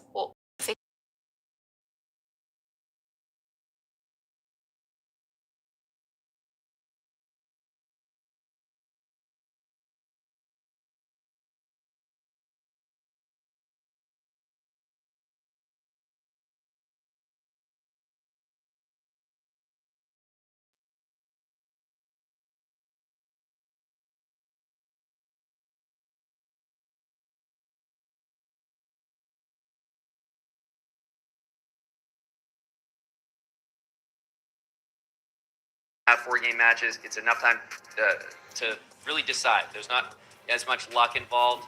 It really felt like Norderbeck was the significantly stronger player just in those games against Arjun. And meanwhile, between Magnus and Fabi, in that last game, it was decisive. But in the games before, Magnus also showed a different style. He went from pretty much playing for mate and sacking against the king in a game where he could have drawn.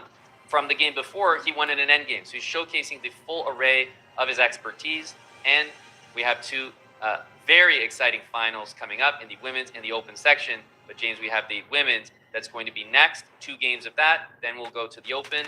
Much the same format that we've done so far. And everyone's bringing out their best for last. They always say, save the best for last. And of course, we are doing that, guys. In first, a women's world final after the break.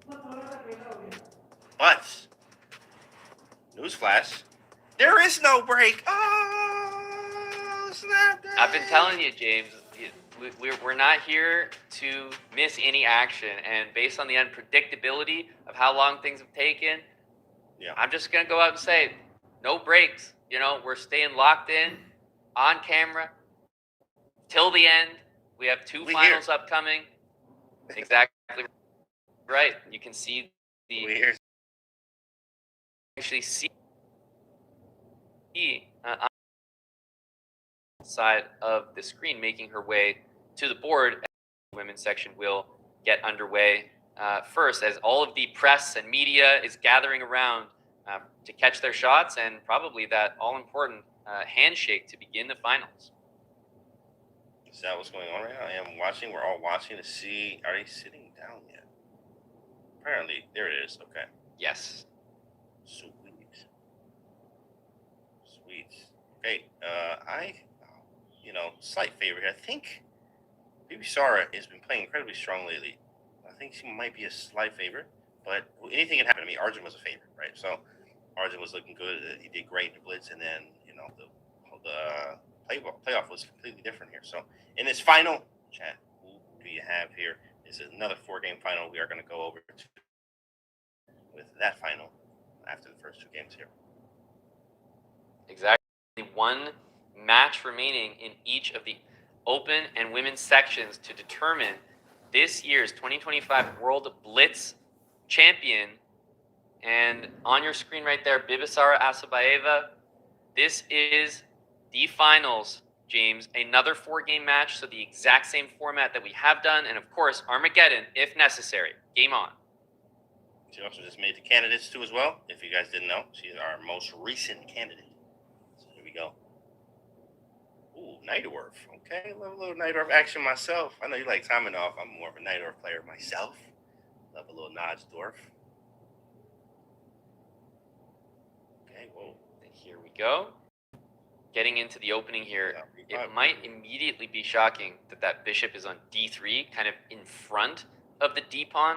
That will probably change momentarily, but you also want to play this way as part of opening theory, so that's why players are playing so confidently. What was this opening? For some reason, this looked like a Nightdwarf. I saw a6 and b5. I'm like, oh, Nightdwarf, but usually b5 doesn't happen that fast.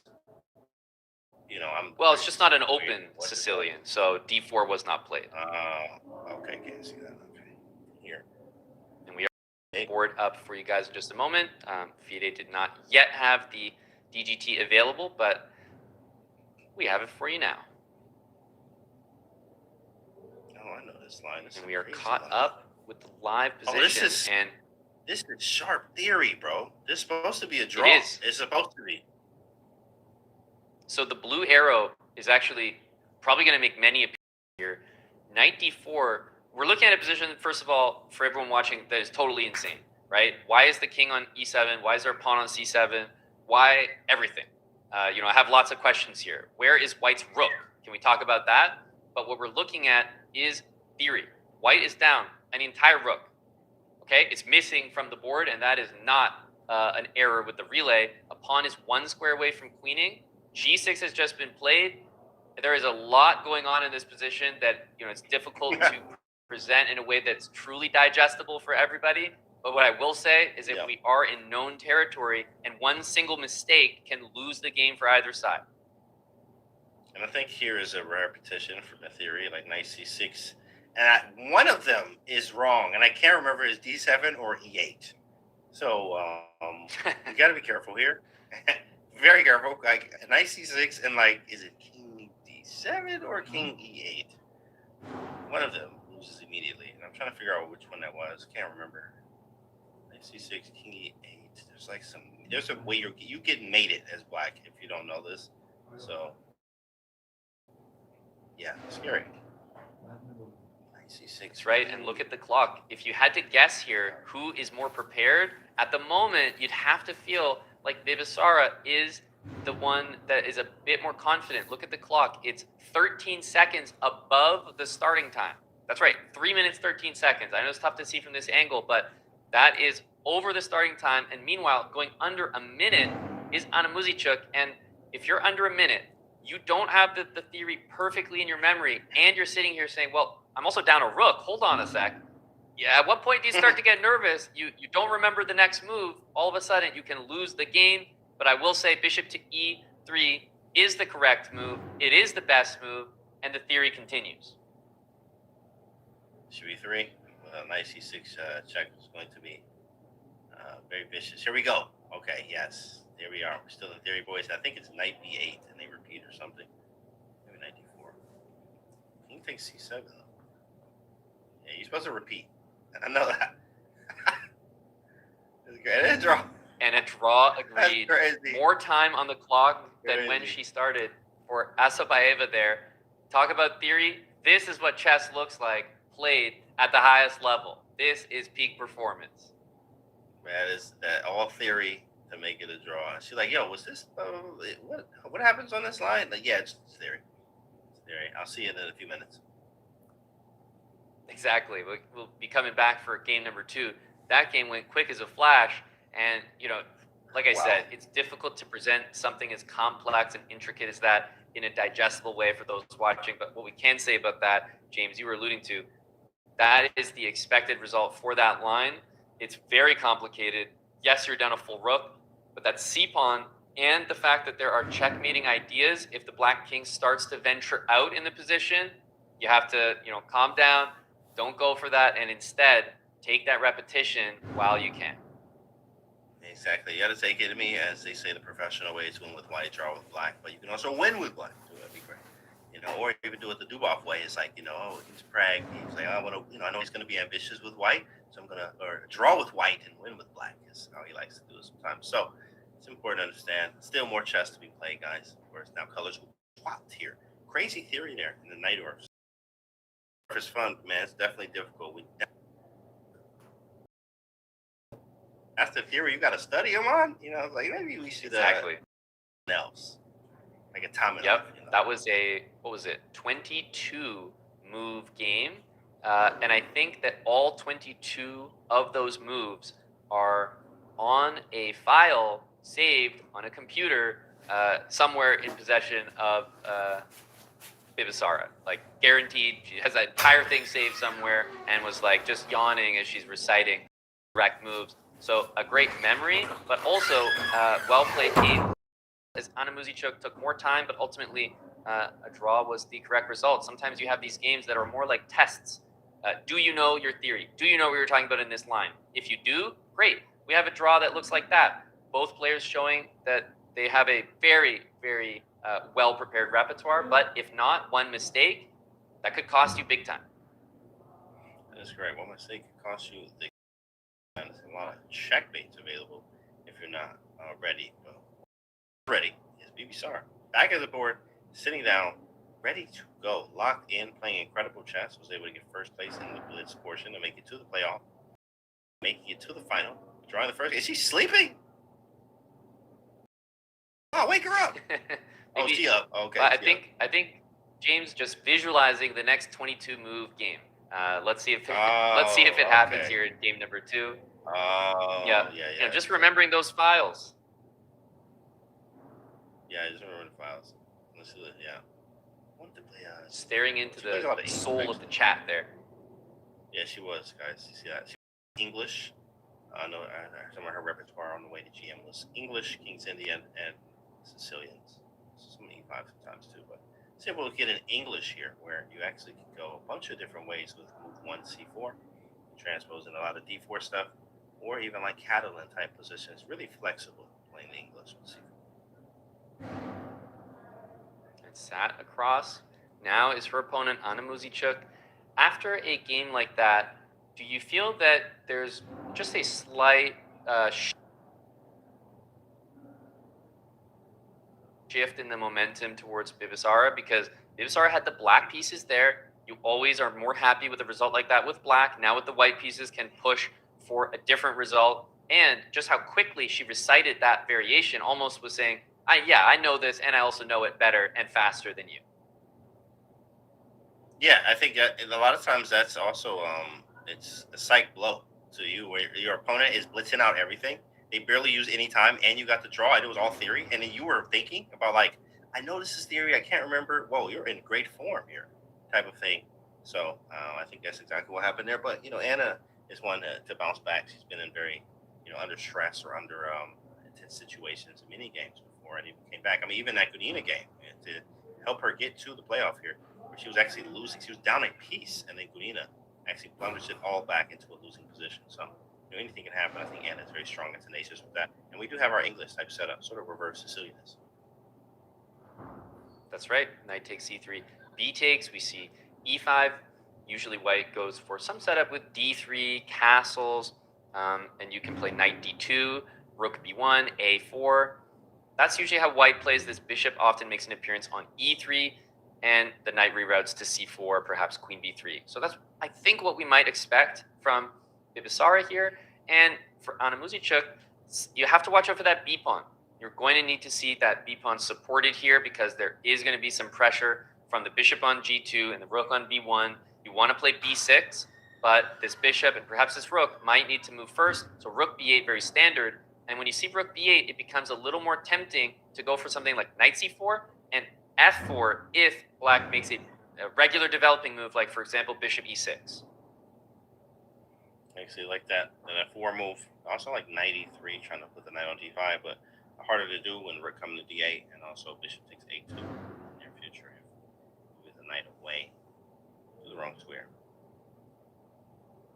I think b5 is a critical move to consider here, and Anna Muzichuk is doubtlessly looking at it, and it's been played. The knight goes to e3. The d5 square can be occupied immediately, and we may get a situation now where white wants to play potentially c4 in order to secure that square, but black is also going to gain access to d4 and b4 momentarily.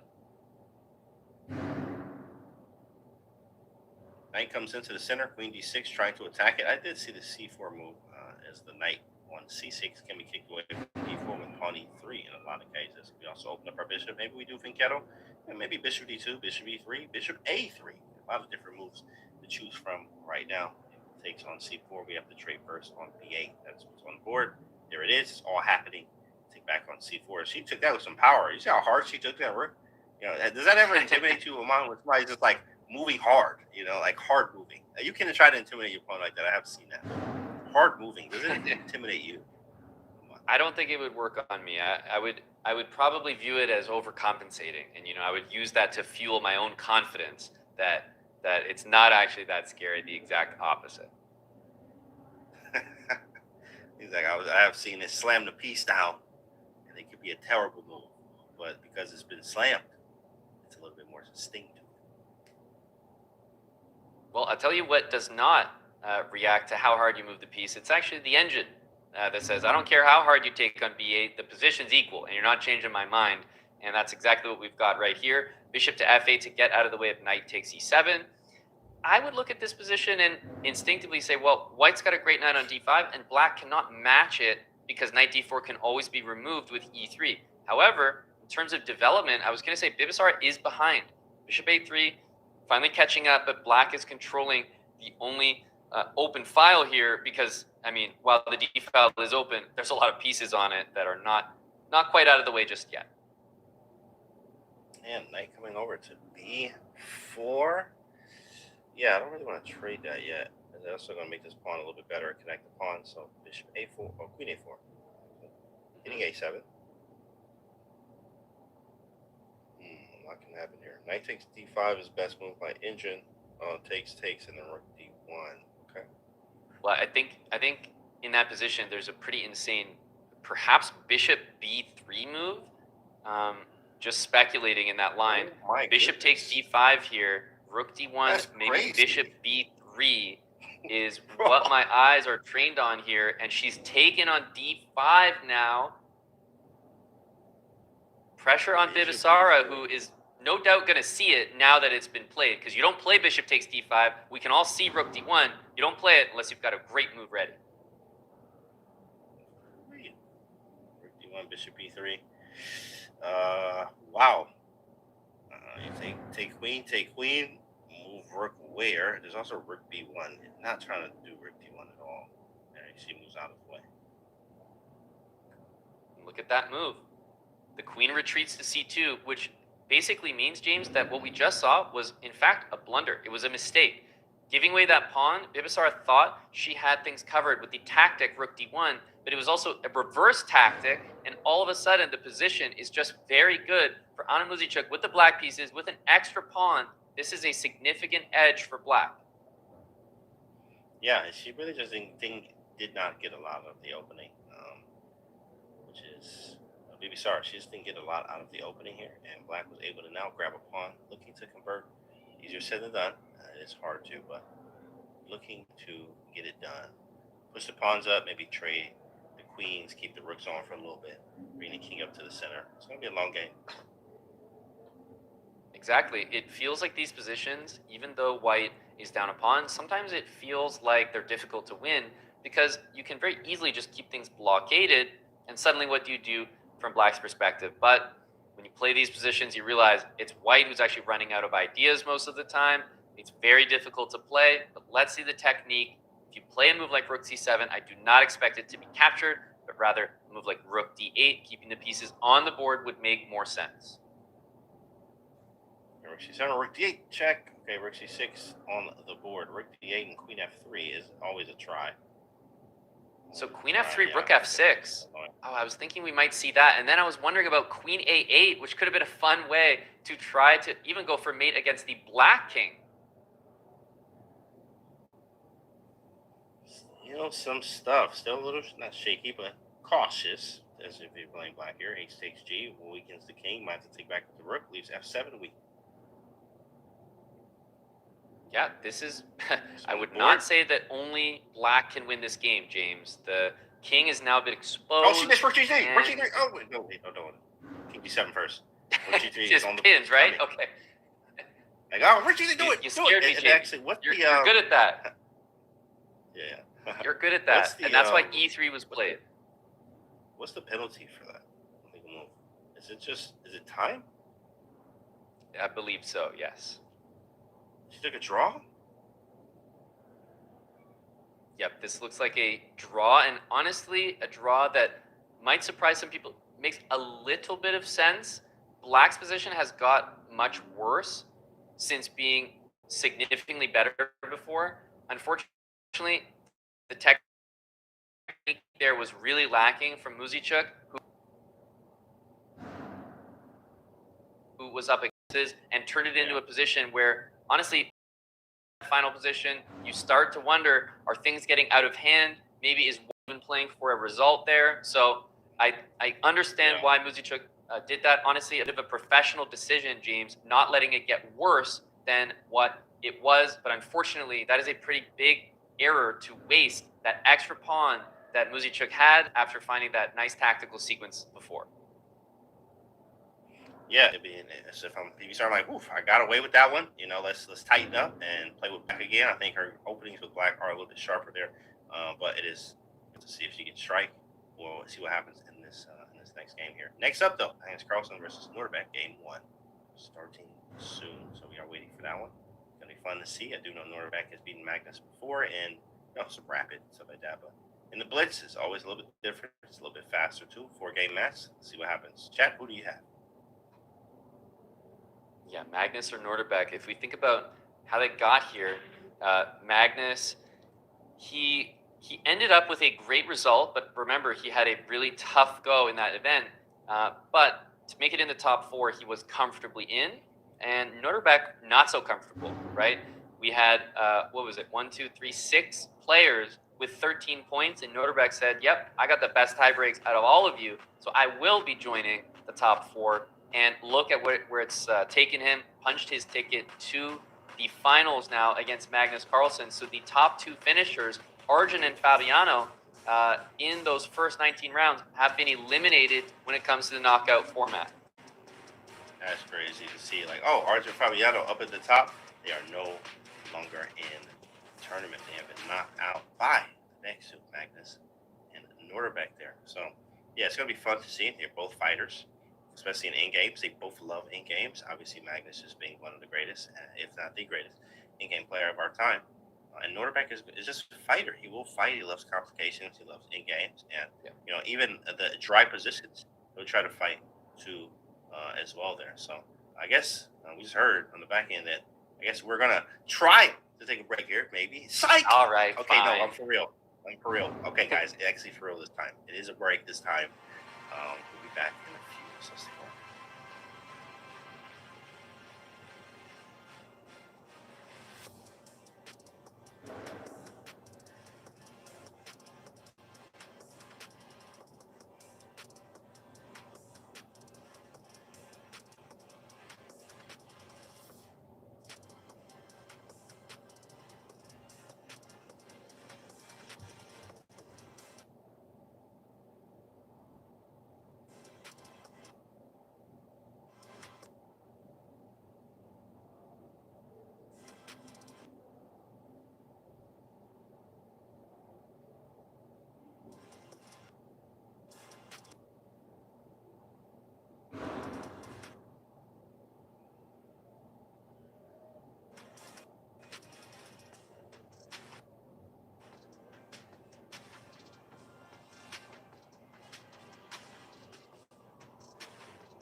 The knight covers the rook on e1, so no danger there at the moment.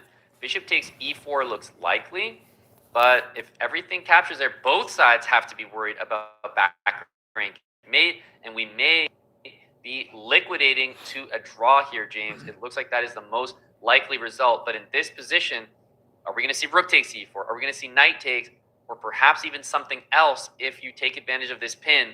It's a very close game, but I think we're getting to equality as long as no one blunders something big with back rank mate involved. And it's funny because rook takes e4. I think there's queen a8. Almost. There's actually, you have queen f8, luckily. Yeah, it's queen f8. Mm-hmm. Queen a8. 8, queen f8. Yeah, that's not enough. Look at around. So I think queen b8 could be played.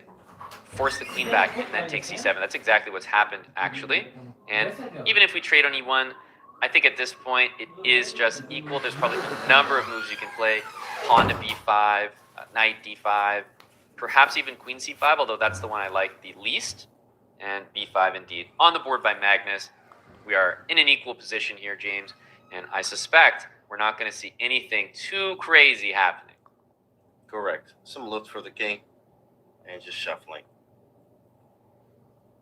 H3 or G3? Probably H3.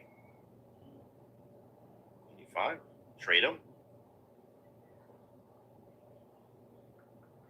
Yeah, this looks like a trade. Black can station. Remember, you have to be a little nervous about this pawn, but the pawn can always reach b4 with the knight coming into d5. For sure, we are in a position that is going to be a draw, but we have to still get there, and we'll see how many more moves the players are interested in playing. Yeah, it's funny. Norderbeck is interested in a lot more moves. That's just how he plays.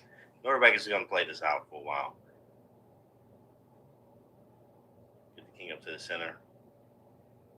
first plan. Get your king to the center, activate your pieces as much as possible. Yeah, the king is a bit ahead for Magnus, but there's also moves like knight g5 you have to worry about. If either king goes too far to the queen side, you're going to see the pawns on the other side of the board get targeted. And look at this. This is very interesting by Magnus. He is giving up that f7 pawn, and I do not think that he had to in that position, but I could have been wrong there with knight d4 and knight g5 both threatened. What I like is he made him think here. You know, it's a thinking situation. Like, do you really want to give up the c2 pawn and have the b pawn push like this? And he's like, yeah, you're right, king d2. But then after h6, well, he plays something else. Knight g4, same idea. Yep. Yeah, I mean, it's just symmetrical. Hey, if you've got a threat, believe me, I've got the same one. You got one, I got one. Same. Maybe f3 could be annoying. f3, knight takes h2. Oh, but the knight can come around to f1. So no real way around it. I'll take one, you take one. Same. Yeah, I really don't see how this can work out to really any result except a draw. So far, so good. But with time pressure, we have seen an error in that previous game by Magnus. You will not want to repeat that. Make sure we get all the pawns off, especially, listen, that c2 pawn is weak. Got to make sure we stay around it. That's why king d2 happens. Bringing the knight around, staying in range of the pawns and the king. Knight f5 coming next. Yeah, but you have to keep moving the king back, otherwise king c3 and king takes c2. So I was going to say we might see a repetition there, but perhaps even looking for something a little bit more. Hang on a sec, king d1, there's knight e3. Incredible. Noterbeck shaking his head. Incredible. This is a significant blunder. Incredible.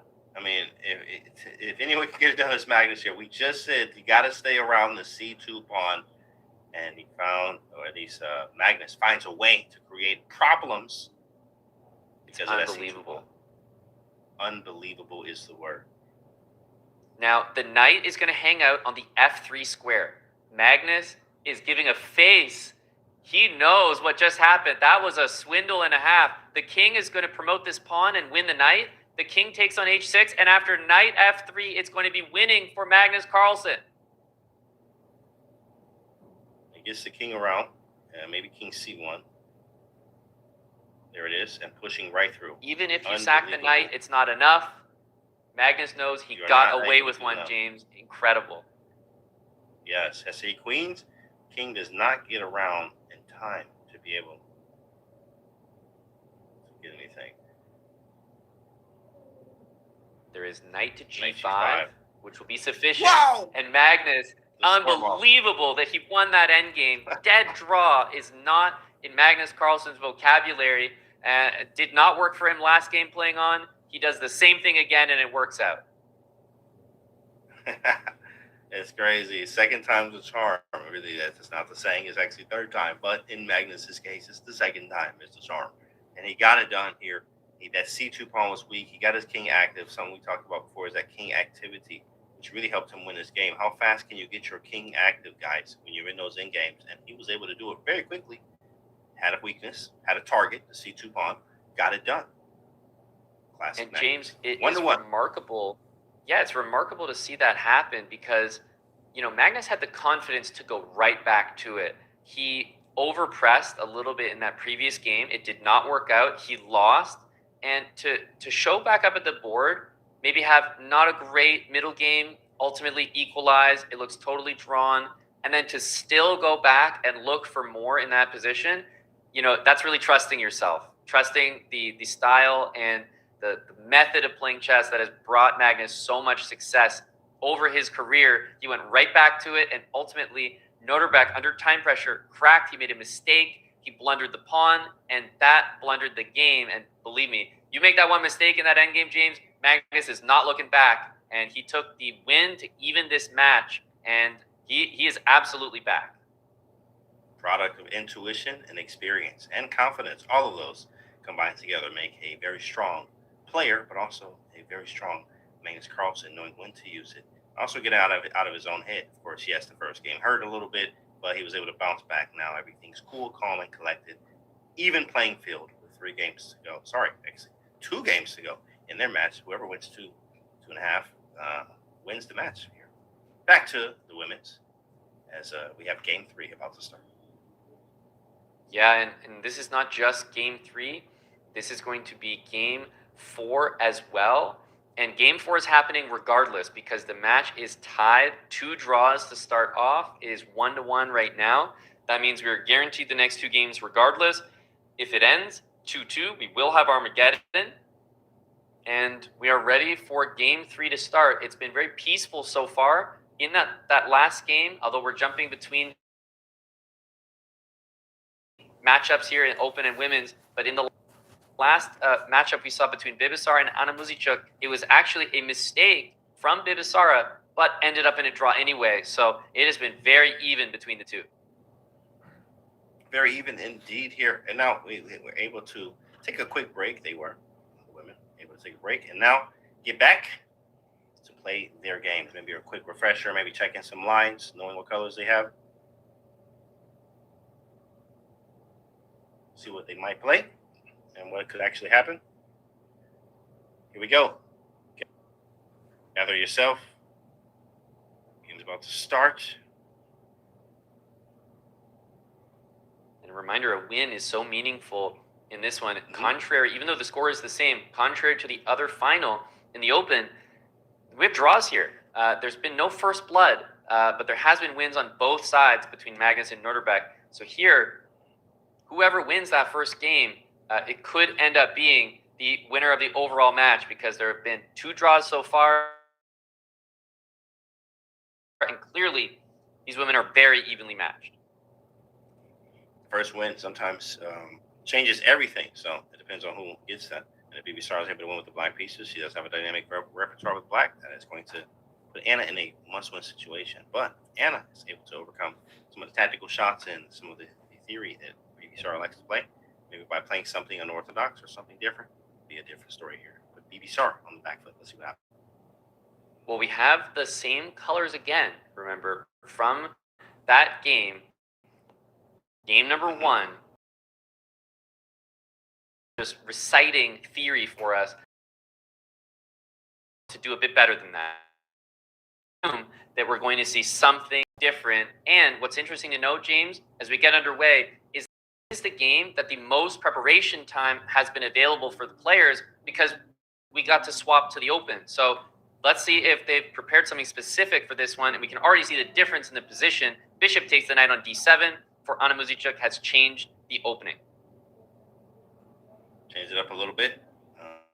It's knight a3. Takes, knight takes, and b3. Get some pressure on d6. Develop the bishop too as well. Rook to d1. Can hit the queen with tempo here. Bishop e3. See if she goes for that. Slight think already. Yep. I was going to say, yeah, bishop to e3. You have to be a bit concerned about pawn takes on c4 and maybe some of the pins that can result. White decides to capture on b5. I suspect we'll see a takes b5 here because you generally want to maintain your bishop pair, and bishop d2 is the move, aiming to go to the b4 square with the bishop, I would assume, while this knight can reposition into the center, and you want to blockade that b pawn and put pressure on the d pawn. It's annoying because the d pawn is backward here, very normal in these type of Sicilian. Do you have a d5? That is frisky stuff there, but probably not because e5 is hanging. But we do have to deal with rook d1. I mean, it's coming. You can definitely feel the pressure of the d6 pawn. Yeah, e4 has also been targeted. I imagine we will see rook e1. It's possible to defend this pawn in a bit of a strange way, perhaps with an idea like rook c1, but rook e1 feels very natural. The other move to consider is knight d2, although I would assume that rook fe1 is the better move to begin with. Note that the pressure on e4 means that if you play rook e1, you can't really bring that knight to e3 because then you would disconnect the rook from defending the e-pawn. So maybe in that case, you could try knight d2, but it feels, James, like black is going to castle, play rook d8, and eventually get that move d5 in, and that will be a game changer if it happens. Yeah, a natural and normal type of knight or for Sicilian play in these type of positions. So even Sveshnikov, when you get this pawn on d6 backward, it is good to actually try to get something on d4 a piece, or breaking with d5, getting rid of the weakness in the backward pawn, also activating my dark square bishop on f8. Anna, on the other hand, is really kind of stopping that whole idea, getting ready to trade the dark square bishop if you do push on d5, and also attacking the weakness of the d6 pawn.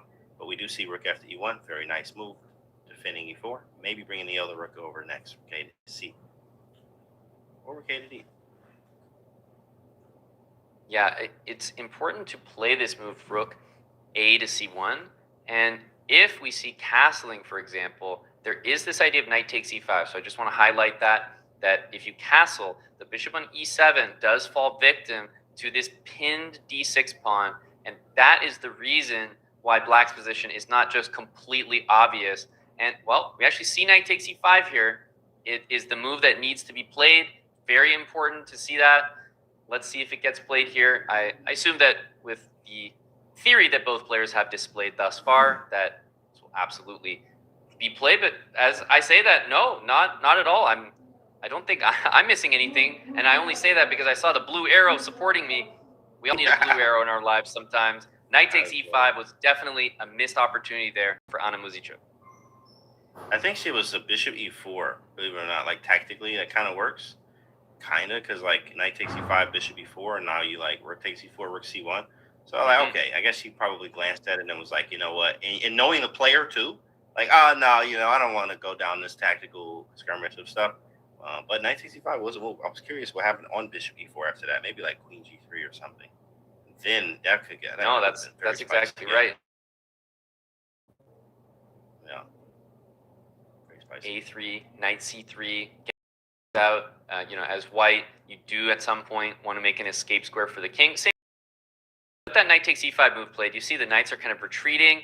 The good thing about white's position is the bishop blockading on b4. But again, the moment that black achieves some sort of break, like the d5 move, the open position will favor the bishop pair and will also favor black's pieces that are all clearly waiting for d5 to happen.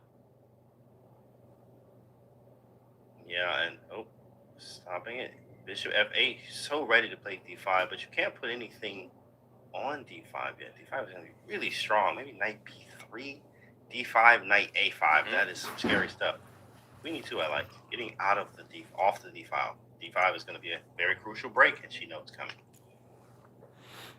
h6, we see f3. Now, white is probably looking to play knight f1, knight e3, trying to control that d5 square, but ultimately it belongs to black. The move d5 can happen at any moment.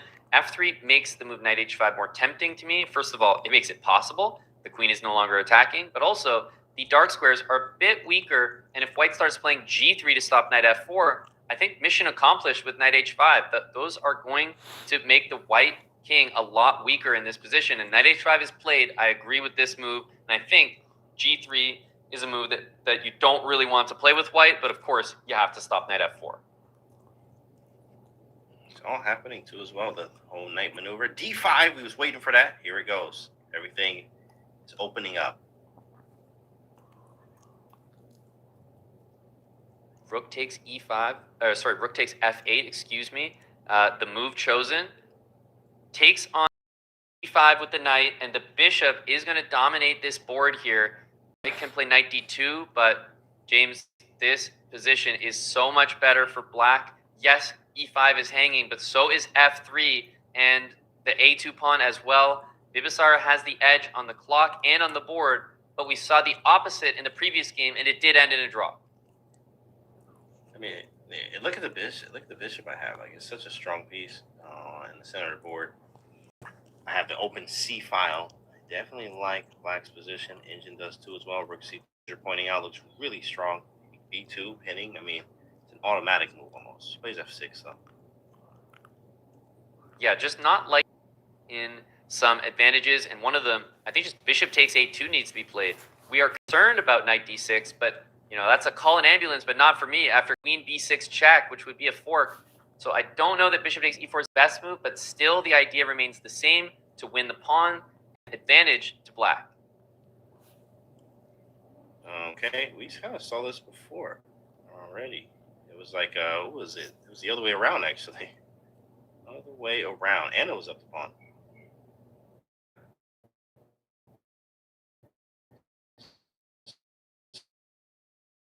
Getting very... An exchange of rooks here. Queen endgames are always so tricky. And usually they offer very decent drawing chances. Also a rook endgame. So the queen and rook offers better winning chances, but just queens or just rooks becomes much closer to a draw.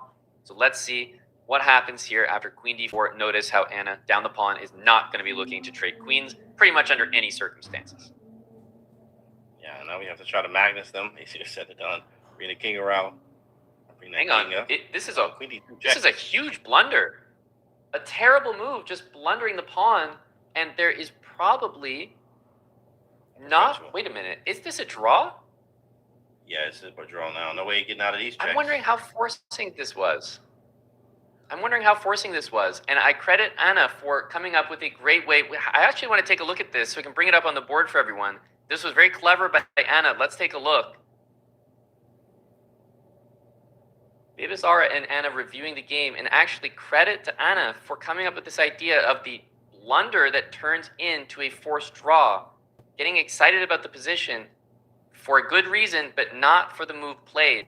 So let's have a look. Why is the blue arrow pointing out queen d2? It is the best move here. However, is queen b2. This is a forced draw, and we saw it displayed perfectly on the board. So queen c5, while it allowed this, this is not the way that Bibisar was supposed to continue playing. So to continue from here in a proper way, Black would have to play a move like queen to d3, controlling this diagonal. So a false alarm here, as the move queen c5 is actually a lot more clever than it is a mistake. So I completely take it back, and actually a great move from Anna Muzichuk from a practical perspective. Now, I think after queen d3, Black has a pretty sizable advantage because the f3 pawn is very difficult to defend, and there are no checks on the diagonal. That being said, practical game, who is not taking the pawn there, and it works out to be a perfect, almost repeat of their previous game, with the extra pawn turned into a misplay and a draw. Sorry, queen d3 move, or Anna, Bibisara, or Armageddon, where that one's going to be fun too as well. There's also there, it's kind of annoying, you know, Armageddon with increment, gross, but it is part of the format, and it is likely, it's possible, but I mean, really anything, it's all tied. It is now after 3 consecutive draws in this 4-game match. There's one more game remaining. If it's a draw, you have a 2-2 tie. It is currently 1.5 to 1.5. So we are moving on to our next game in a few minutes here. Bibisara has been traditionally at the board, right? Just waiting for that next game to start. 3 draws in this one. Will we finally see a win? Because that would immediately crown our World Blitz champion here, or will we be going to Armageddon to decide the entire competition? Here we go. Everything is on the line right now. Maybe switch it up. She might go with her same. Maybe she's feeling like, you know what, Armageddon, I'm a bid a little bit less. Which actually changes the bids now too. So we spoke a little bit about that before. But with the 2-second increment, your bids change a little bit. So, you know, you make a bid a little bit lower, understanding you have some increment. Whereas if you didn't have that increment, you bid a little bit higher.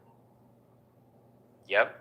And a reminder, of course, that the open finals are taking place, but don't worry, they're not taking place right now. You're not missing the action, you know, for the chaotic, but being able to watch all these matches individually and splitting and staggering things is appreciated so that we don't have the action. That is correct. We all want to catch the action on both at the same time, but that's great that they just staggered like this. It's for, you know, they knew we were watching, and the fans at home that just enjoy watching a game of chess and learning and seeing these players play. So, yes, shout out to you guys. Appreciate you. Thank you. And we can see, just waiting for Anna, but I'm sure she's been told that she has a certain amount of time, so she's absolutely right to take it. And this almost reminds me of like a situation, you know, boxing, Canty, you go back and you don't even sit down in your corner during the break between rounds. You stand right in the center of the ring and say, I'm ready to go. Whenever you want to sit down, let's do it. That has been her mentality the entire time. It's an even match thus far, but we are going to see this next and final game of this 4-game match between Bibisara and Anna Muzichuk to determine the winner. And I believe, James, that if we get an Armageddon, we are likely going to play the open games first and then play the Armageddon. We'll wait for that to be 100% confirmed, of course. Okay. Oh, handshake and glitch. Okay, there we go. Fast forward, and we're here. And, oh, man, they're already on move 12. All right. Okay. Here we go. We've seen this opening before.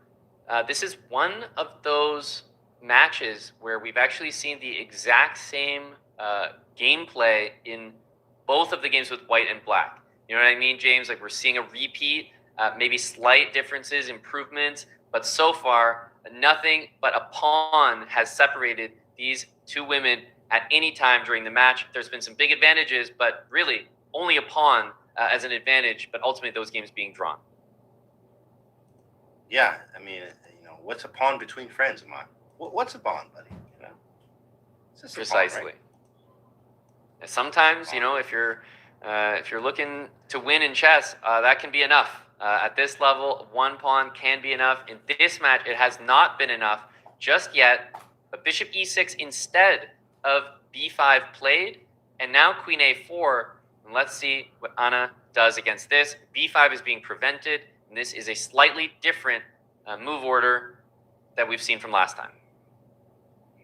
I actually kind of like this too.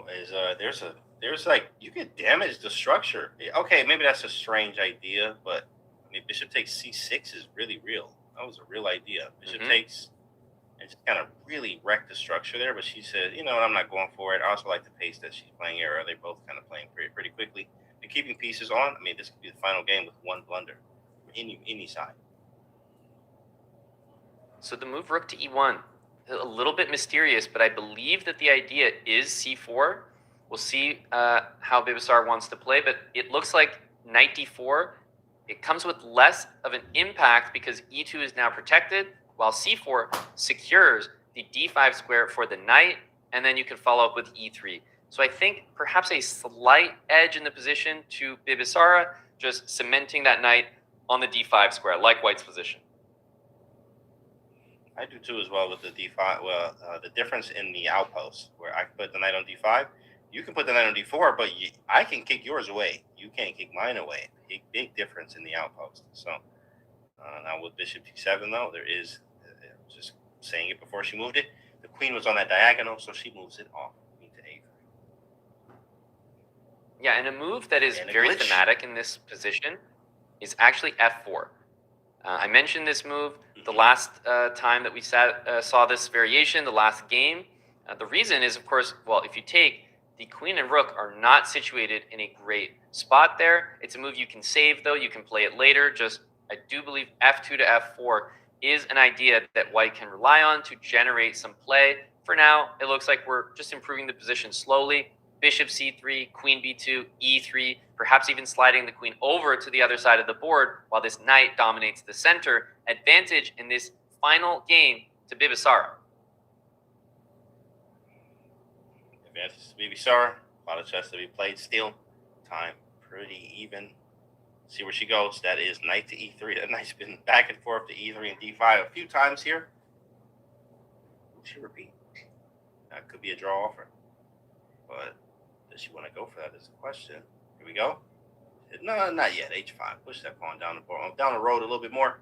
Alpha 0 style. h6.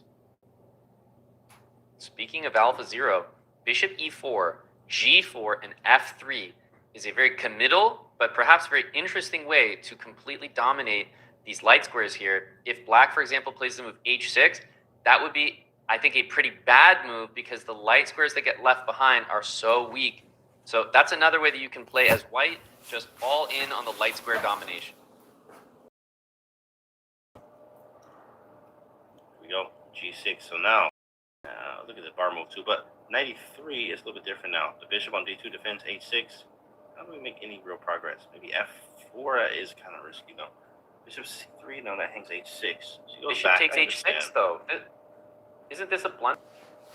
Oh. Okay, I think it was at least possible to just capture that pawn on h6. So I don't know if we're going to see a repetition there, but knight e3 is definitely not a good move. I think from white's perspective, you go all in. It's time for bishop c3. It's time for f4, queen b2, and just open this diagonal, I think that is the way to play. Bishop e3 saying a miss there. Bishop e3 just, shuffling. Just making moves, I think. A double question mark. Now. Not committing. James, a double question mark move missed by Bibisara. The idea f3, g4, the bishop has to go to e6, and you lose the f6 pawn there by force. f3 can be played now with the same idea. She may not be seeing it. She just glanced at the clock. But the pawn is hanging now. She doesn't have an idea.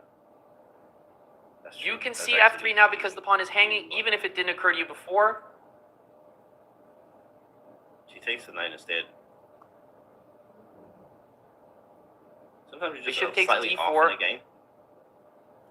Yeah, a little bit. D3 though. A little bit. This pawn, by the way, is going to be lost into the wind, right? That h pawn, which was once so strong, without the dark square bishop to support it. Now, suddenly, you start to wonder about that bishop pair and whether it can come alive. Looking for the tactics. Rook e4 definitely was a fan. Looking for doubling of the rooks too as well.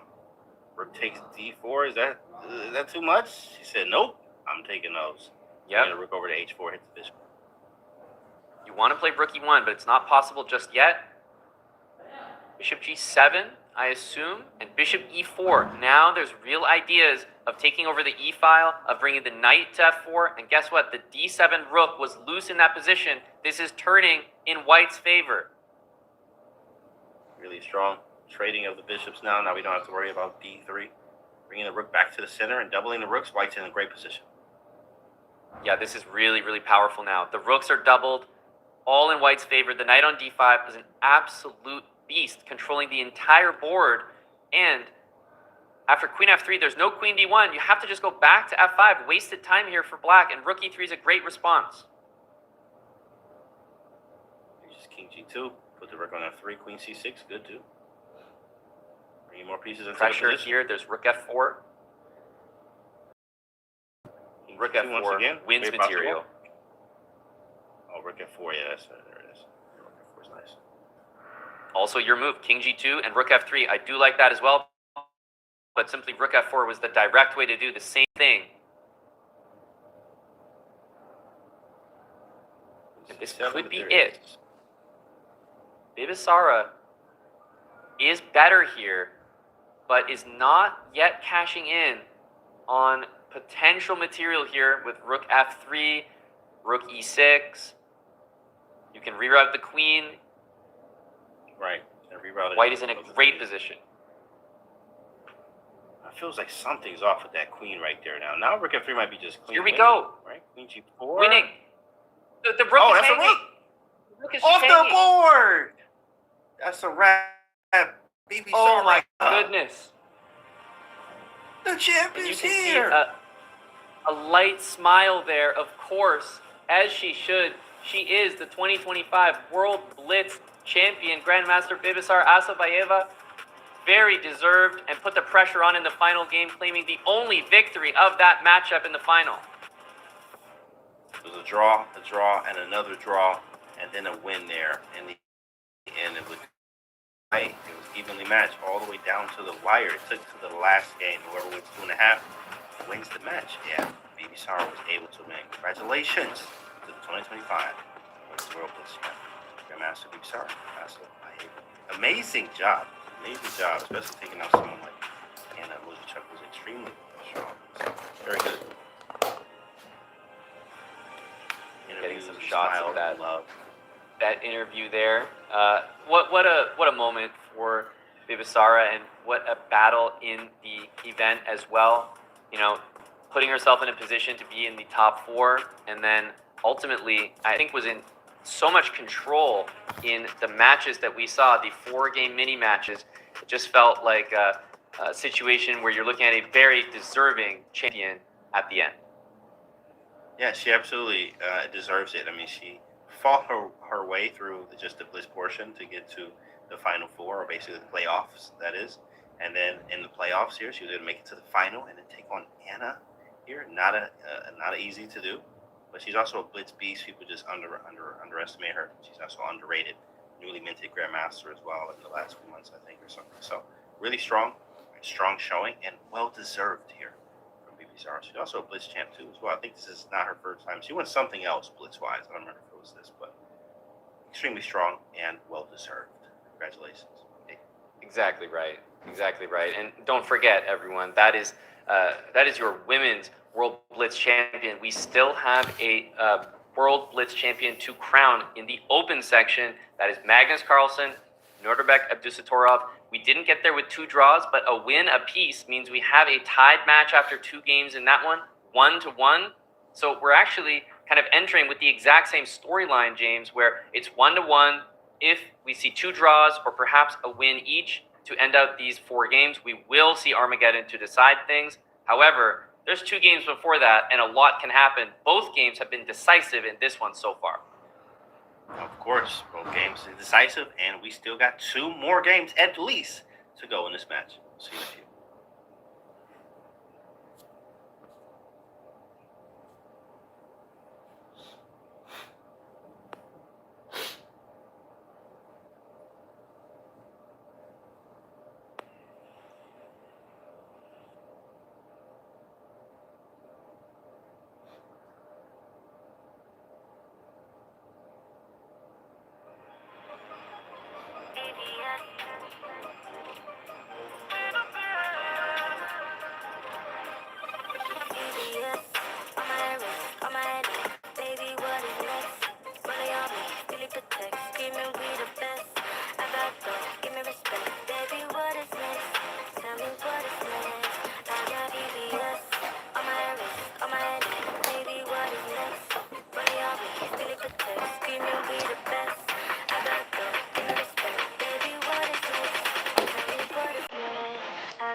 We are back. We are back with more action at the final of the FIDE World Blitz Championship, and we just crowned a 3-time World Blitz Champion in BB Sara. So BB Sara Aspaeva, who has won her 3rd one. FIDE Master James Canty III here, joined by Grandmaster Amon Hamilton. We are in Game 3, bro. That work.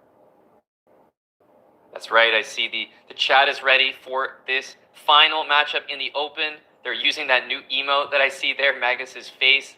So all in good fun. but we have to get serious about game number 3. It is tied 1-1, and Andy, I imagine you're probably interested in this opening. Oh, 100%. This is for all the Jobavians at home. If you are a fellow Jobavian brethren, unite. This is at 100% a Jar Jar Binks London, as I like to label it. What he did play, he played a knight e2, which is a little bit different. Generally, in my course, what I like to do is I go g4. It throws a lot of people off. They don't know what to do. There's also a g3 line, which is a little bit more positional, but instead of knight e2, I always go g4. Put it out there very strong. So, fun, and see what happens here. And if he wins, oh yeah, absolutely. You know, Sale's about to go crazy.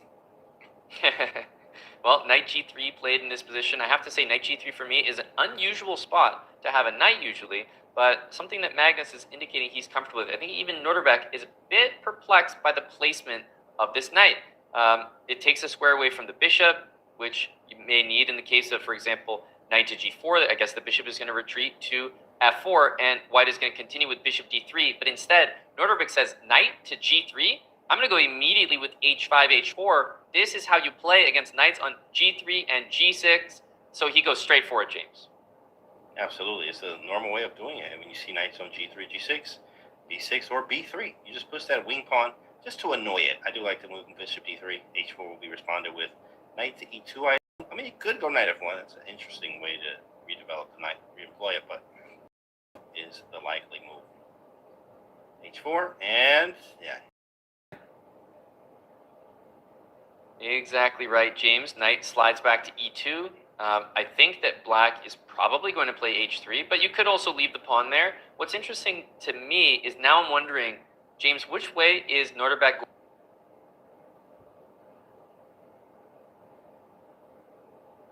going to castle, if at all?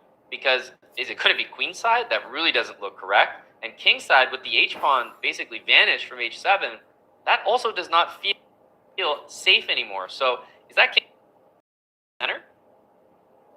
That's a good question. After bishop d6, so queen side first. He plays h3. Look like. Okay, cool. Yeah, I think I'm casting king side. That's gonna be fun for us. But if he doesn't, you know, king's in the center of the board. Exactly. This move stops knight to g4. So taking on e5 would allow knight g4, no knight g4 in response. So that's why Magnus did it in that way. However, this hanging b pawn, we have to point out it is there, but rook b8 and rook takes on b2 is not something that you want to allow. So a4, and I think this is even preparing a potential move like queen a3 if he wants to get the queens off the board. Or you could say, well, where's black's king going to go? I'm going to castle and eventually play queen to c2, but a dark square concept initiated by Magnus Carlsen.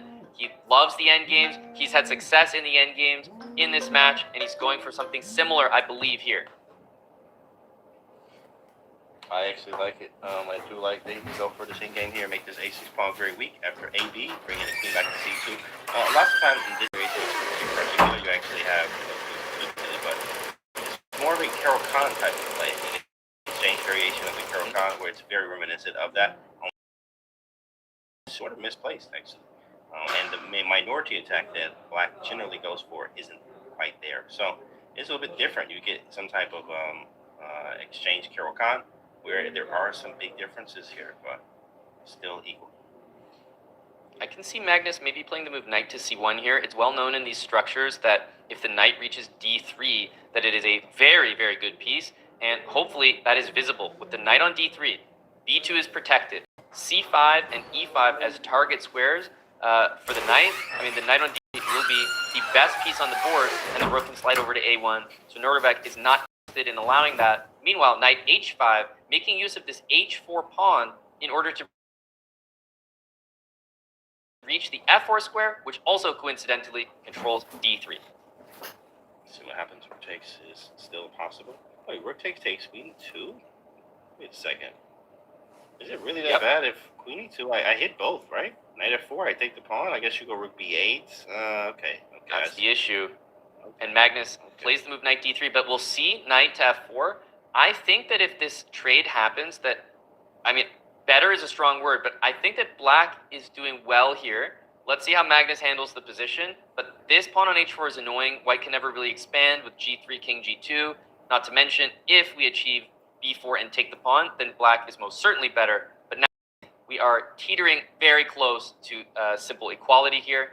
I think black is slightly better, though. Yeah, maybe more active. Hitting b5, of course, rook b8 is a very easy move to play to defend. You might go for something more active, but I don't know what that actually even is. Yeah, rook to b8 makes the most sense to defend the weak pawn that I am attacking.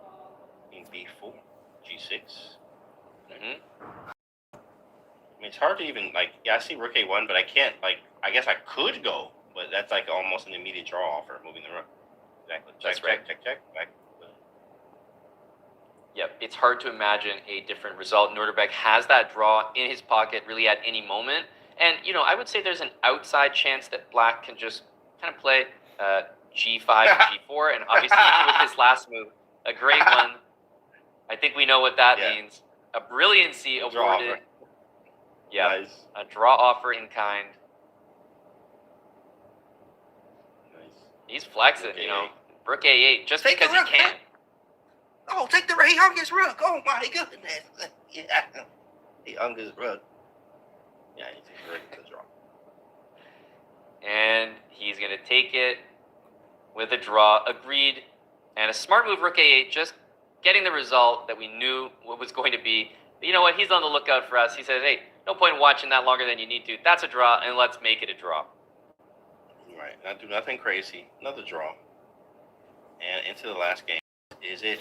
Well, obviously there could be Armageddon. It is possible. It is possible. But we still have another game. 1.5. Now we need to see what happens with the black pieces. What will Norderbeck throw at him? Magnus pacing around, still around the board, not too far away. That's right. 1.5 apiece.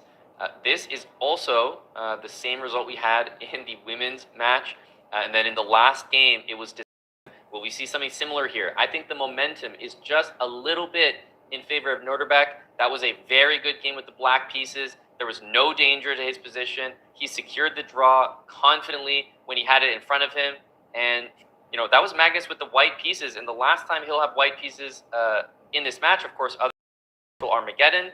If it's a draw, we have Armageddon. But both Magnus and Norderbeck can become the World Blitz Champion with a win.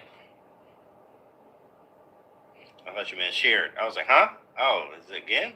You know, no, but you finished the sentence there. Finish the sentence. It's like, oh, okay. No, they cannot both become the champion at the same time. Oh, okay. Not this year. Not this time. Magnus would have thought, like, play this, play that. Let's see. They have Armageddon in place to ensure that we will not see any sharing, not this time around. But hey, you know, remains to be seen, right? Don't count anything out in this competition, but that's the way it looks right now, as Armageddon, perhaps for the first time. We haven't seen it. We've been talking about it the entire event. Isn't it remarkable, James, that we didn't see it to decide anything earlier in the event? We didn't see it as a method yet of deciding any of these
giocabile.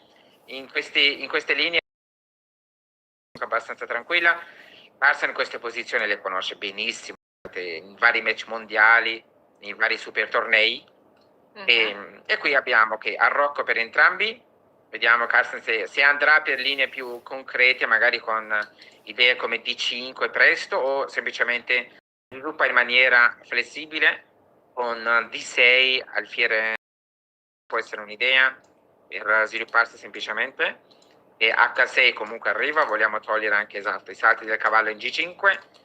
Mi aspetto anche, sì, una mossa come alfiere E3 per Abdusattorov o cavallo D5 anche, è una possibilità per liberare pure il pedone C, pedone C3, D4. Questi sono tutti concetti interessanti di questa posizione, che sembra una posizione comunque semplice, ma in realtà ci sono tanti concetti sottili. E qui al momento tra l'altro l'alfiere in B3 sta bene, perché il cavallo da C6 non può attaccare l'alfiere con la 5, visto che c'è la torre sulla donna. Torre 8 per... Sì, torre 8, che si prepara anche a manovrare in questo modo tante volte. Raga, puoi portare magari l'alfiere in E6. Esatto, qui stavo per chiederti, il cavallo in D5 o la classica manovra, per esempio in E2 per poi andare in G3, difendere E4 e provare a spingere con C3 e D4? Sì, sono possibili tutti e due le manovre sono possibili. Qui Abdusattorov va per G3 e 6. Qui Carlsen comunque alfiere, prima di giocare alfiere 6 ci mette la torre in E8 per riprendere in E6 di torre, per avere una posizione solida, quindi non per modificare più di tanto la struttura pedonale. E qui arriva D5, C3 e D5. D5 è importante da giocare prima che il bianco giochi D4, perché se il bianco gioca D4 prende un bel vantaggio di spazio. È meglio che il nero faccia D5, quindi D4 può essere fastidiosa. D5, donna C2 per Abdusattorov, B4 per Carlsen. B4. Su un'eventuale presa, mi raga, possiamo catturare subito o da considerare anche qualche intermedia? Questa è una bella domanda. Sì, probabilmente ci sono più possibilità a disposizione. Anche D4 effettivamente può essere giocata. Qui vediamo torre D1, Carlsen toglie la donna dall'attacco della torre raggi X, la mette in C8. La donna si sta portando verso B7 per andare a attaccare anche lungo la colonna B, per difendere bene anche il lato di donna.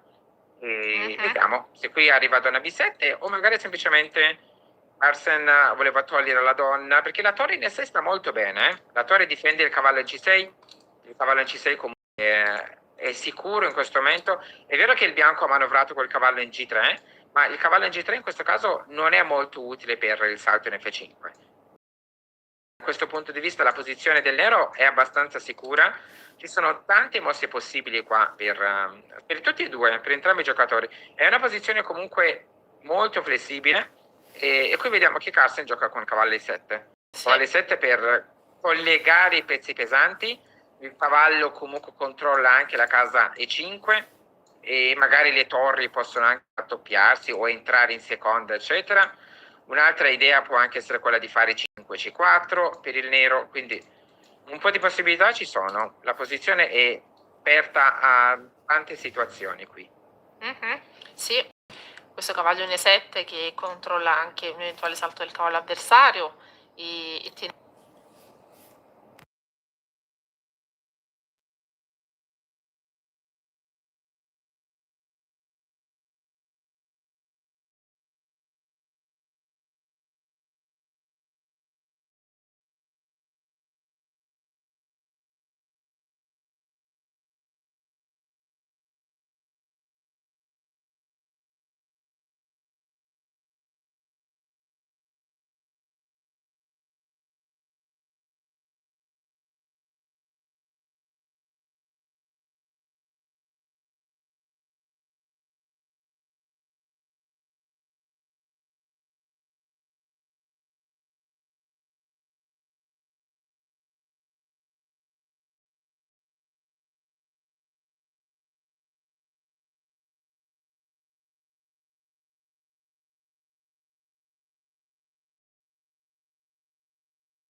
Pedone arretrato in D3. No, torre B7 sicuramente sarà. Esatto.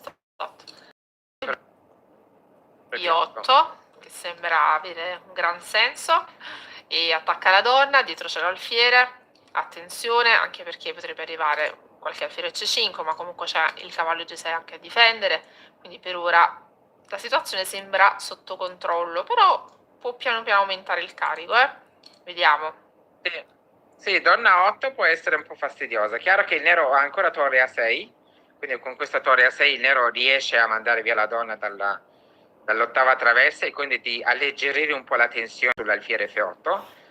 Però la donna comunque può sempre andare in B7. Ok, mangia il pedone Carlsen. Attenzione che la barra sta salendo. Cavallo Wow, F5, comincia a mettere una bella pressione qui Abdusatorov. Attenzione perché Minaccia. Magnus lo vediamo proprio dal linguaggio del corpo che si sente in difficoltà. Dicevi Miraga, scusami? Sì. No, questo cavallo adesso sta minacciando un po' di cose, no? Si può minacciare anche il cavallo H4 per togliere il difensore del cavallo dell'alfiere F8 e anche un eventuale sacrificio in H6 può arrivare. Vediamo un po' cavallo D7 per Carlsen, torre 8 per Abdusatorov. Ok, donna C6. Donna C6 che sembra che riesca a tenere. Ok, donna C6, vediamo se Abdusatorov scambia le donne. Difficile che scambi, comunque ha un pedone in meno, quindi probabile che scambia per mangiare in E5 forse. No, non può mangiare in E5. H4 può essere un'idea qui. Sangue freddo qui di Abdusatorov che cambia le donne dove poteva sembrare una posizione interessante, invece tenerle Miraga qui. Sì, non facile questa vediamo valutazione. H4 per giocare H5, togliere stabilità all'alfiere in F8, cavallo F6, questo alfiere C5. Attacca E4. Ok. Alfiere C5 può essere parata anche da torre E8. Esatto, ora c'è E torre al 8. momento il cavallo da F6 attacca E4. Vediamo cosa fa qui Abdusatorov. Cavallo D2. Cavallo D2 che difende il pedone E4. Non si affretta a mangiare il pedone C7 che può mangiare anche dopo. Potrebbe giocare anche cavallo per E7, torre per E7, alfiere C5 per poi mangiare in C7. Qui Abdusatorov mangia subito in C7, ok? Cavallo per F5 mi aspetto subito a parte di Carlsen. Torre via, sistemiamoci un attimo. Cavallo D5 è una minaccia. Sì. Vediamo. E la torre si toglie. H5 per Carlsen per evitare alfiere per H6 che era una minaccia. Minacciava di mangiare il pedone Esatto. H6. Il cavallo sarebbe rimasto in presa dopo la cattura, quindi cavallo D5, cavallo E4, F6, manda via questo alfiere. Sì. E adesso? Bisogna capire chi sta giocando per vincere Sì. qui, perché alfiere D2. Wow, adesso la barra sta un attimo scendendo. Cavallo 7 guadagna un pedone. Attacco doppio, attacca la torre in C6, il pedone in F5. Attenzione perché per Abdusatorov le cose sembrano mettersi piuttosto male. Carlsen potrebbe essere vicino dall'ennesima vittoria del suo mondiale Blitz. Vediamo Reg 2.